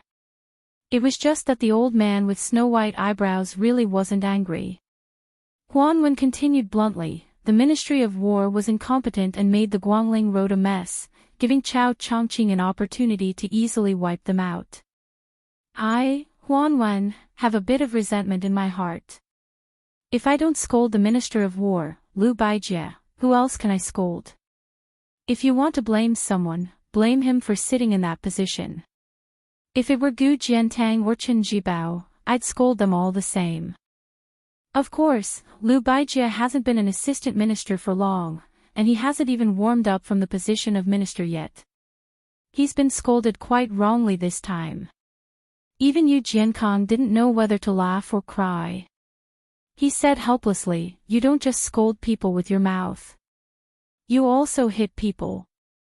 Right now, the entire world knows that Sword Immortal Tongxi was almost kicked in the chest by you, Lord Push. Huan Wen slapped the table and said angrily, "I'm just a bag of old bones, and I almost sprained my ankle. Who am I supposed to judge?" Yu Jiankong sighed. He didn't plan on tangling with this scoundrel over this matter.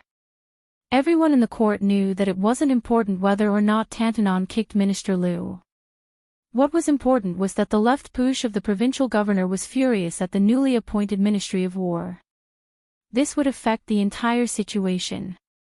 Even if Liu Baijie was highly regarded by the emperor, if he gave off a terrible impression of being hated by Tantanon, then Liu Baijie's ambitions would be hindered in many ways. Even if he could succeed, it would be greatly reduced. The hearts of the people in the Ministry of War were already wavering, and the Ministry of Appointments, which had been suppressed for a long time, showed signs of rising again. As the new leader of the Jiangnan scholar group, Liu Baijie, who had a clear reputation, originally even had hopes of reaching greater heights and not being constrained by the Ministry of War. In the end, he was kicked by Huan Wen, and everything changed. Among the Jiangnan scholars, there was Yu Jiankong, who had once been evaluated, but weren't there just a few old fellows hiding behind the scenes in Jiangnan? Yu Jiankong could pick up and let go. He asked, "Then what about Su Gong?" Huan Wen glanced at Yu Jiankong and said unhappily, "I'm not a green-eyed child.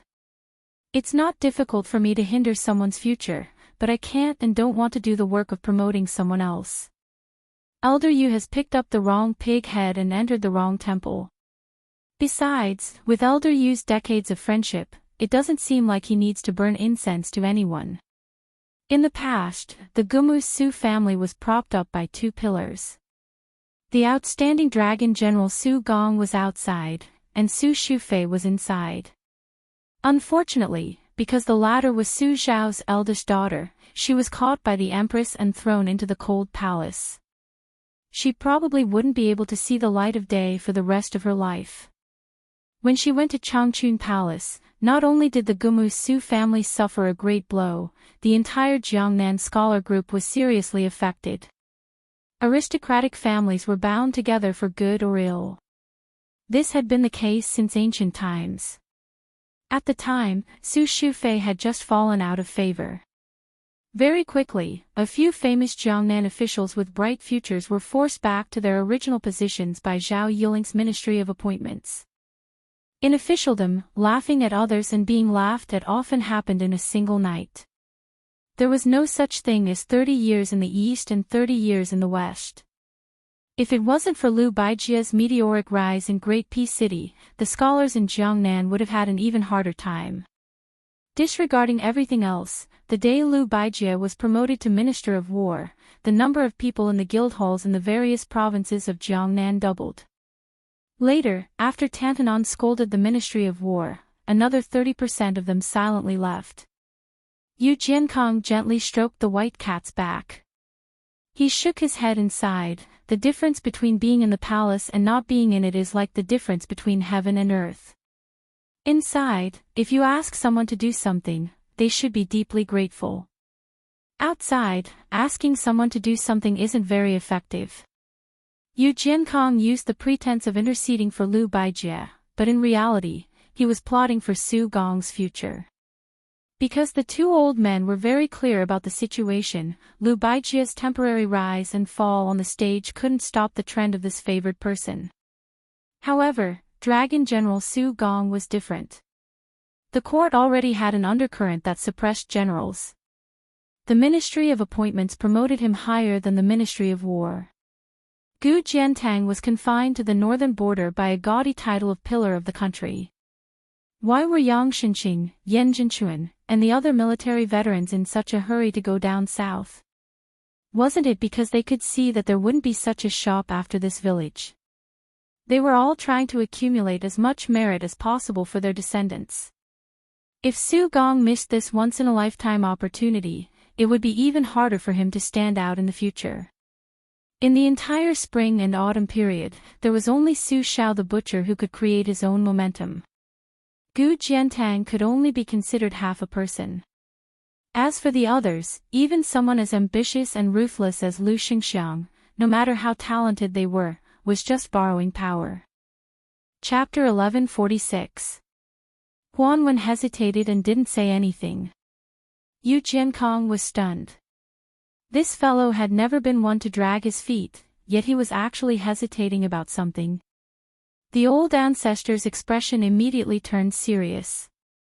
Huan Wen suddenly asked an inexplicable and unrelated question. Elder Yu, how many years do you have left to live?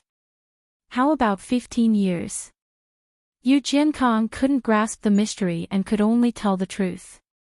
He smiled and said, I don't dare to think too much about 15 years, but I definitely won't be able to lie down in a coffin within 10 years. Huan Wen nodded and said in a deep voice, all right. Then I, Huan Wen, will make an exception and help Su Gong say a few words. Within 3 years, I will definitely make him a general with real power. To be honest, if we follow the way you Jiangnan scholars operate, Su Gong won't be able to get promoted. Only death awaits him.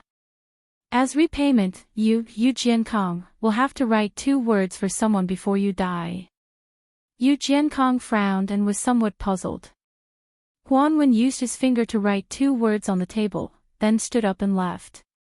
Yu Jiankong looked at the empty table without any words and didn't send Tantanon off. After a long silence, he sighed and said, Bai Yan, with such a good friend, what is there to be afraid of in death? The Beimang Empress was far more open-minded than any man in the world. She allowed the Southern Dynasty to form its own imperial court. The Southern Dynasty had 6 ministries but didn't have the 2 provinces of the Hall of Secretaries. However, there was an additional king of the Southern Courtyard.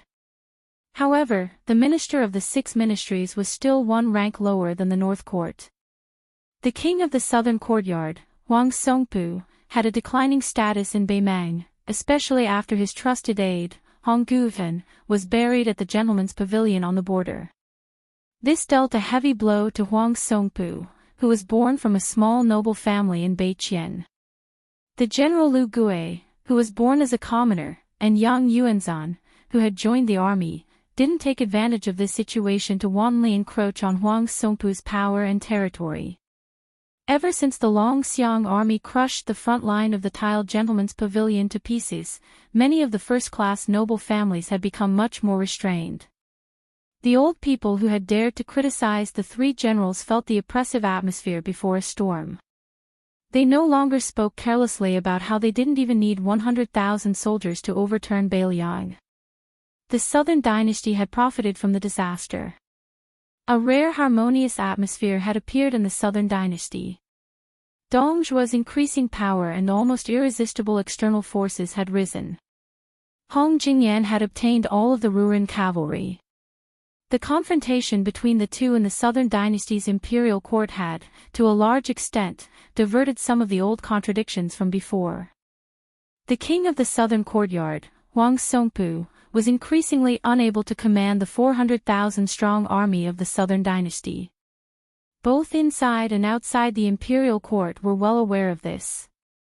However, a starving camel was still bigger than a horse.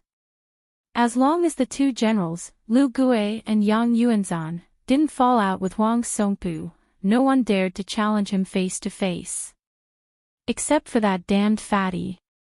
At this very moment, Dong Dong, who had even more military power, had nearly 100,000 men and horses under his command, and all of them were elite soldiers. This Dong Dong, who had an extremely bad relationship with people in the imperial court, was cursing loudly.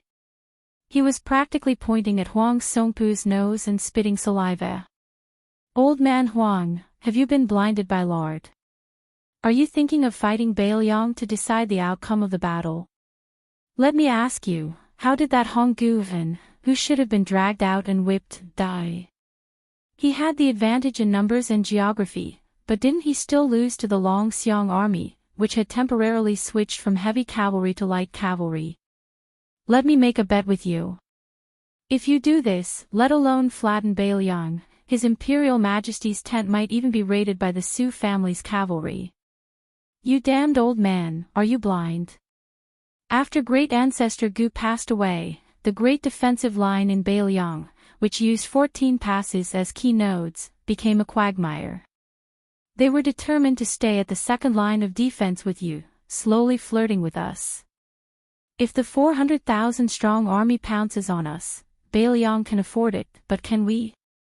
Do you really think that the Su family's cavalry on the other side won't intercept us and allow us to freely transport the provisions? The more Fatty Dong spoke, the more unscrupulous he became.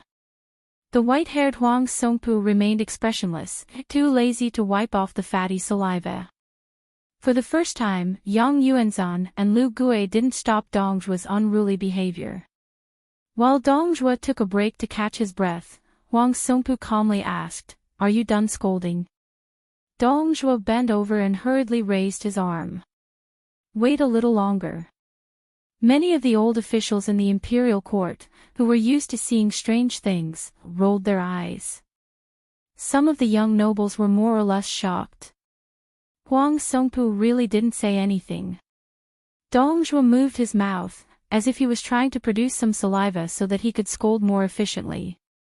Dongzhuo straightened his back and was about to scold Huang Songpu to wake up this muddle-headed old man.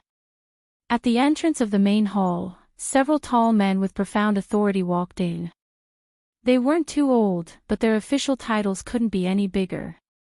Most of them were important officials of Beimang who lived in the Southern Dynasty but could completely ignore this imperial court. The abbot. As for the others, they were as rare as phoenix feathers and Qilin horns in northern Mang, but their statuses were even more transcendent. Dongzhuo felt the strange atmosphere around him. He turned his head and opened his mouth wide. Oh my, is this still the imperial court of the Southern Dynasty? Isn't this the most solemn meeting in the king's tent?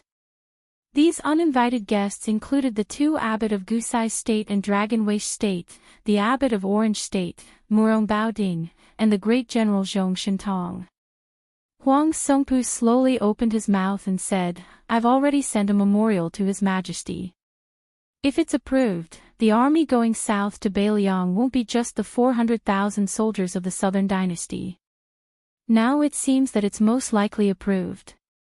Hong Jingyan glanced at Dongzhuo and smiled coldly. Dongzhuo tactfully shut his mouth. He shook his head and looked left and right, pretending that nothing had happened. Huang Songpu nodded lightly at the abbot and the great general. Then he said calmly to Dongzhuo, "In the memorial, I've also resigned as the king of the Northern Court. I've recommended you to His Majesty, Dongzhuo." Dongzhuo was dumbstruck. The fat man suddenly came to his senses. His eyes were wet as he tightly grasped Huang Songpu's hand. "Old General, you're so worried about the country and the people. It's so touching. Do you have any granddaughters you're worried about? For example, that unmarried Huang Huang. I, Dong Zhua, am willing to help take care of her." Huang Songpu said coldly, "If you dare to take one step into the Huang mansion, I'll break your 3 dog legs." Dong Zhuo retracted his hand and chuckled. "I haven't become the king of the southern courtyard yet, have I? All the good things in the world are safe in my bag. Otherwise, everything will be empty." Hong Jingyan narrowed his eyes and looked on coldly. Huang Songpu ignored the snobbish fat man. He walked to the center of the hall and looked around. The white-haired old man who had been on the battlefield for half his life was probably no longer the king of the southern court. He didn't say anything and just clasped his hands. Not only the generals who had made great contributions on the battlefield, but even the civil officials also clasped their hands subconsciously to return the greeting. On the border of Bailiang, a cavalry troop slowly moved forward. There were more than 50 riders. No one was anyone's retinue. Everyone had an official position. Among them was the Bailiang governor Chu Lushan, Bailiang's cavalry commander Yuan Zuozong, infantry commander Yen Wenluan, as well as the infantry and cavalry deputy commanders Ancestor Gu, Zhou Kong, He Zhonghu, and Qin Yinchue. Su Zhao's second son Su Longxiang, Liangzhou General Shifu, Lingzhou General Han Laozhan, Yuzhou General Wang Fuqing, as well as Wang Ji and Jiao Wui and a few new deputy generals. Next were the commanders of the various brigades, as well as more than a dozen captains who guarded the important passes in Bailiang. Tongguan Captain Wei Zhuqing, Xin In Horse. Weak String Captain Li Maozhen. Fengqiu Captain Zhu Boyu. North Country Captain Ren Chenyun. There was also a large group of newly promoted border captains. Without exception, they were all strong men around 30 years old. They all had military achievements and their eyes were resolute. Leading them was the king of Bailiang, Su Fengnian. How did the northern Liang, which many people mistakenly thought was lacking in manpower, produce so many young and strong generals after careful investigation? Such a lineup was enough to make enemies of any status feel their hair stand on end. The 50 cavalrymen tacitly lined up at the top of a high slope. They quietly looked down at Bei Mang. Yen Wenluan suddenly laughed loudly and said, "Old guys over 40 years old, take a step back and let the young people take the lead. How about it?" Ancestor Gu, Qin Yinchue, and the other old guys looked at each other and smiled, silently retreating. This cavalry troop was slightly uneven. However, their majestic aura did not decrease at all. Because on the front line, there were more than 30 people. Whether it was Liang or Bei Mang, it seemed that it was impossible to bring out so many young and strong generals who could fight on the same front at the same time. It was even more impossible to make Yen Wenluan and the other famous generals of the spring and autumn period willingly cover the rear. The young king holding an iron spear used the tip of the spear to draw a horizontal line on the ground at the same level as the front horse's hooves. Chapter 1147. In the desert, 500 cavalry against 500 cavalry. The two sides were all lightly armored elite cavalry. They did not have bows or crossbows, and the only weapon in their hands was a wooden pole. One side was the elite cavalry from Yuan Zuozong's Ji-Bei camp, and the other side was He Zhonghu's Iron Monument camp. The reason why the two sides were practicing martial arts here was not because the group of Northern Liang elders in the distance wanted to see the battle prowess of Northern Liang with their own eyes. Instead, it was for a reason that even those outside the Northern Liang path would find inconceivable. Horse competition. Bailiang placed the most importance on horse management, and there were pastures all over the place. Among them, Yinji pastures sent out the most horses, producing 1,600 horses a year. Of which, around 300 could be used for cavalry. This was a shocking number in the Liang imperial court. One must know that even though Nanjing had 7 pastoral supervisors in 3 prefectures, it was barely the same number. Of course, the pastures in the south of the capital were inferior and the horse management was poor. Beiliang Xianli pastures were the best. Over the years, the number of horses allocated to the elite cavalry units of northern Liang had never changed. However, the quality of the warhorses sent from the various pastures was very particular. Even when Huaihua's great general Zhong Hongwu held the power of the cavalry, he could not control the allocation of good horses. He had to follow a rule, and that was that every cavalry in Beiliang had to fight in pairs. If they won, they would take the good horses. If they lost, they could only eat the leftovers of others. A few cavalry troops with over 10,000 people would choose 800 cavalry each time.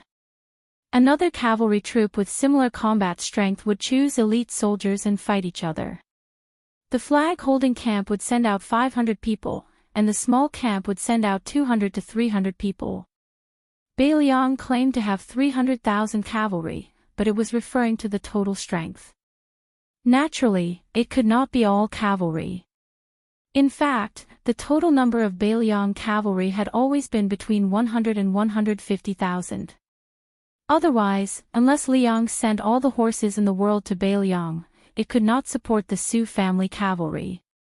Based on historical records, the Great Feng dynasty, which had always been crowned as the most prosperous after the Great Qin dynasty, only had 800,000 horses in the 30 years from Jinyuan to Linda. Furthermore, Beiliang's most elite cavalry always had 2 or even 3 horses per person. This was an extremely exaggerated matter in the 2 Liao provinces where the horse source was relatively abundant. Horses were the foundation of armors and weapons, the most important weapon of the country. The current commanders of Beiliang's cavalry were Yuan Zuozong, the veteran deputy commander He Zhonghu, and the Zhou Partridge, Zhou Kong, who was promoted last year. Out of the Su family's 140,000 cavalry, Yuan Zuozong did not lead any personal troops, other than the 3 old battalions that existed before Su Shao became the king of Beiliang. Excluding the Great Snow Dragon Cavalry and the Long Xiong Army, He Zhonghu led the left cavalry of 40,000, and Zhou Kong led the right cavalry of 30,000. The Ji Bei Battalion was one of the old battalions of Beiliang and was directly under the command of the great commander Yuan Zuozong. The Ji Bei Battalion's name had a deep history.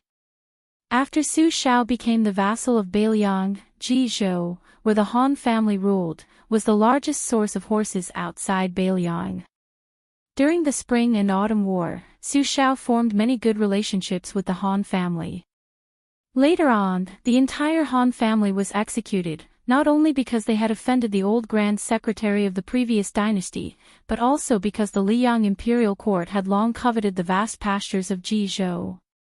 Thus, they could legitimately send good war horses to the northern defense line. However, the Han family's words carried enormous weight in Jizhou, and they never tampered with the numbers. However, they intentionally or unintentionally lost good horses to Beiliang. Although the Han family and the Su family became enemies later on, they were already a thorn in the side of the Zhao family.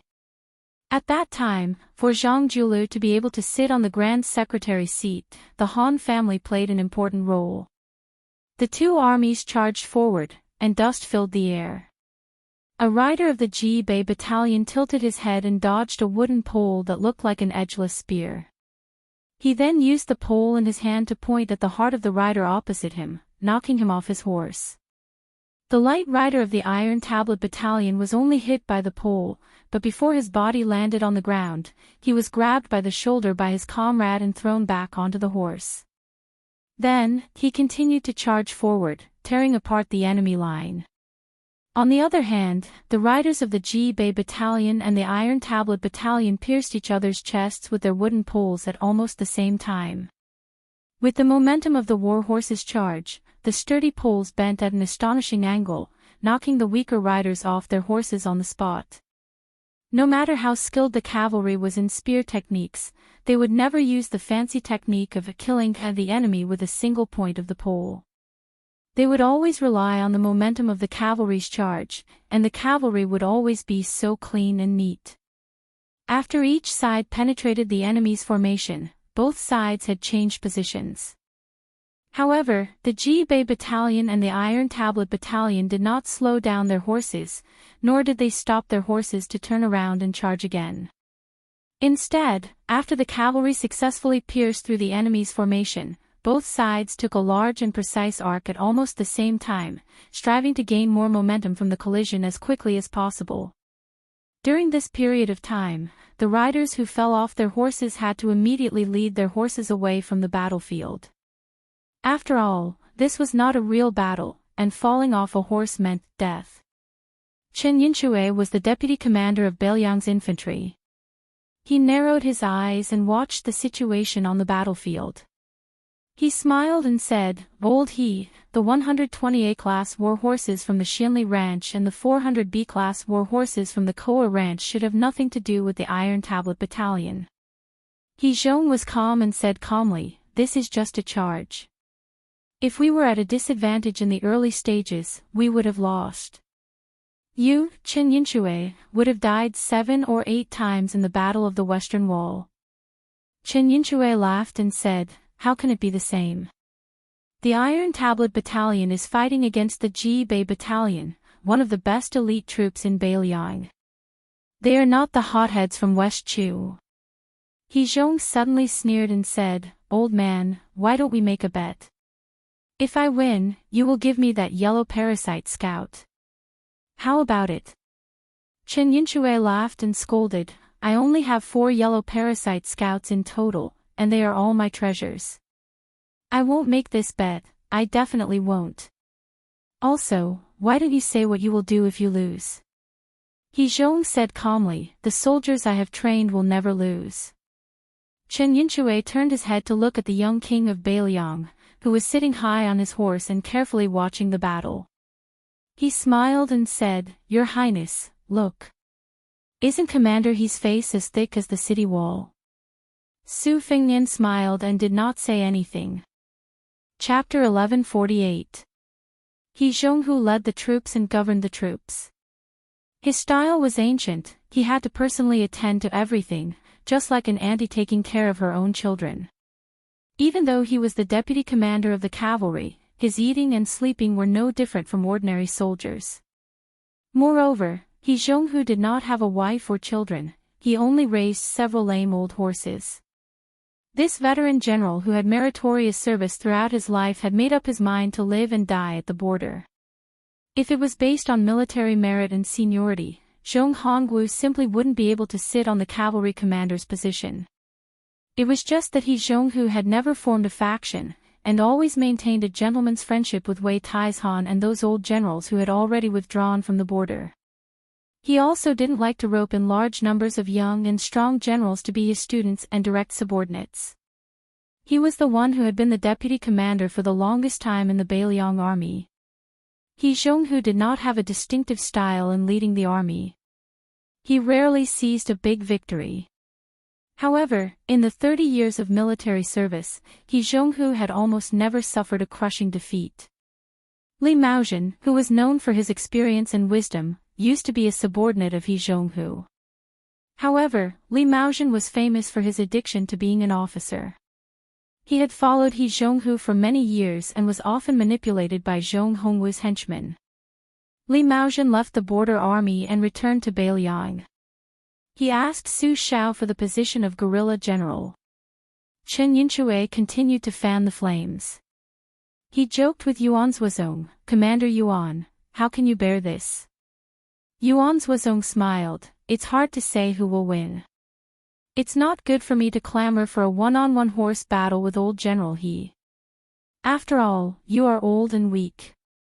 He Zhonghu suddenly glared at him, "Yuan Zuozong, if you were 20 years younger, believe it or not, I could beat you down with one hand." Yan Lunwan, who looked thin and small, laughed, "Bullsh*t. Whether it's a horse battle or a foot battle, He Zhonghu can't beat Commander Yuan even if he has 3 heads and 6 arms." He Zhonghu was the most respected person in the Bailiang army. Yan Lunwan, who had joined the army at the same time as He Zhonghu, did not refute after his identity was exposed. Chu Lushan, who was about 400 pounds of fat, did not ride a horse. He stood beside Su Fengnian's warhorse and said calmly, "Just now, we received a spy report that Great General Zhong Shintong and Gu Sarangio prefectures appeared in the imperial court of the Southern Dynasty. It can be considered as a farewell for Huang Songpu, who resigned as the king of the Southern Courtyard.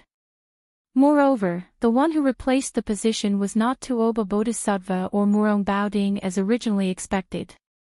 It was also not Great General Lu Gui, who was regarded as half a foster father by the Empress of Beimang.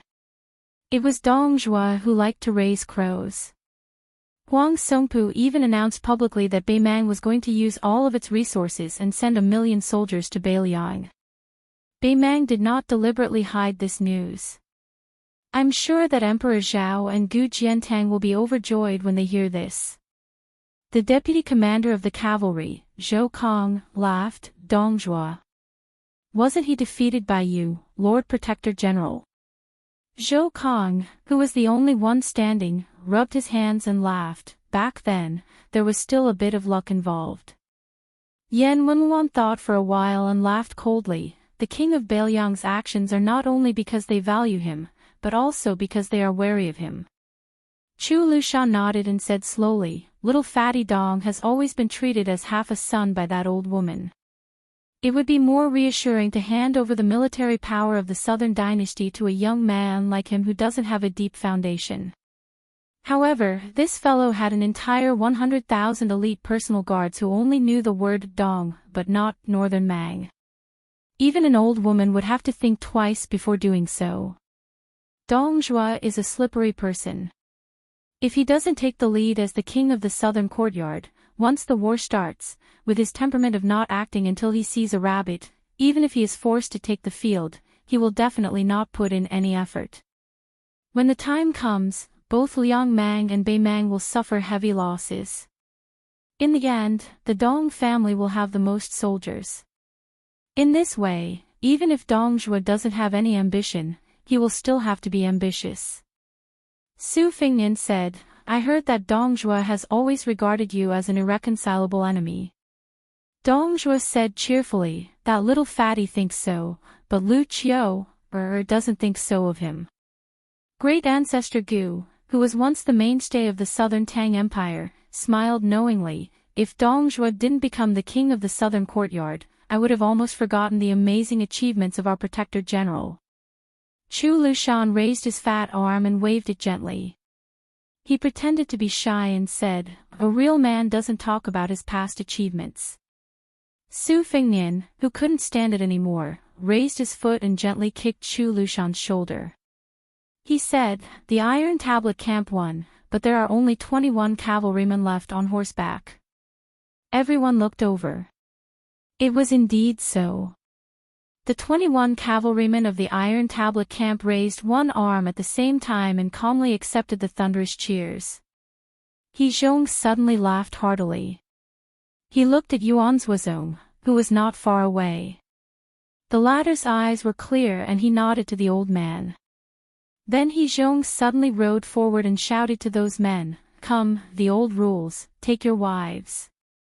The excellent warhorses of the Xianli Ranch and the Koa Ranch, under the leadership of the shepherds, slowly galloped out from the side of the battlefield where the dust had settled. The 500 cavalrymen cheered and yelled. They dismounted and welcomed the new wives. Some of the cavalrymen of the Iron Tablet camp made a series of dizzying somersaults while galloping forward. Some of them were kicked on the buttocks by their comrades behind them and fell flat on their faces. The 500 cavalrymen were so happy and noisy. Beiliang's horses had always been the wives of Beiliang's valiant soldiers. Who would complain about having too many warhorses that were rarer than beautiful women? Su Fengnian looked at the 500 cavalrymen of the Ji Bei camp. Everyone was holding their horses and standing in silence. Su Fengnian squeezed the horse's belly and went out alone. He first went to the Iron Tablet camp, who were busy selecting warhorses. He signaled them to not salute and let them continue to pick their wives. He quietly waited for them to finish selecting. When everyone got on their horses, he looked at one of the cavalrymen who had killed the enemy the most. Su Fengnian took the new cold saber from his waist and threw it up high. The young and burly cavalryman caught the cold saber. He was stunned at first. Then his face turned red and tears filled his eyes. He shouted and raised the saber up high. Su Fengnian still rode forward. He came to the front of the Ji Bei camp and dismounted. He led the horse forward and handed the reins to the leading cavalryman. Chapter 1149. In autumn, Su Fengnian's trip to the north took about 20 days. Most of the time, he strolled leisurely around Jinyuan, Qinghe, Zhongzhong, and Huaiyang. During this period, Yan Wenwan, Chen Yinxue, and a few other veteran generals with heavy military duties gradually left. Then, Han Laozhan, Huang Fuqian, and the other provincial generals and deputy generals left for the south. Then, Wei Shaking, Xie and Yinma, and the other captains who had real power in the territory left. Finally, it was the turn of the second-line border army generals and captains who were not stationed here. Huang Laifu, the lieutenant of Huaiyang, wanted to give up his official residence, but the governor-general, who was always fond of extravagance, did not agree. Instead, he casually bought a residence from a big family in the pass.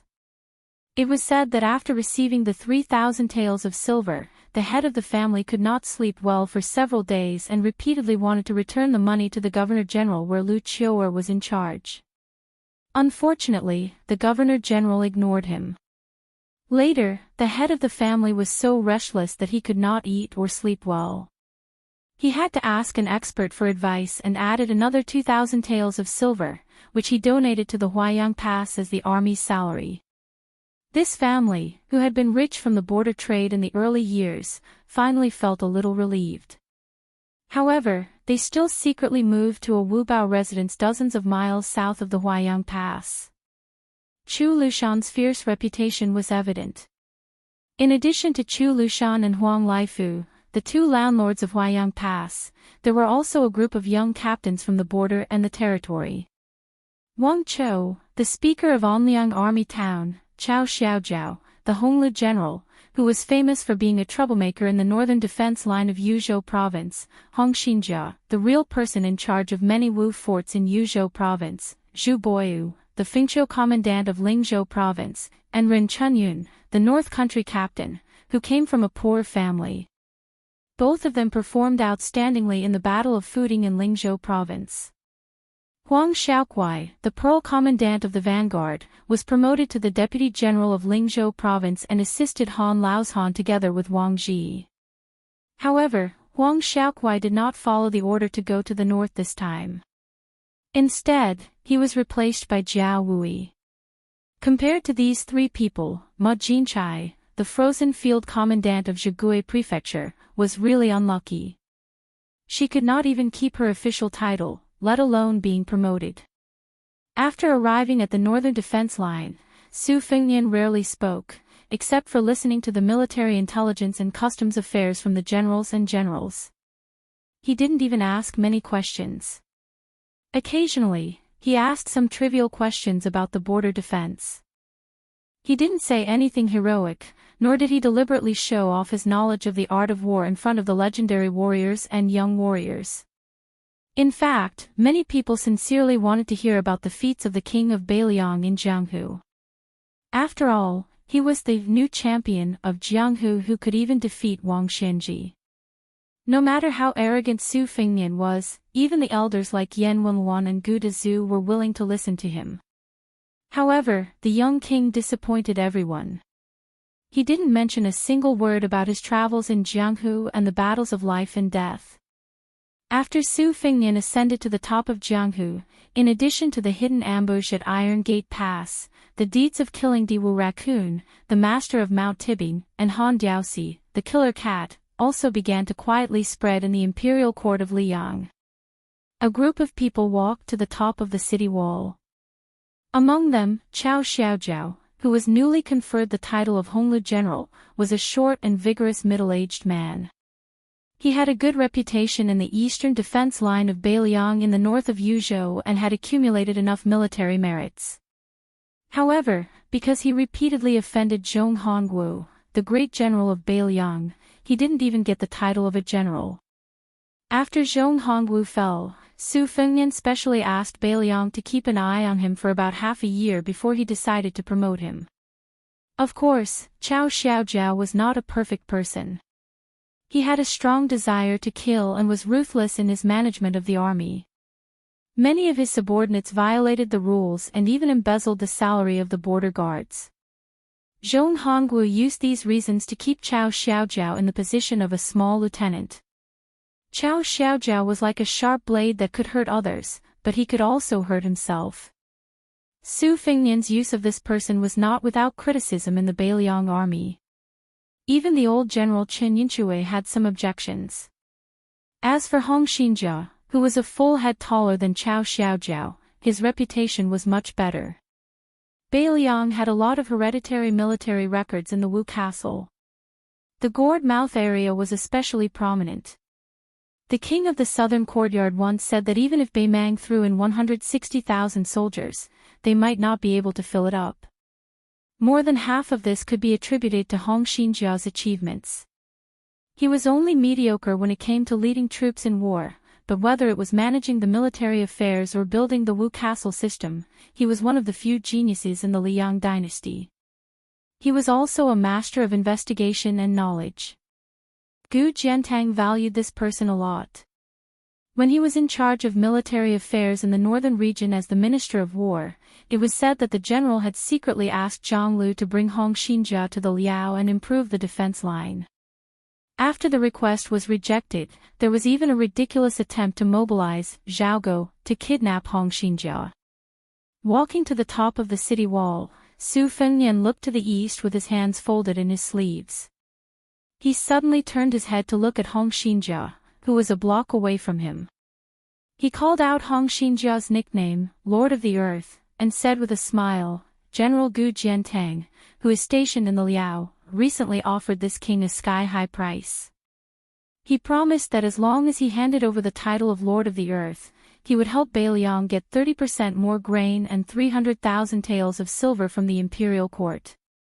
He also promised that you would be promoted by 3 ranks. You are only one step away from becoming a duke. Hong Xinjia grinned. First of all, it doesn't matter if I want to go or not. Second of all, I really don't care about the title of Lord of the Earth, as long as I can get things done. I've managed the gourd mouth area for more than 10 years, and I can't bear to leave. Su Fengnian shook his head. Tell me the truth.